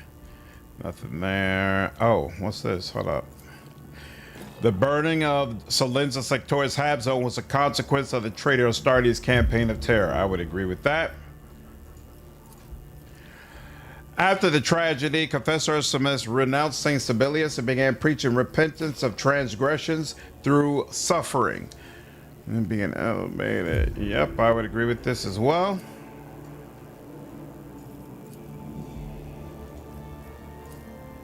Confessor Artemis was the victim of the traitor Astartes' merciless terror in a neighboring Hab Zone. Yep, that's true. Whoa. Yeah, come in.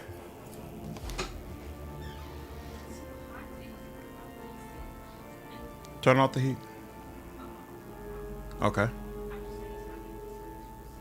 Yeah, that's because of my computer. I can't do anything about it. Yeah. Oh, thank you, Rose. Appreciate you. Take care.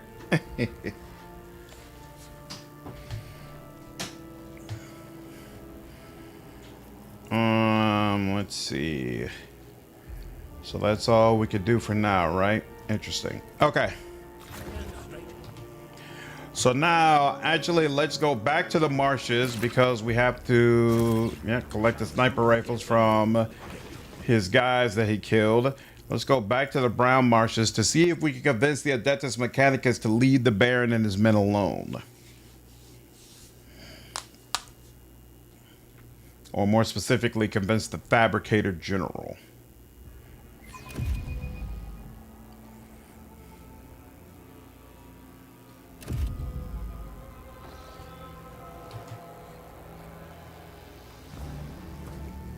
What's this? This is new. The throats of the crew have been slit with a clean, precise motion. Gouged eyeballs are scattered nearby. Move it. Sheesh.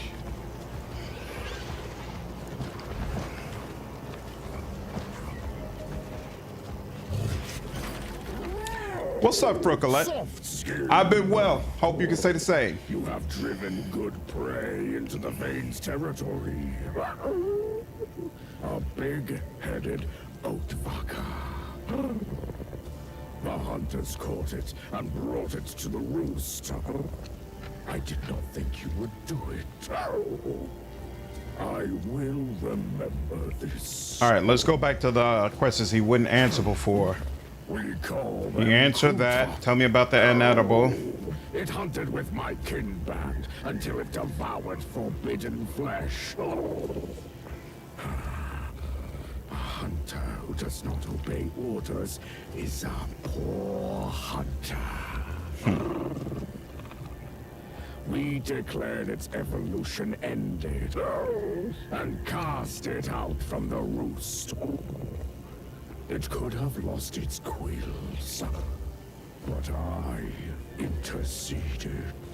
The Xenos' own quills tremble with restrained emotion. He is angry, but at what is unclear. Yeah, the voice acting is super cool. Why did you defend the inedible? For a moment, the Shaper falls silent, assessing whether you are worthy of the truth. Not all that happened was the inedible's fault. But it broke the prohibition and earned its exile. Show the broken injector. Fragile glass. My blood do not carry such things. They prefer reliable vessels for potions. And it smells foul. Like soft-skinned hides with strong strands. What's up, Maxwell? I strongly agree. The voices are amazing. The huntress named Ukata went missing. What do you know about this? Ukata was in my scout kin band. But these lands are dangerous, even for my blood.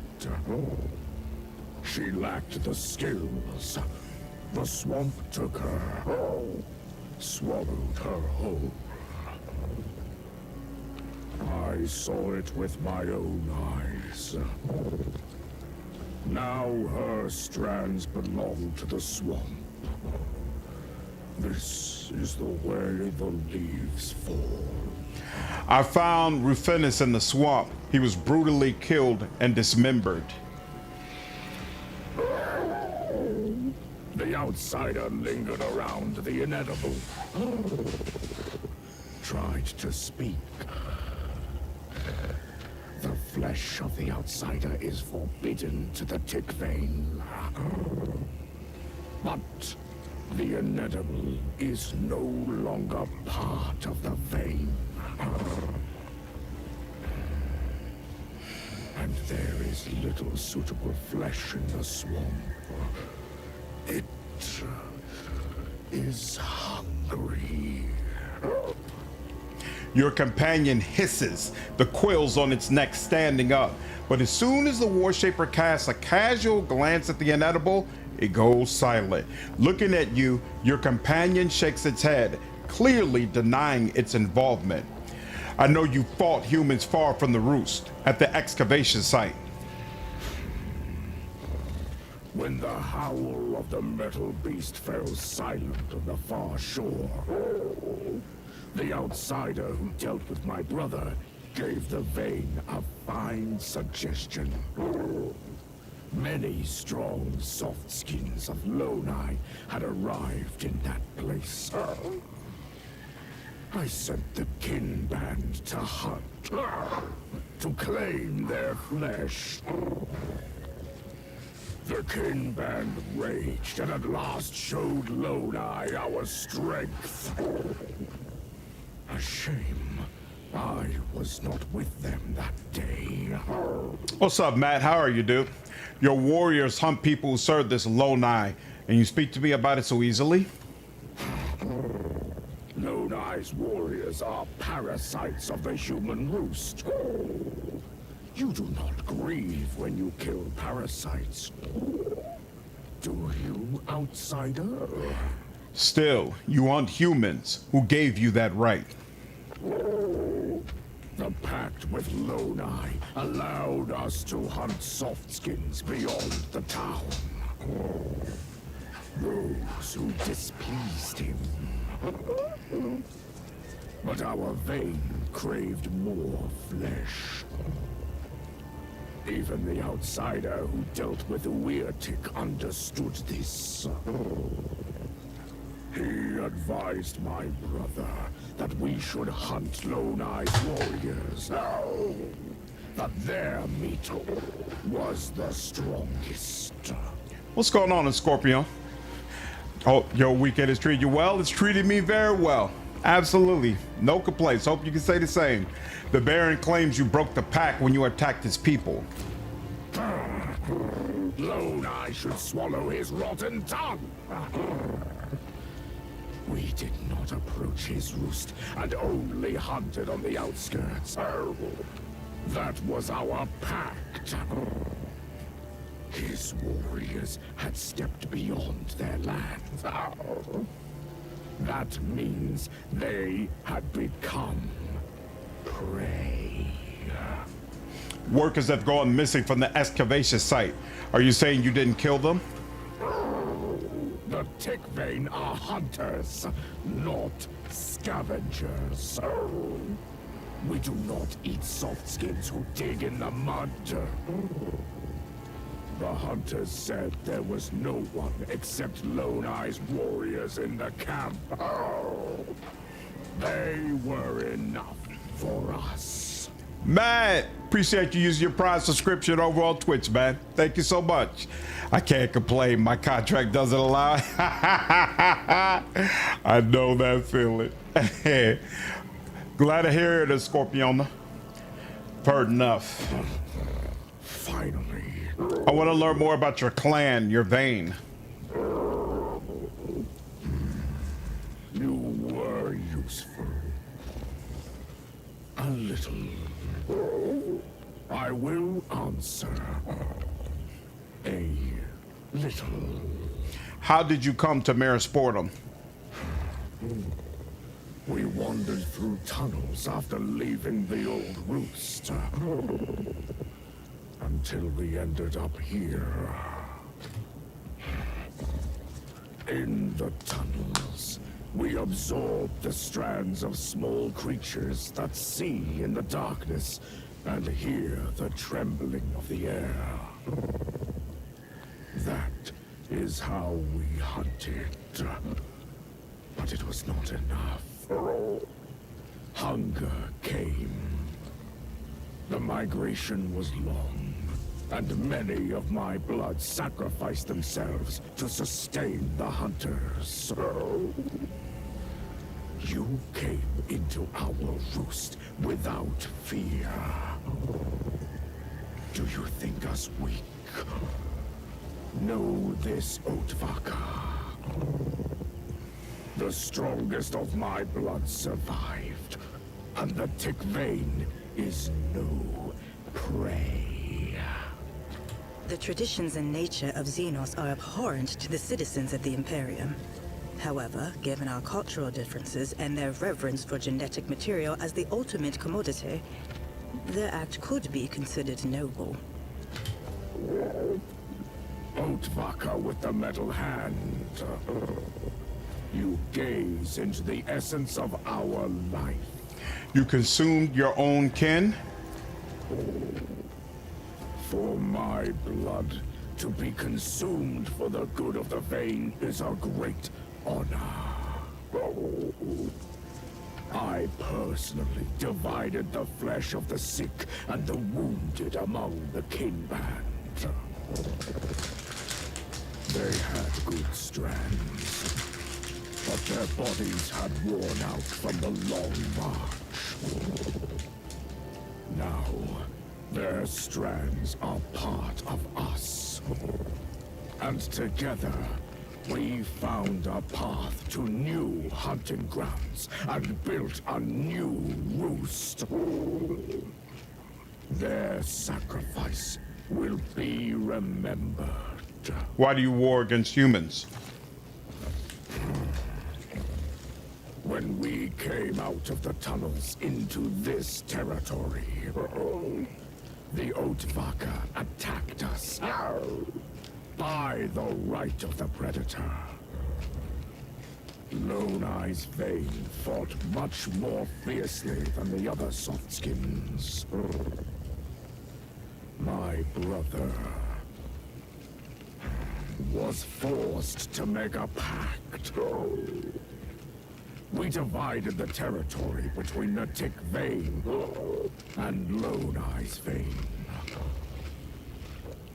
We stay in the swamps, We can consume the strands of those who do not serve Lonai. They are few. Their strands are weak. Lonai remains on the cliffs by the sea. Always on the move.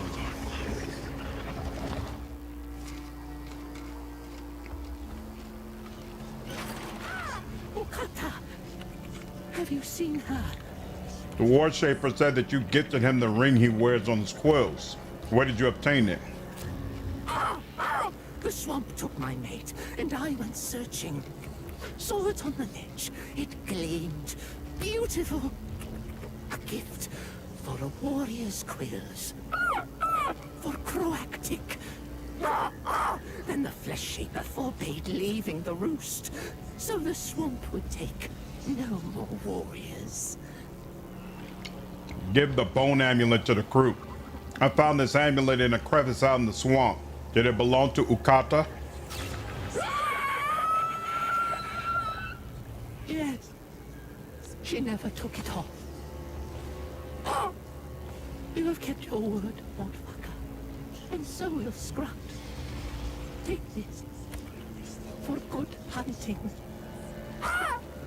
Scrut must find her. Must preserve her strands.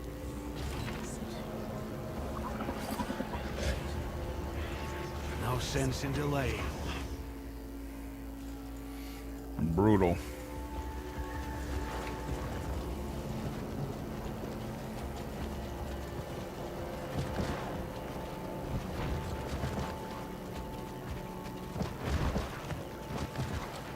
What's up, Sod? Day's going well, man. I got no complaints.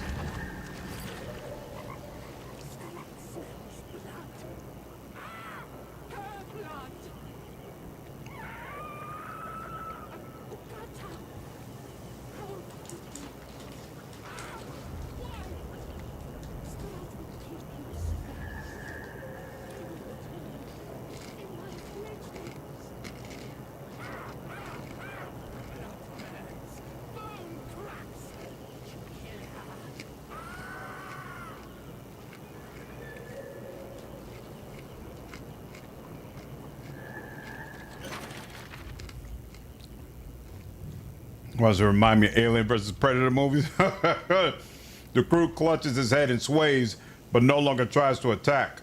It seems the madness has subsided.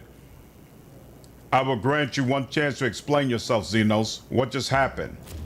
The blood burned.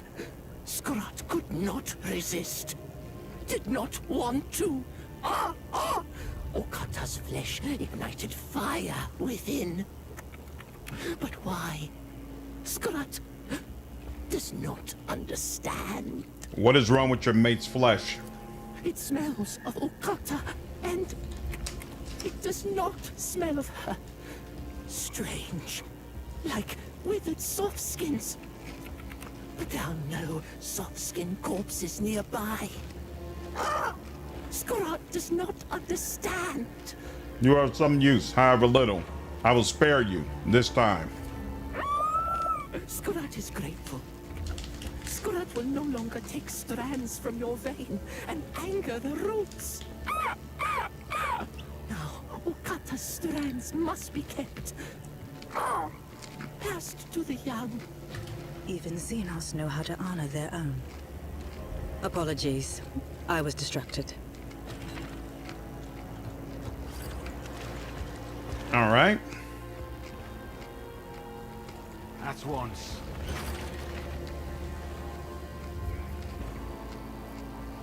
Insert the finger of the severed hand into the hole. You gently push back the index finger of the severed hand, meaning the slight resistance of rigor mortis. The finger slides into the hole easily, leaving pieces of skin around the opening. For a second, nothing happens, but then the electu on the hand glows brightly, and you smell the choking stench of burning flesh. You jerk the hand back, and you see a grid of charred grooves forming on the finger.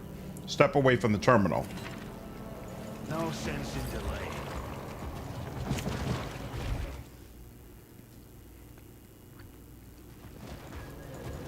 that tree. There we go.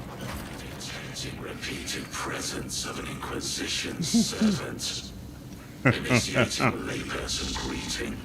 I spoke with the Baron, the leader of a local settlement. He claims servants of the Omnissiah have been appropriating resources in the Marasportum. This hub zone has lost its strategic value and has been stripped of its administrative designation. The property of the priesthood of Mars must be returned to the servants of the Omnissiah. I did not demand that you give all retrieve mechanisms back to Marasportum. Only those that would help restore the generator and the life support systems.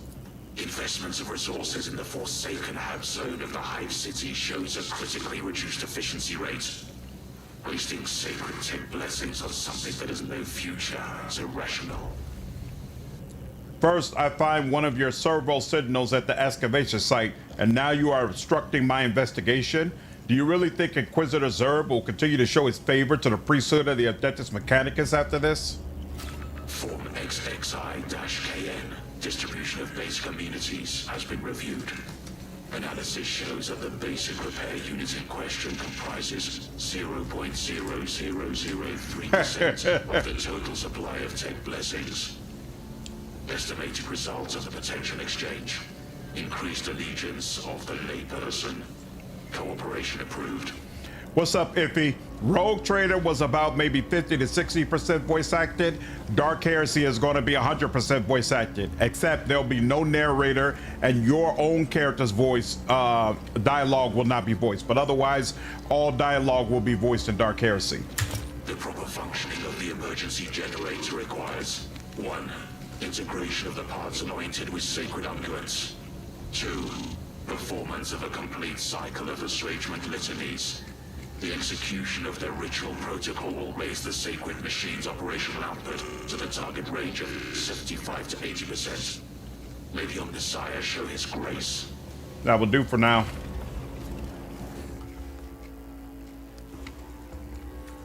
Reconnoitering.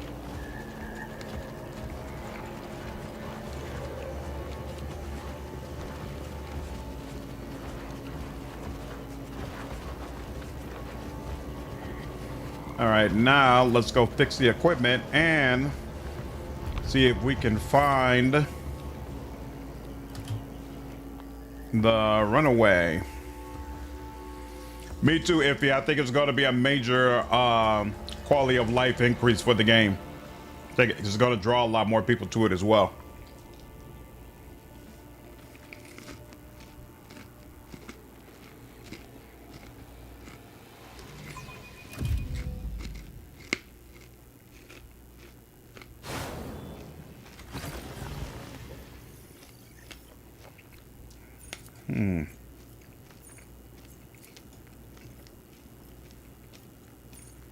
Run fish.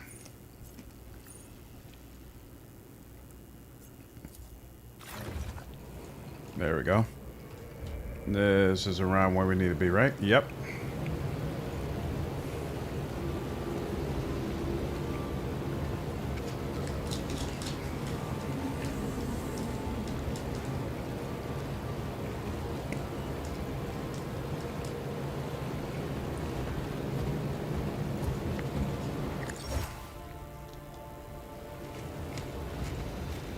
Commander, it's a fusilier.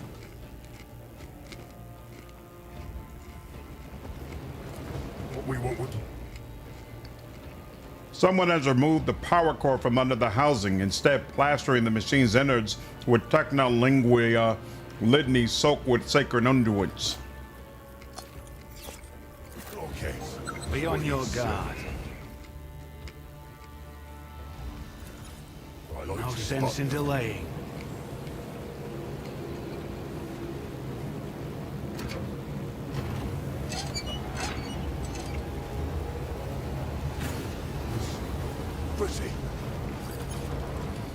Attention, malfunctions in the power distribution system prevent load from exceeding 50% capacity. Note, production capacity degradation is anticipated within the next few cycles. The huge gear converted into a water wheel is supposed to power the generator, but actually only compromises its integrity. Oh, we failed it. Great. They don't even let you try it again. Come on, man.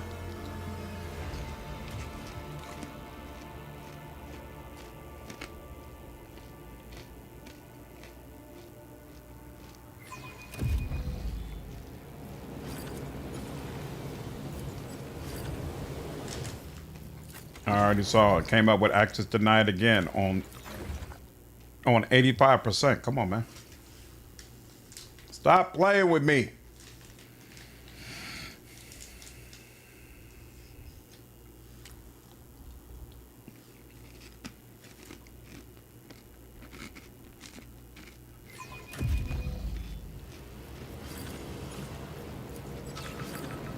There we go. I think that worked.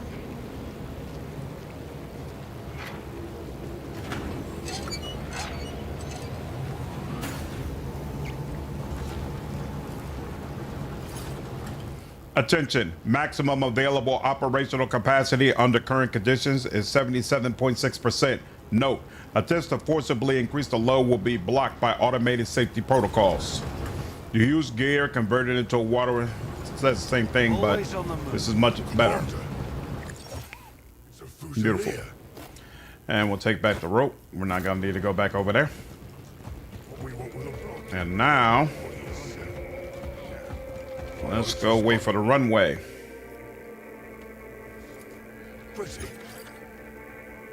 Maintenance chambers, pumping stations, and utility pipes are noted surrounding the Sovo Osarium. The Acolyte's warband lies in ambush, watching the slow-moving throng of lower-level denizens from an abandoned structure. The suspect, hereafter the subject, archivist note, is approaching from the residential sections. External description: tattered, worn clothes, superficial lacerations, a large chemical burn to the face. The subject hesitates, glances around, and appears noticeably agitated. He abruptly breaks into flight and attempts to flee. Slandered follows him. The pursuit is obstructed by local inhabitants who have formed a crowd in a narrow passageway. Visual contact with the subject has been lost. Slandered decides to order the Xenos Psyker to clear a path to the fugitive. While carrying out the order, the Xenos, subtype Aldari, archivist, performs a sacrilegious, unsanctioned ritual utilizing psychic forces. Passers-by panic, with some displaying aggression in response to the overt use of psychic powers. In the ensuing scuffle, the Acolyte receives several blows and, after a brief struggle, breaks free from the encirclement. The warband proceeds through technical structures and utility pipes. The PIC recording shows industrial vats repurposed into fermentation distilleries. Slander discovers a technical compartment reconfigured into an oratory to the God Emperor. At the base of a hand-sculpted statue lie 8 severed human hands, all left ones. The remaining environmental elements can be characterized as standard for the highest lower sectors. To resume the pursuit, the Acolyte decides to order the Ogren to smash through the partitioners blocking the path. The Acolyte's decision allows the warband to emerge from the technical compartments and re-establish visual contact with the subject. Slander picks up the trail. Ahead, the upper levels of rock-hewn habitats integrated into the Hab Zone's technical systems flash into view. To cover the final stretch of the path, the Acolyte decides to fire a shot into the subject's leg. The Acolyte fires a shot and effectively reduces the target's mobility. The subject loses his balance and is distracted by tending his wound, allowing the warband to close the distance. The PIC recording displays the upper levels of the settlement Marisportum, exhaust aggregates converted into habitation modules and rock-hewn dwellings, supplemented by pedestrian suspension walkways. The elevation of the upper levels suggests a prolonged and systematic expansion by the rabble into the Hab Zone's technical tunnels. The warband closes in on the subject. Support cables for the gangways flash across the PIC frame. The pursuit escalates into a full-scale chase. The subject is within close range and the Acolyte leaps onto the subject's back to immobilize him. Slandered makes contact with the target. Having suppressed resistance through physical force, the Acolyte restrains the subject's hands. The PIC recording documents the subject being escorted towards one of the technical towers. The frame captures denizens of the Hab Zone who witness the pursuit. Most scatter or make efforts to avoid visual contact. Together with the subject, the warband reaches a blind spot in the upper town. Slandered demonstrates professionalism while escorting the subject to the interrogation site. The individual under escort attempts to initiate conversation with the agents of the Inquisition, but is met with refusal. Finally, the Acolyte verifies the absence of surveillance, and proceeds to interrogate the subject. Sheesh! Don't they know better than to run away from the Inquisition?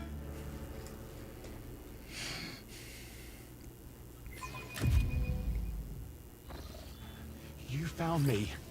I have nowhere else to run. Do what you must. I am slandered. What is your name? I don't have a name anymore. What do you want? You didn't chase me across all of Marisportum just to chat, did you? Show the sigil. I serve the Inquisition, and you will answer my questions. I don't think I have a choice. What happened to your face? I have no face, Master. And I like it that way. No one looks for me. No one recognizes me. No one gives a second thought to another wretched freak. He runs a trembling hand over his cheek, which resembles melted wax, his nails biting into the seared flesh with loathing, a stark denial of his words. The pattern of scar tissue layered across the skin indicates prolonged exposure to an acidic environment.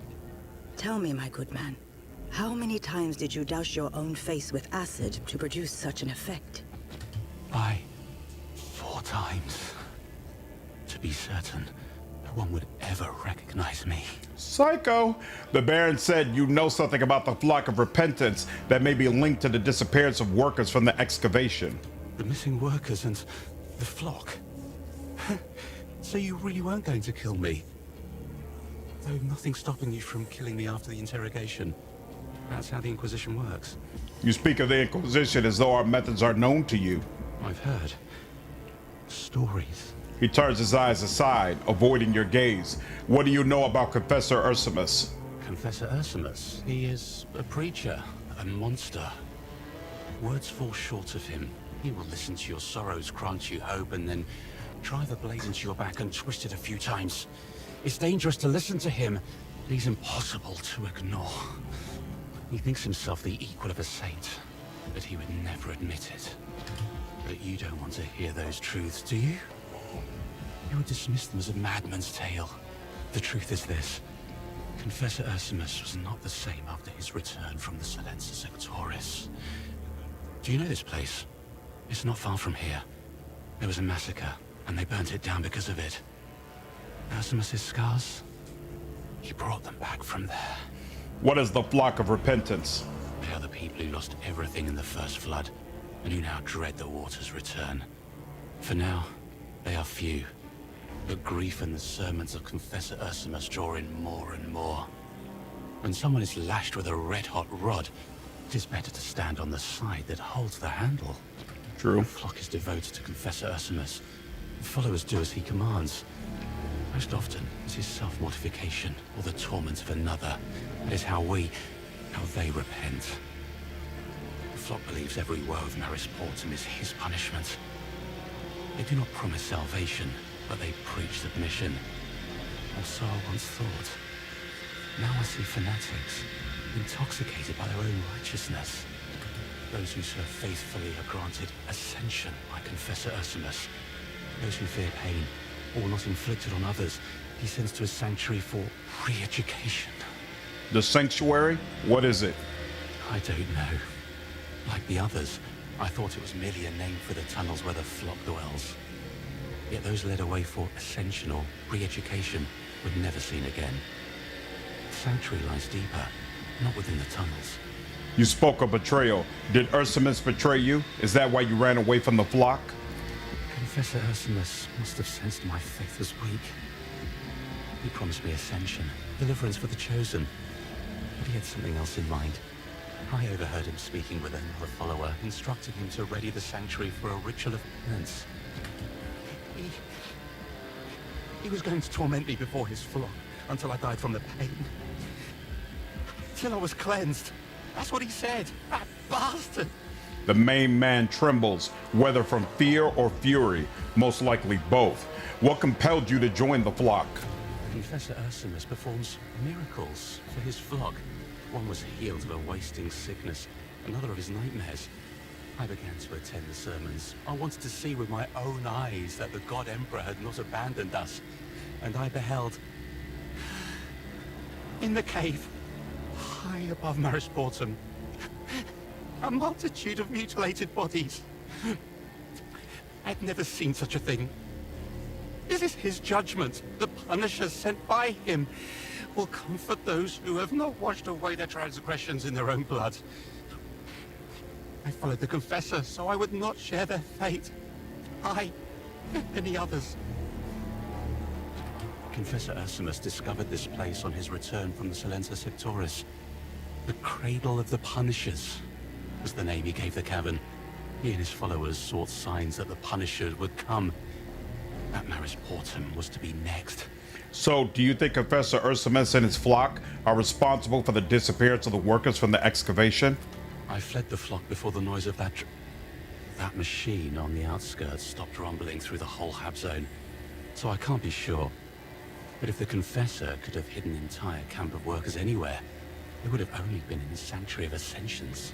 I have heard everything I need. Wait.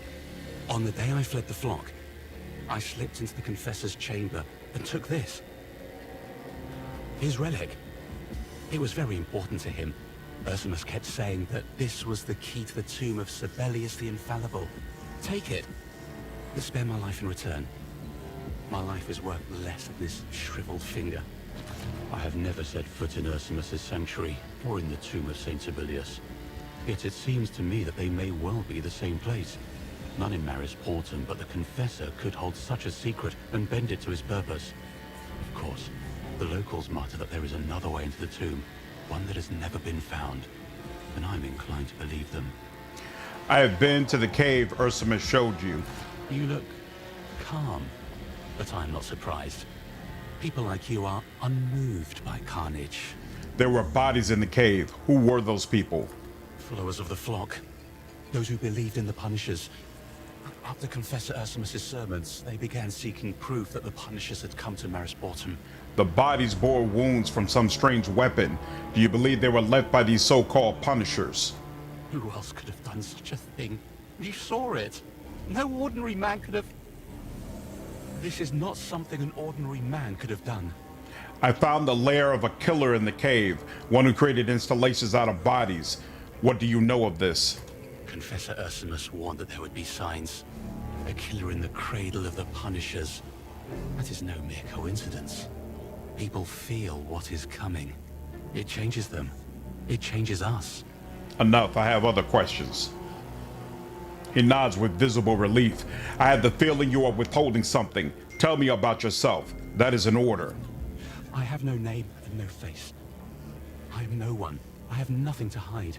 Why did you run? Do you have reason to hide from the Inquisition? What are you caught up in? I recognize the symbol. If the Inquisition takes an interest in you, you run. Even if you are guilty of nothing. Why did the Baron spare your life? I think I amused him. My face. The way I fled. I had nothing to offer in return, yet he agreed to help. He lowers his head slightly, letting his greasy locks fall to hide his ruined features. The wretch's pale blue eyes are wide and unblinking, yet throughout the exchange he keeps them fixed on his feet. Whether he lies is hard to tell, but it is plain he is ashamed of his appearance. Examine him closely. An accident with acid. Clumsy of me. Have you always lived in Maris Portum? You speak remarkably clearly compared to the locals. I was raised in the mid-levels.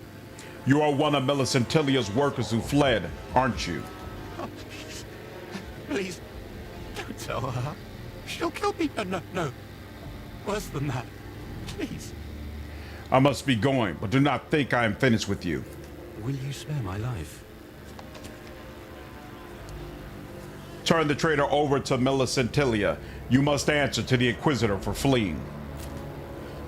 He draws in a sharp breath and falls still, his watery eyes seeming to pierce straight through you. You can see his hands trembling.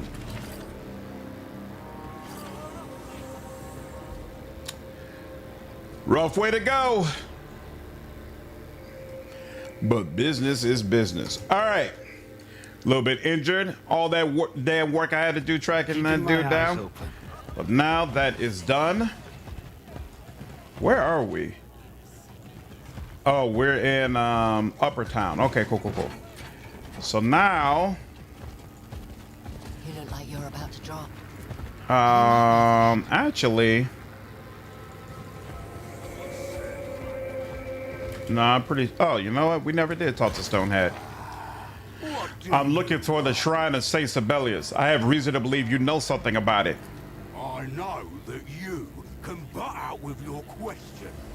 I know nothing, and I'll tell you nothing. How about you start remembering something useful right now, and I don't turn your needs into practice targets? For a while, Stonehead stares at you grimly, clenching his jaw, but the expression on your face makes it clear that you are not joking. I have no idea where the shrine is. Well, the only thing I know is that my great-grandfather used to pray in the swamp. He said the God Emperor could be heard better there. That's all I know, I swear. I must go. Make sure you stay here. All right. Now, let's first. Oh crap! It didn't let me choose where I wanted to go. I wanted to go see the Baron.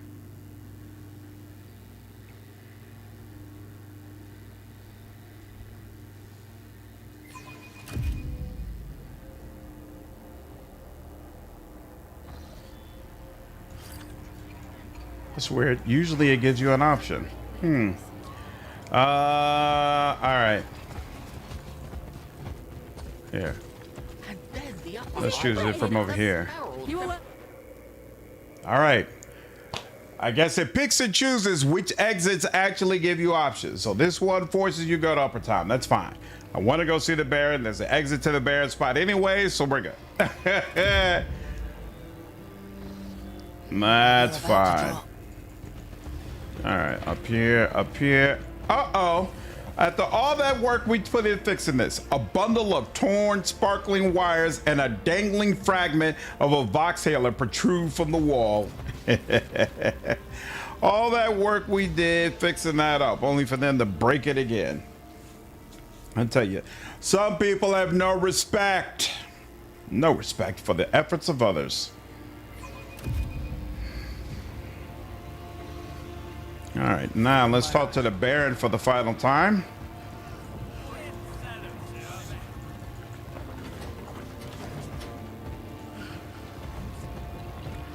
Boom, boom, boom.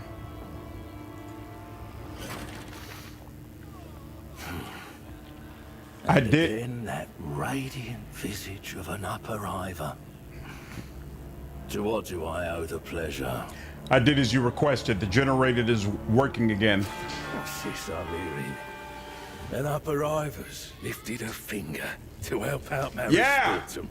Somebody pinch me. Huh? Fair enough, fair enough. My daughter's screaming for something. Give me 1 second, I'll be right back. Well, if you're serious, then thank you, upper-iver. You've given some desperate folk the chance to hang on just a little longer. I appreciate the effort. If you want, take a look at what we have in the warehouse. Good work deserves payment.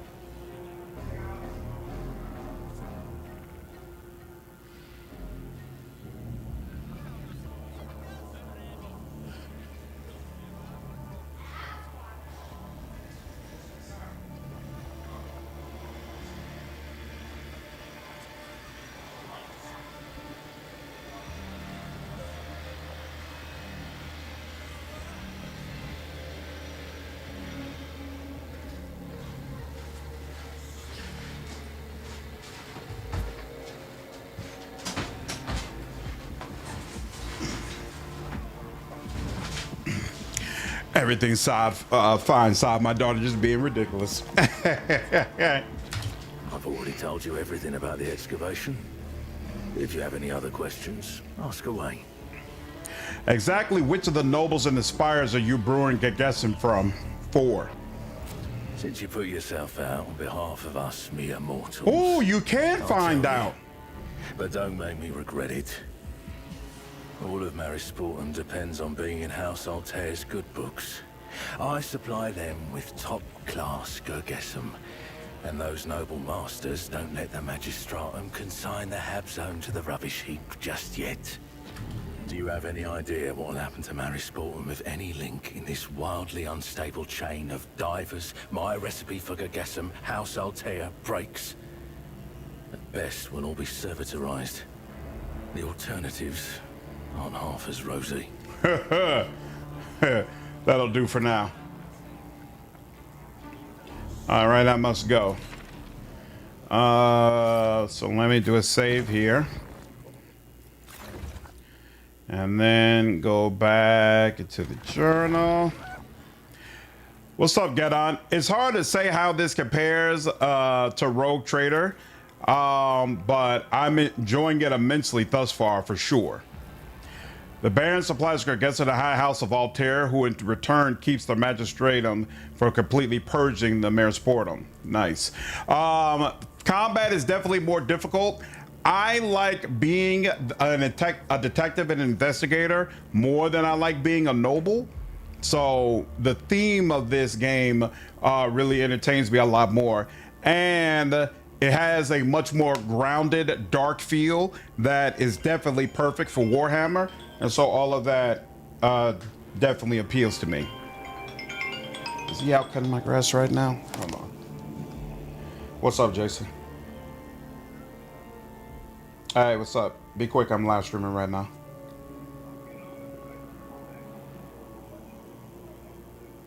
No, I'll take care of it. All right, yep, I'll be out there in 1 second. Bye. Hold on, my grass guy's out there. I need to open up the gate for him. Give me 1 second, I'll be right back. Interruptions. Where are... Oh.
There we go. Oh, Lord.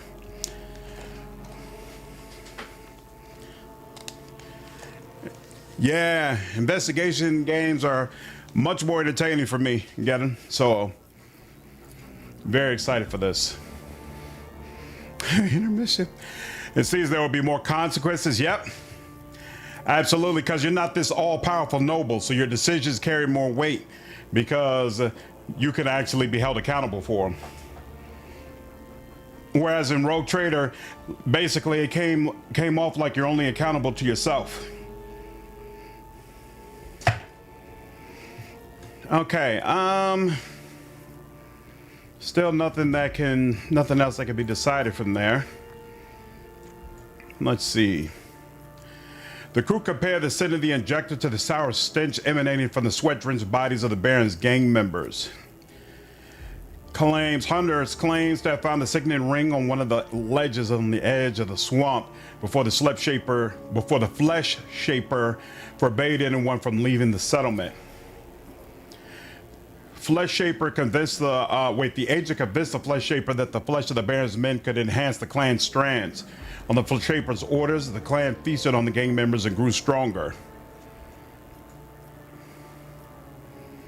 The amulet near the remains belonged to the huntress Ukata. She disappeared while hunting in the swamp with the War Shaper.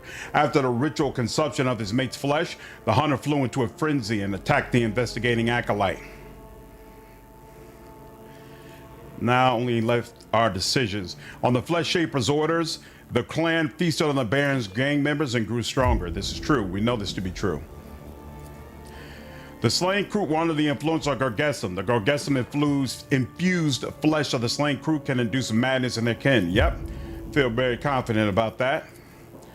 Now we also have this.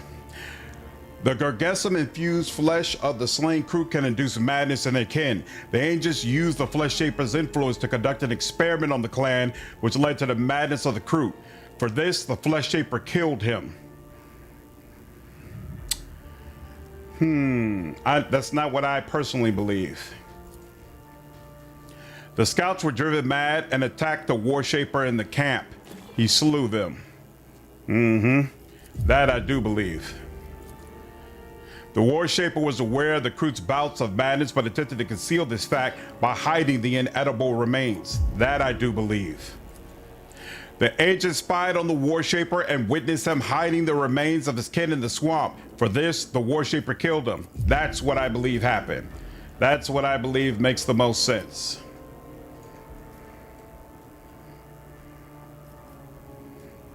And what's this? It's weird that you don't. The agent became the desired. Why don't I have an option to say that what happened to the body of the mire, that I believe he was killed by the war crew? That's interesting. That's odd, rather. Okay. Oh, and there's the other one. Yeah, no, Flesh Shaper didn't kill him. All right.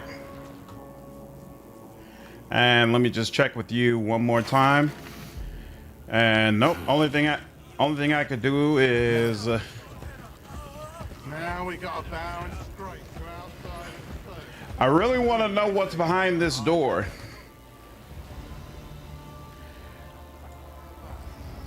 Oh, wait. Oh, so maybe I guess you got to just be the Baron's friend, and then it opens. I didn't realize that. Well, son of a...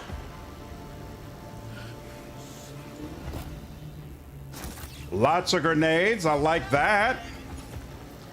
What you got in here? Needle pistol, Baron's poison bear, 2 through 4. That sucks. This weapon deals 3% more damage for each stage of a critical effect on the target. And what else? Attacks with this weapon attempt to inflict 2 levels of toxin. The wielder can shoot this in melee range. Interesting. Grenadier's cloak. Whenever the wearer uses a grenade, they gain +2 morale and a stackable +8 damage reduction bonus for 1 round. We really, as far as I can tell, there's no talent that allows you to throw a grenade and still be able to attack. I really, really want Haymar to have that. I think that would make him significantly better because he has a couple of talents that revolve around using grenades, actually. How many hours do you have? Do I have like left in this game so far? Probably still a good 10 to 15 hours. And a bunch of things to sell. Seems good. At once. Okay, nice. Very cool, very cool, very cool. This makes me happy. All right. And now I don't have to wipe all of you out so I can see what's in the vault. Everybody's happy. You shut it. Okay, now,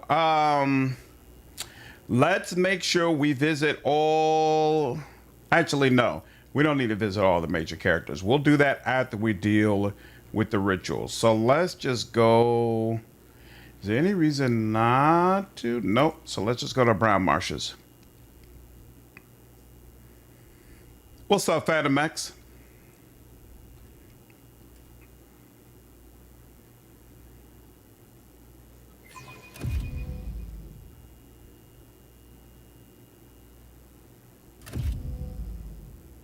I don't know why it's making me do it twice sometimes.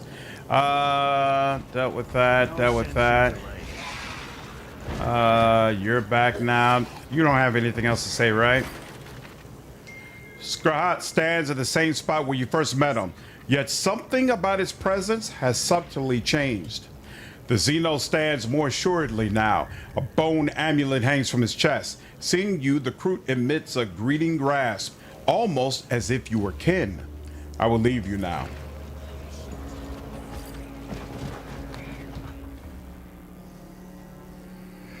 You get the content of the door if you do his quest as well. Yeah, I didn't know that, Almerian. That's awesome. I found Ukata's amulet on one of the Kroot bodies ripped apart in the swamp. You lied, saying she drowned. I think she went mad, just like your kin today, and you killed her. You meddle in matters that are not yours, Otvaka. We were in the swamp, hunting the soft skins of Lonai's pack. Ukata and Grak devoured much fine flesh. But as we returned to the roost with our kill, they suddenly turned on each other. I tried to separate them, but they were maddened. They did not hear. They attacked. I am strong. So I survived. I returned to the roost with the kill. Alone. Yeah, it was just a little bit of junk, but still cool to be able to get into the door. So the Kroot was starting to go mad before I arrived. You knew about it, but didn't tell anyone. I knew my brother would start worrying and imposing new prohibitions. The Vein does not need new prohibitions. What the Vein needs is a strong kin band. Ukata and Grak were weak. They could not adapt to the rage carried by the soft skins of Lonai's pack. The Vein must not feed on weak strands. So I gave their bodies to the swamp to avoid panic in the roost, to help the Vein adapt, to ensure the strong survived. I'll return later. Reconnoitering. Rough. I hope you had a nice bike ride, Kek. Oh, you're going for a cemetery trip tomorrow? I'm sorry to hear that, dude.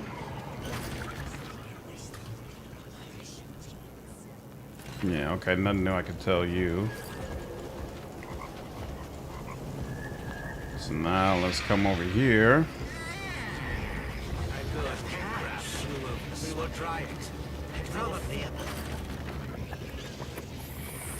Point to the nearby cauldron. In the roost. You have brought a big-headed Otvaka for Croak. Good strands, full of strength. My brother wants him to fight during the ritual. But it is better that the Awakened One fights one of his own blood. We will see what the future brings us. Point to a nearby cauldron. What's brewing in there? The water of memory. I am brewing it, preparing it for the ritual. It will help Chinook awaken the strands of the root within him. Do not touch it, Softskin. Do not break the sanctity of its steeping. About the iron tree. Have you tamed it? Have you aided the vein? I have dealt with the tree. Your clan need no longer fear its traps. This is good news. A welcome change. You have helped protect the vein from yet another danger, Softskin. I will remember this. Take it. A gift. A sign of my favor towards you. I'm doing great, Pepsi. How are you, man? Let's talk about the ritual of the roots. The tick vein is ready for the ritual. Soon, the roots will reveal themselves in the Awakened One. Tell me more about the Awakened One. Within each of us, the strands of the roots grow. But there are some in whom they rise to the surface. Within them, the patterns of the finest endure. Within them, ancient warriors and hunters are reborn. We discern their talents when they are no more than shoots. And so it was with Chinook. My brother and I, we have been nurturing memories of the past within him, preparing him for awakening. If the future Awakened One is fed only the finest strands, he may unlock all of the memories of the slumbering root. And now, in the vein's hour of hardship, his time has come. Oh, okay, cool. So it's like a yearly tradition, Kak. Oh, okay, that's awesome, man. I want to take part in the ritual.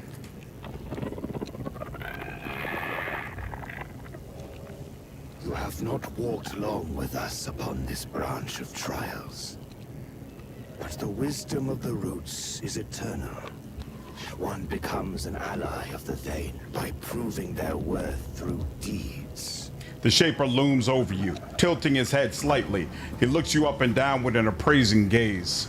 You aided my brother, War Shaper Croactic, sparing him grievous wounds in the slaughter against those maddened of our blood. You saved Graktar, our kin, our brother in war, and the last surviving Krutox. You defended the borders of the Roost, subduing the Iron Tree. You aided Skratik in finding what remained of his mate. Yes, I know of this. You have proved your worth. You have earned the right to become our hunt brother and witness the awakening of the root. You may stay and observe. This is my word. But remember, if you refuse, you must leave the roost. We will not meet again until after the ritual. If that is the way the leaves fall. Let's change the subject. I found the tattered remains of your kin.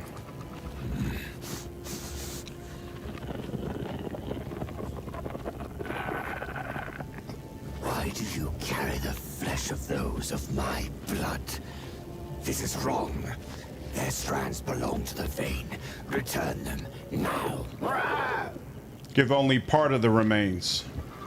Actually, I would give you the remains of your kin, but first answer my questions. The vein has accepted you, Softskin. Ask, but do not test my patience.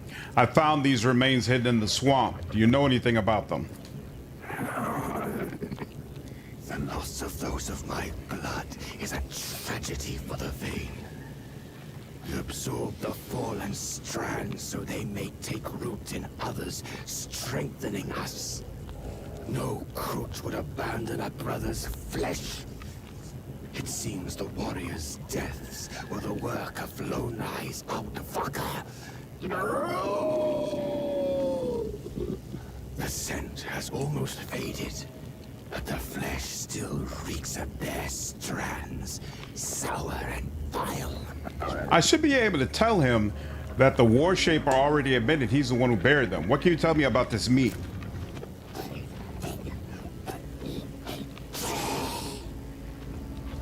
Its strands are tainted with madness, like those who attacked us in the roost.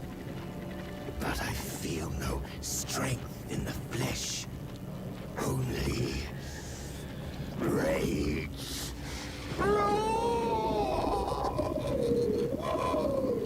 Crazy. A foul thing. The honored Odvaka Rufinus advised us to eat Lone Eye's warriors. I sensed no power in their flesh either. Those of my blood who consumed them grew stronger, but I did not understand why. Worry took root within me, but I smothered it for the vain survival. Perhaps I was wrong. I have said enough. Now give what was promised. Withered flesh must return to the vein, to be destroyed. The strands of the fallen are tainted by madness. They are forbidden. Speak of your discovery to no one. Do not disturb those of my blood. The roost is restless enough as it is. It's him? Nah, I still say it's the War Shaper. There's no Warren Bossing say. Take it. I had no intention of insulting the Tyke clan. Actually, give only part of the remains. Here. Nice. Skin. Respects the Vane's customs. The Vane will remember. I know the crew that have been to the excavation site, far from the swamp and the roost. You fought humans there. Are you telling me that was because of the madness too? No. The hunters went to take from Lone Eye what does not belong to him. They fought.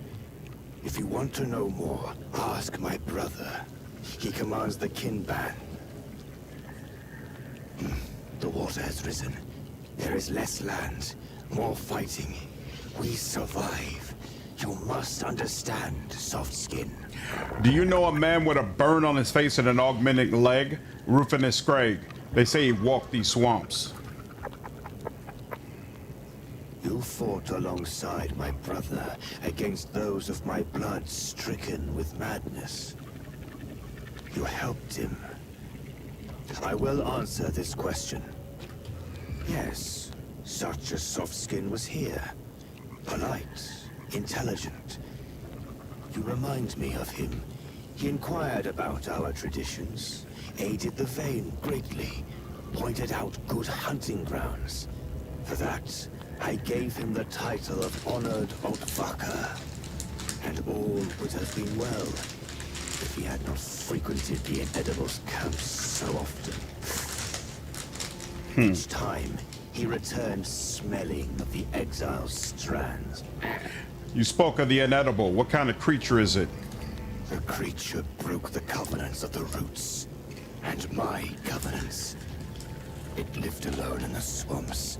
Softskins should not have gone to its camp. We've already had that conversation with him before. The inedible did not. Good. Yeah, those dialogue options, we selected them before. That was weird. Where did you last see Rufinus? Several fallen leaves ago, in the roost, after our Kinban's hunt on Lone Eye's men near the dug-up caves. He appeared suddenly, gathered his belongings, and left quickly. Did Rufinus ever mention anything unusual? No. He asked many questions about the inedible, the Kinban, the swamps. Not all of my blood are keen on speaking with outsiders, but this one was respectful. We spoke of a new pact, a contract, mercenary work. The discussion was not finished. What kind of deal did Rufinus propose? Perhaps I can offer better terms. Not now, Softskin. The Vane is at a crossroads. We must choose the right branch for our development. After that, perhaps we will speak of cooperation. and the cost. I found Rufinus in the swamp. He was brutally killed and dismembered. So that is the way the leaves have fallen. Oh. A shame. The honored Ottvaka was a fine warrior. He knew much, respected the Vane. Who or what do you think could have killed him? My brother was displeased with my attempts to build relations with the Softskin. He did not trust him. He believed the Softskin sought to uncover our weaknesses. The Vane's hunters look to Groactic. They follow his example. But they would not dare to attack an honored Ottvaka, to defy me. I've learned all I need. I have questions about your clan and settlement. The clan. We, the Kroot, call it the Vane. The Vane has lived on this planet for several generations. We are mercenaries. Each of us is a born hunter. We carry out tasks where others fail to adapt. You and your brother clearly have disagreements, but you still work well together in battle. One distracted the enemies, the other led to the retreat. Croak and I are children of the same strand, bound by the same fate. We may hold different views, see different paths. Yet saving the Vane is our greatest purpose, and this we never forget. This is how our lives are woven. This is the way the leaves fall. Where do you come from? Our Vane came from the Spinwood Front long before my brother and I were born. It wandered across many worlds. Shaper Ruktar struck a bargain with the Ottvaka, but our roots grow from the nest world of Peck. I hope that the hatchlings of our hatchlings may one day return home and bring back good strands. How'd you end up in the Marisportum Sectors?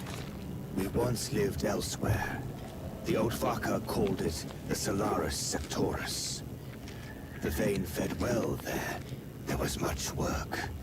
Then came Ottvaka warriors from the Fusilier pack, and they set the whole Hab zone ablaze. Holmes, other Ottvaka, my blood. We were forced to migrate.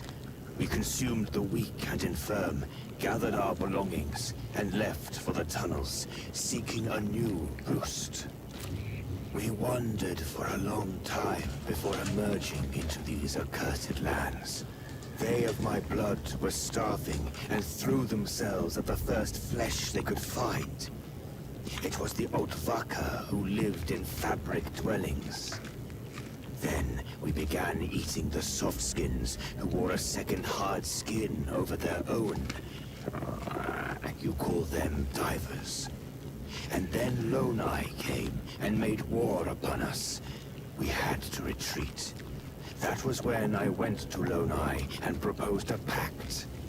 We would eat only those Ottvaka who lived in the swamp, and he would not trespass on the roost's borders. He agreed. That is the way the leaves fell, and that is how we lived. Poor Ogren. The one in the cage? Yeah, it's not a good day for him. I found human bones and Fusilier buttons in your camp. Did you eat the guardsmen? Do not blame us for what was not of our doing, Ottvaka. We consumed none without permission. It was different. 3 generations ago, on the Spinwood Front, our Vane made a pact with the softskins of Scintilla. You call their pack Fusiliers. Together, we waged war in the Calixis sector, and we fought fiercely. For this, we were allowed to dwell beneath your great roost. Yes. It was fine at first, living at the bottom of the softskin roost. The Fusilier Shaper sent us strong warriors from his 33rd pack. We consumed them, grew stronger, and fought for you. Then, times changed. We were given less work, sent less food. Then, a pack of Fusiliers came with fire and death to burn the soft skins. And with them, our roost too. The Vane was forced to migrate. New leadership. The soft skins betrayed the pact. And we remember this. But we keep the bones of the honored warriors who nourished the Vane, to honor their memory. Such is the story of the Vane. This is the way the leaves fall, yes. Your clan made a pact with the Fusiliers and they were feeding you their own soldiers? That sounds like a blatant lie. You think WH40K lies? The pact has been passed from Shaper of the Vane to Shaper for 3 generations. And I am its current keeper. See for yourself. The crew pulls a fragile parchment from a worn satchel bearing the crest of the Scintilian Fusiliers. After showing it to you, he quickly stows the document away once more. Since your employers have already broken the pact, why not give me the document? No, Softskin. That scrap of paper has saved the Vane from many of your kind's attacks. Even if the Fusilier Shaper no longer honors the pact, it remains important. The crew really do consume their enemies. We consume those whose flesh can aid the Vane. Beast, fish, softskin, or another Kroot. To be eaten is a great honor. It means your strands are worthy and will serve the future of the Kroot. Even if you are an enemy, prey. And you eat humans. Not all. Only those whose strands are strong. Those who help the Vane grow. In this accursed land, we found such ones. The honored Altfucker Rufinus Scrag helped us find useful softskins among the pack of Baron Lodi. Their flesh seemed noble, strong, and so we consumed it. How do you decide who can be eaten and who cannot? By scent, taste, movement, and way of thought. We eat those who are worthy, who have become the best, or were born so. The fastest, the bravest, the smartest. In the cold lands, we will eat the beasts that survive eternal frost. On the cliffs, we will consume the strands of birds or mountain creatures. It is the fate of the Flesh Shaper to identify worthy strands and discard the foul ones. Eat or be eaten. That's a philosophy I can respect. Then there is no disagreement between us. Let's change the subject. Investigating Rufinus. Yeah, done all that. Want to discuss more about the roost? Thoughts. Very well. Let us trade. Why is your brother against the migration? We arrived in these hunting grounds recently, during the last migration. Before that, we wandered through the tunnels of the Otvaka Roost for a long time. Those of my blood grew weak from lack of food. Weakness bred fear. Fear bred desperation. When we emerged into these lands, those of my blood fell upon the fresh flesh of the softskins who lived in the swamp. Then on the others. Further, in houses of stone and steel. What's up, Coffee? But we were weak. Under Lonai's leadership, the softskins drove us back into the marshes. And so we began eating the dwellers of the rotten sea, whose flesh is foul. Yeah, I have been hitting hard. I want to get out of this area because I really want to see the second one. What's up, Knowledge? Appreciate you following me over on Twitch. The Vane lives only as long as it feeds on good flesh. We need strong strands, or the vein faces oblivion.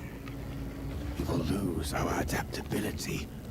He told us this. It's weird that this was upmarked. We already heard this before. Which reminds me, what does ossify mean? Ossify means to turn into bone and to become rigidly fixed and opposed to change. Huh. Nah, I'm sticking with Warshaper. No. The full game is not available. Only the first act, Coffee. So about 20 to 30 hours. You mentioned the Battle of the Vein against Lone Eye. Who is that? The leader of the soft skins. Okay, yeah, we already knew that. And we'll speak later. There we go. Save that. Before you stands a cauldron covered in primitive symbols etched by the Xenos. Inside, a murky concoction bubbles lazily, its aroma thick with herbs and a sickly sweet note of decay. Look around. The camp moves with its own rhythm. Hunters tend to their weapons and lick their wounds. The flesh shaper stares into the distance, lost in thought. For a few fleeting moments, it seems you have been forgotten. Peer into the depths of the cauldron. Bubbles rise from the depths, distorting your view of the cauldron's contents. You lean closer. Skulls rest at the bottom, including one bearing the telltale marks of augmentation, and all are stuffed with tufts of herbs and stranded of kelp. Whisper to your crew companion, what is this? The crew gestures towards the cauldron, then presses both hands against his temple. The Xenos rubs his head briefly before spreading its hands wide, as if illustrating an expanding perception. It appears this brew serves some ritualistic purpose. What's up, dude? Are yourself leaning more into radical Puritan and either Xenos Chaos Hater, more to a broader Warhammer says rather than strictly within game's narrative? I personally am probably Amalathian the most, so basically strongly dogmatic, but I do like working with Xenos. I believe that the Imperium and Xenos should band together and try to work together against Chaos. But in the game, when this game fully releases, I'm gonna have two separate playthroughs. On my live stream, we're gonna be Xenos Hybris, and I'm probably gonna try to romance the crew if I can. For the Let's Play, I'm gonna be hardcore mono dominant, and I may not romance anybody. I may just be in love with the Emperor. And serve only the Emperor. Is Xeno weaponry still locked behind feats, or is there a new method? It is still locked behind talents that you have to select, and only certain characters have access to it. So it's not like Rogue Trader, where you could have anybody able to access Xeno's weaponry if you wanted to.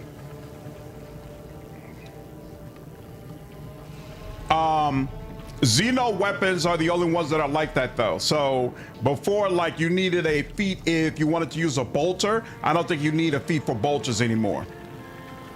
But when we pick up Aspis, that's one of the special things about Aspis. She has a talent that allows her to use both Aldari and Kroot weaponry. So she could use pretty much any weapon in the game, which, as far as I can tell, she's the only character of that type.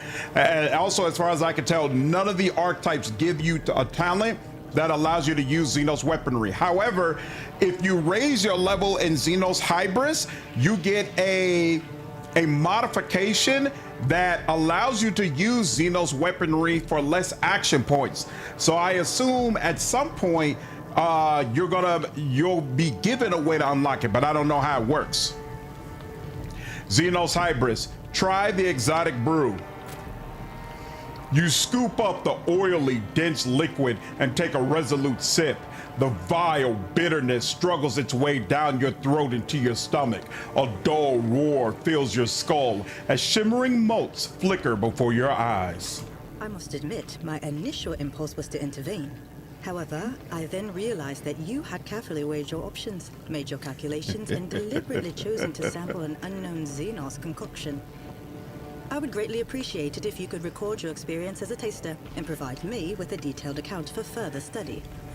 I'll see what I can do, FPO.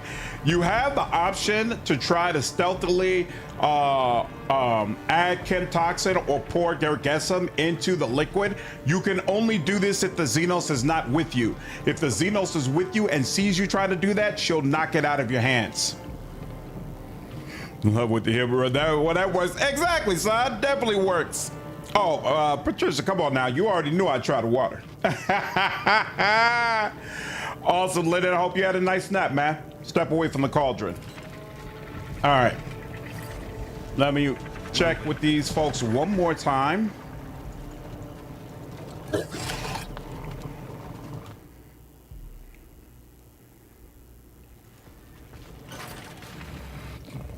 I have dealt with the Iron Tree. It won't cause you any more trouble. Good. Now we have more land. Well, Skimmy, thanks for using Prime over on Twitch. Return later. And he doesn't have anything more to say either. All right, cool.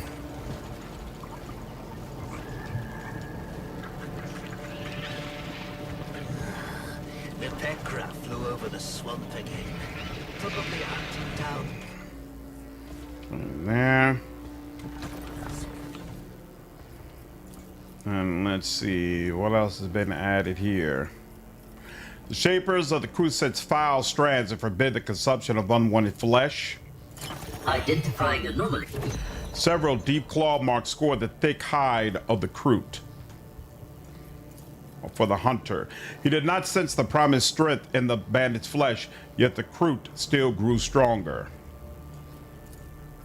Believes the agent was attempting to uncover the clan's weaknesses. The War Shaper definitely did it. War Shaper did it. That's my story. I'm sticking to it.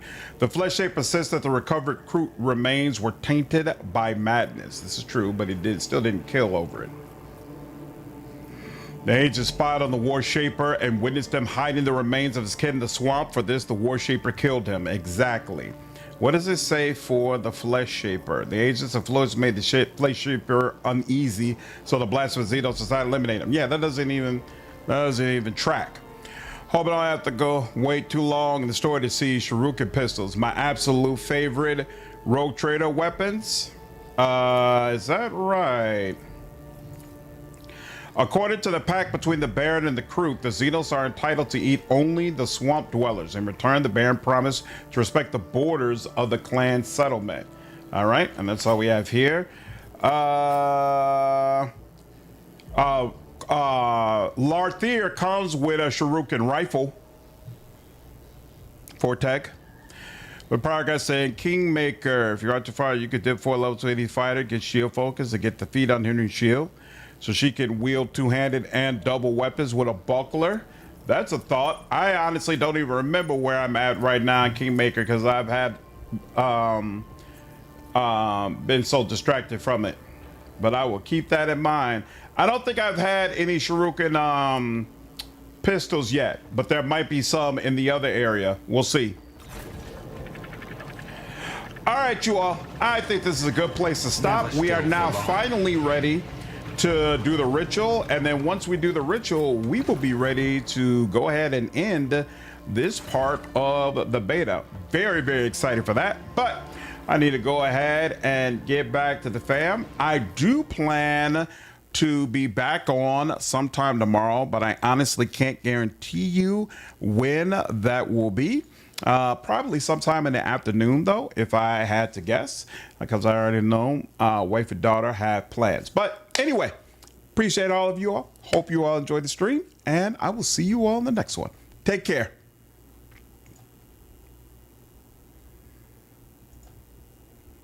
Yep, anytime, Quintek. Wadaki's Tomb has a great buckler for melee characters. Nice, also. Thanks, Lynn. Yep, I forget you were talking about it, Mary. Makes sense. Take care, Matt. Appreciate you stopping by, dude.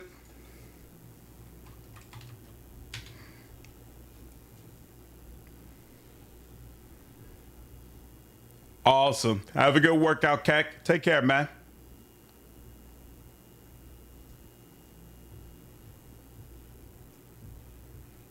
Thanks, Sod. Glad you enjoyed it. Take care, dude. Yep, you too, Rob. You all have a good day. Take care.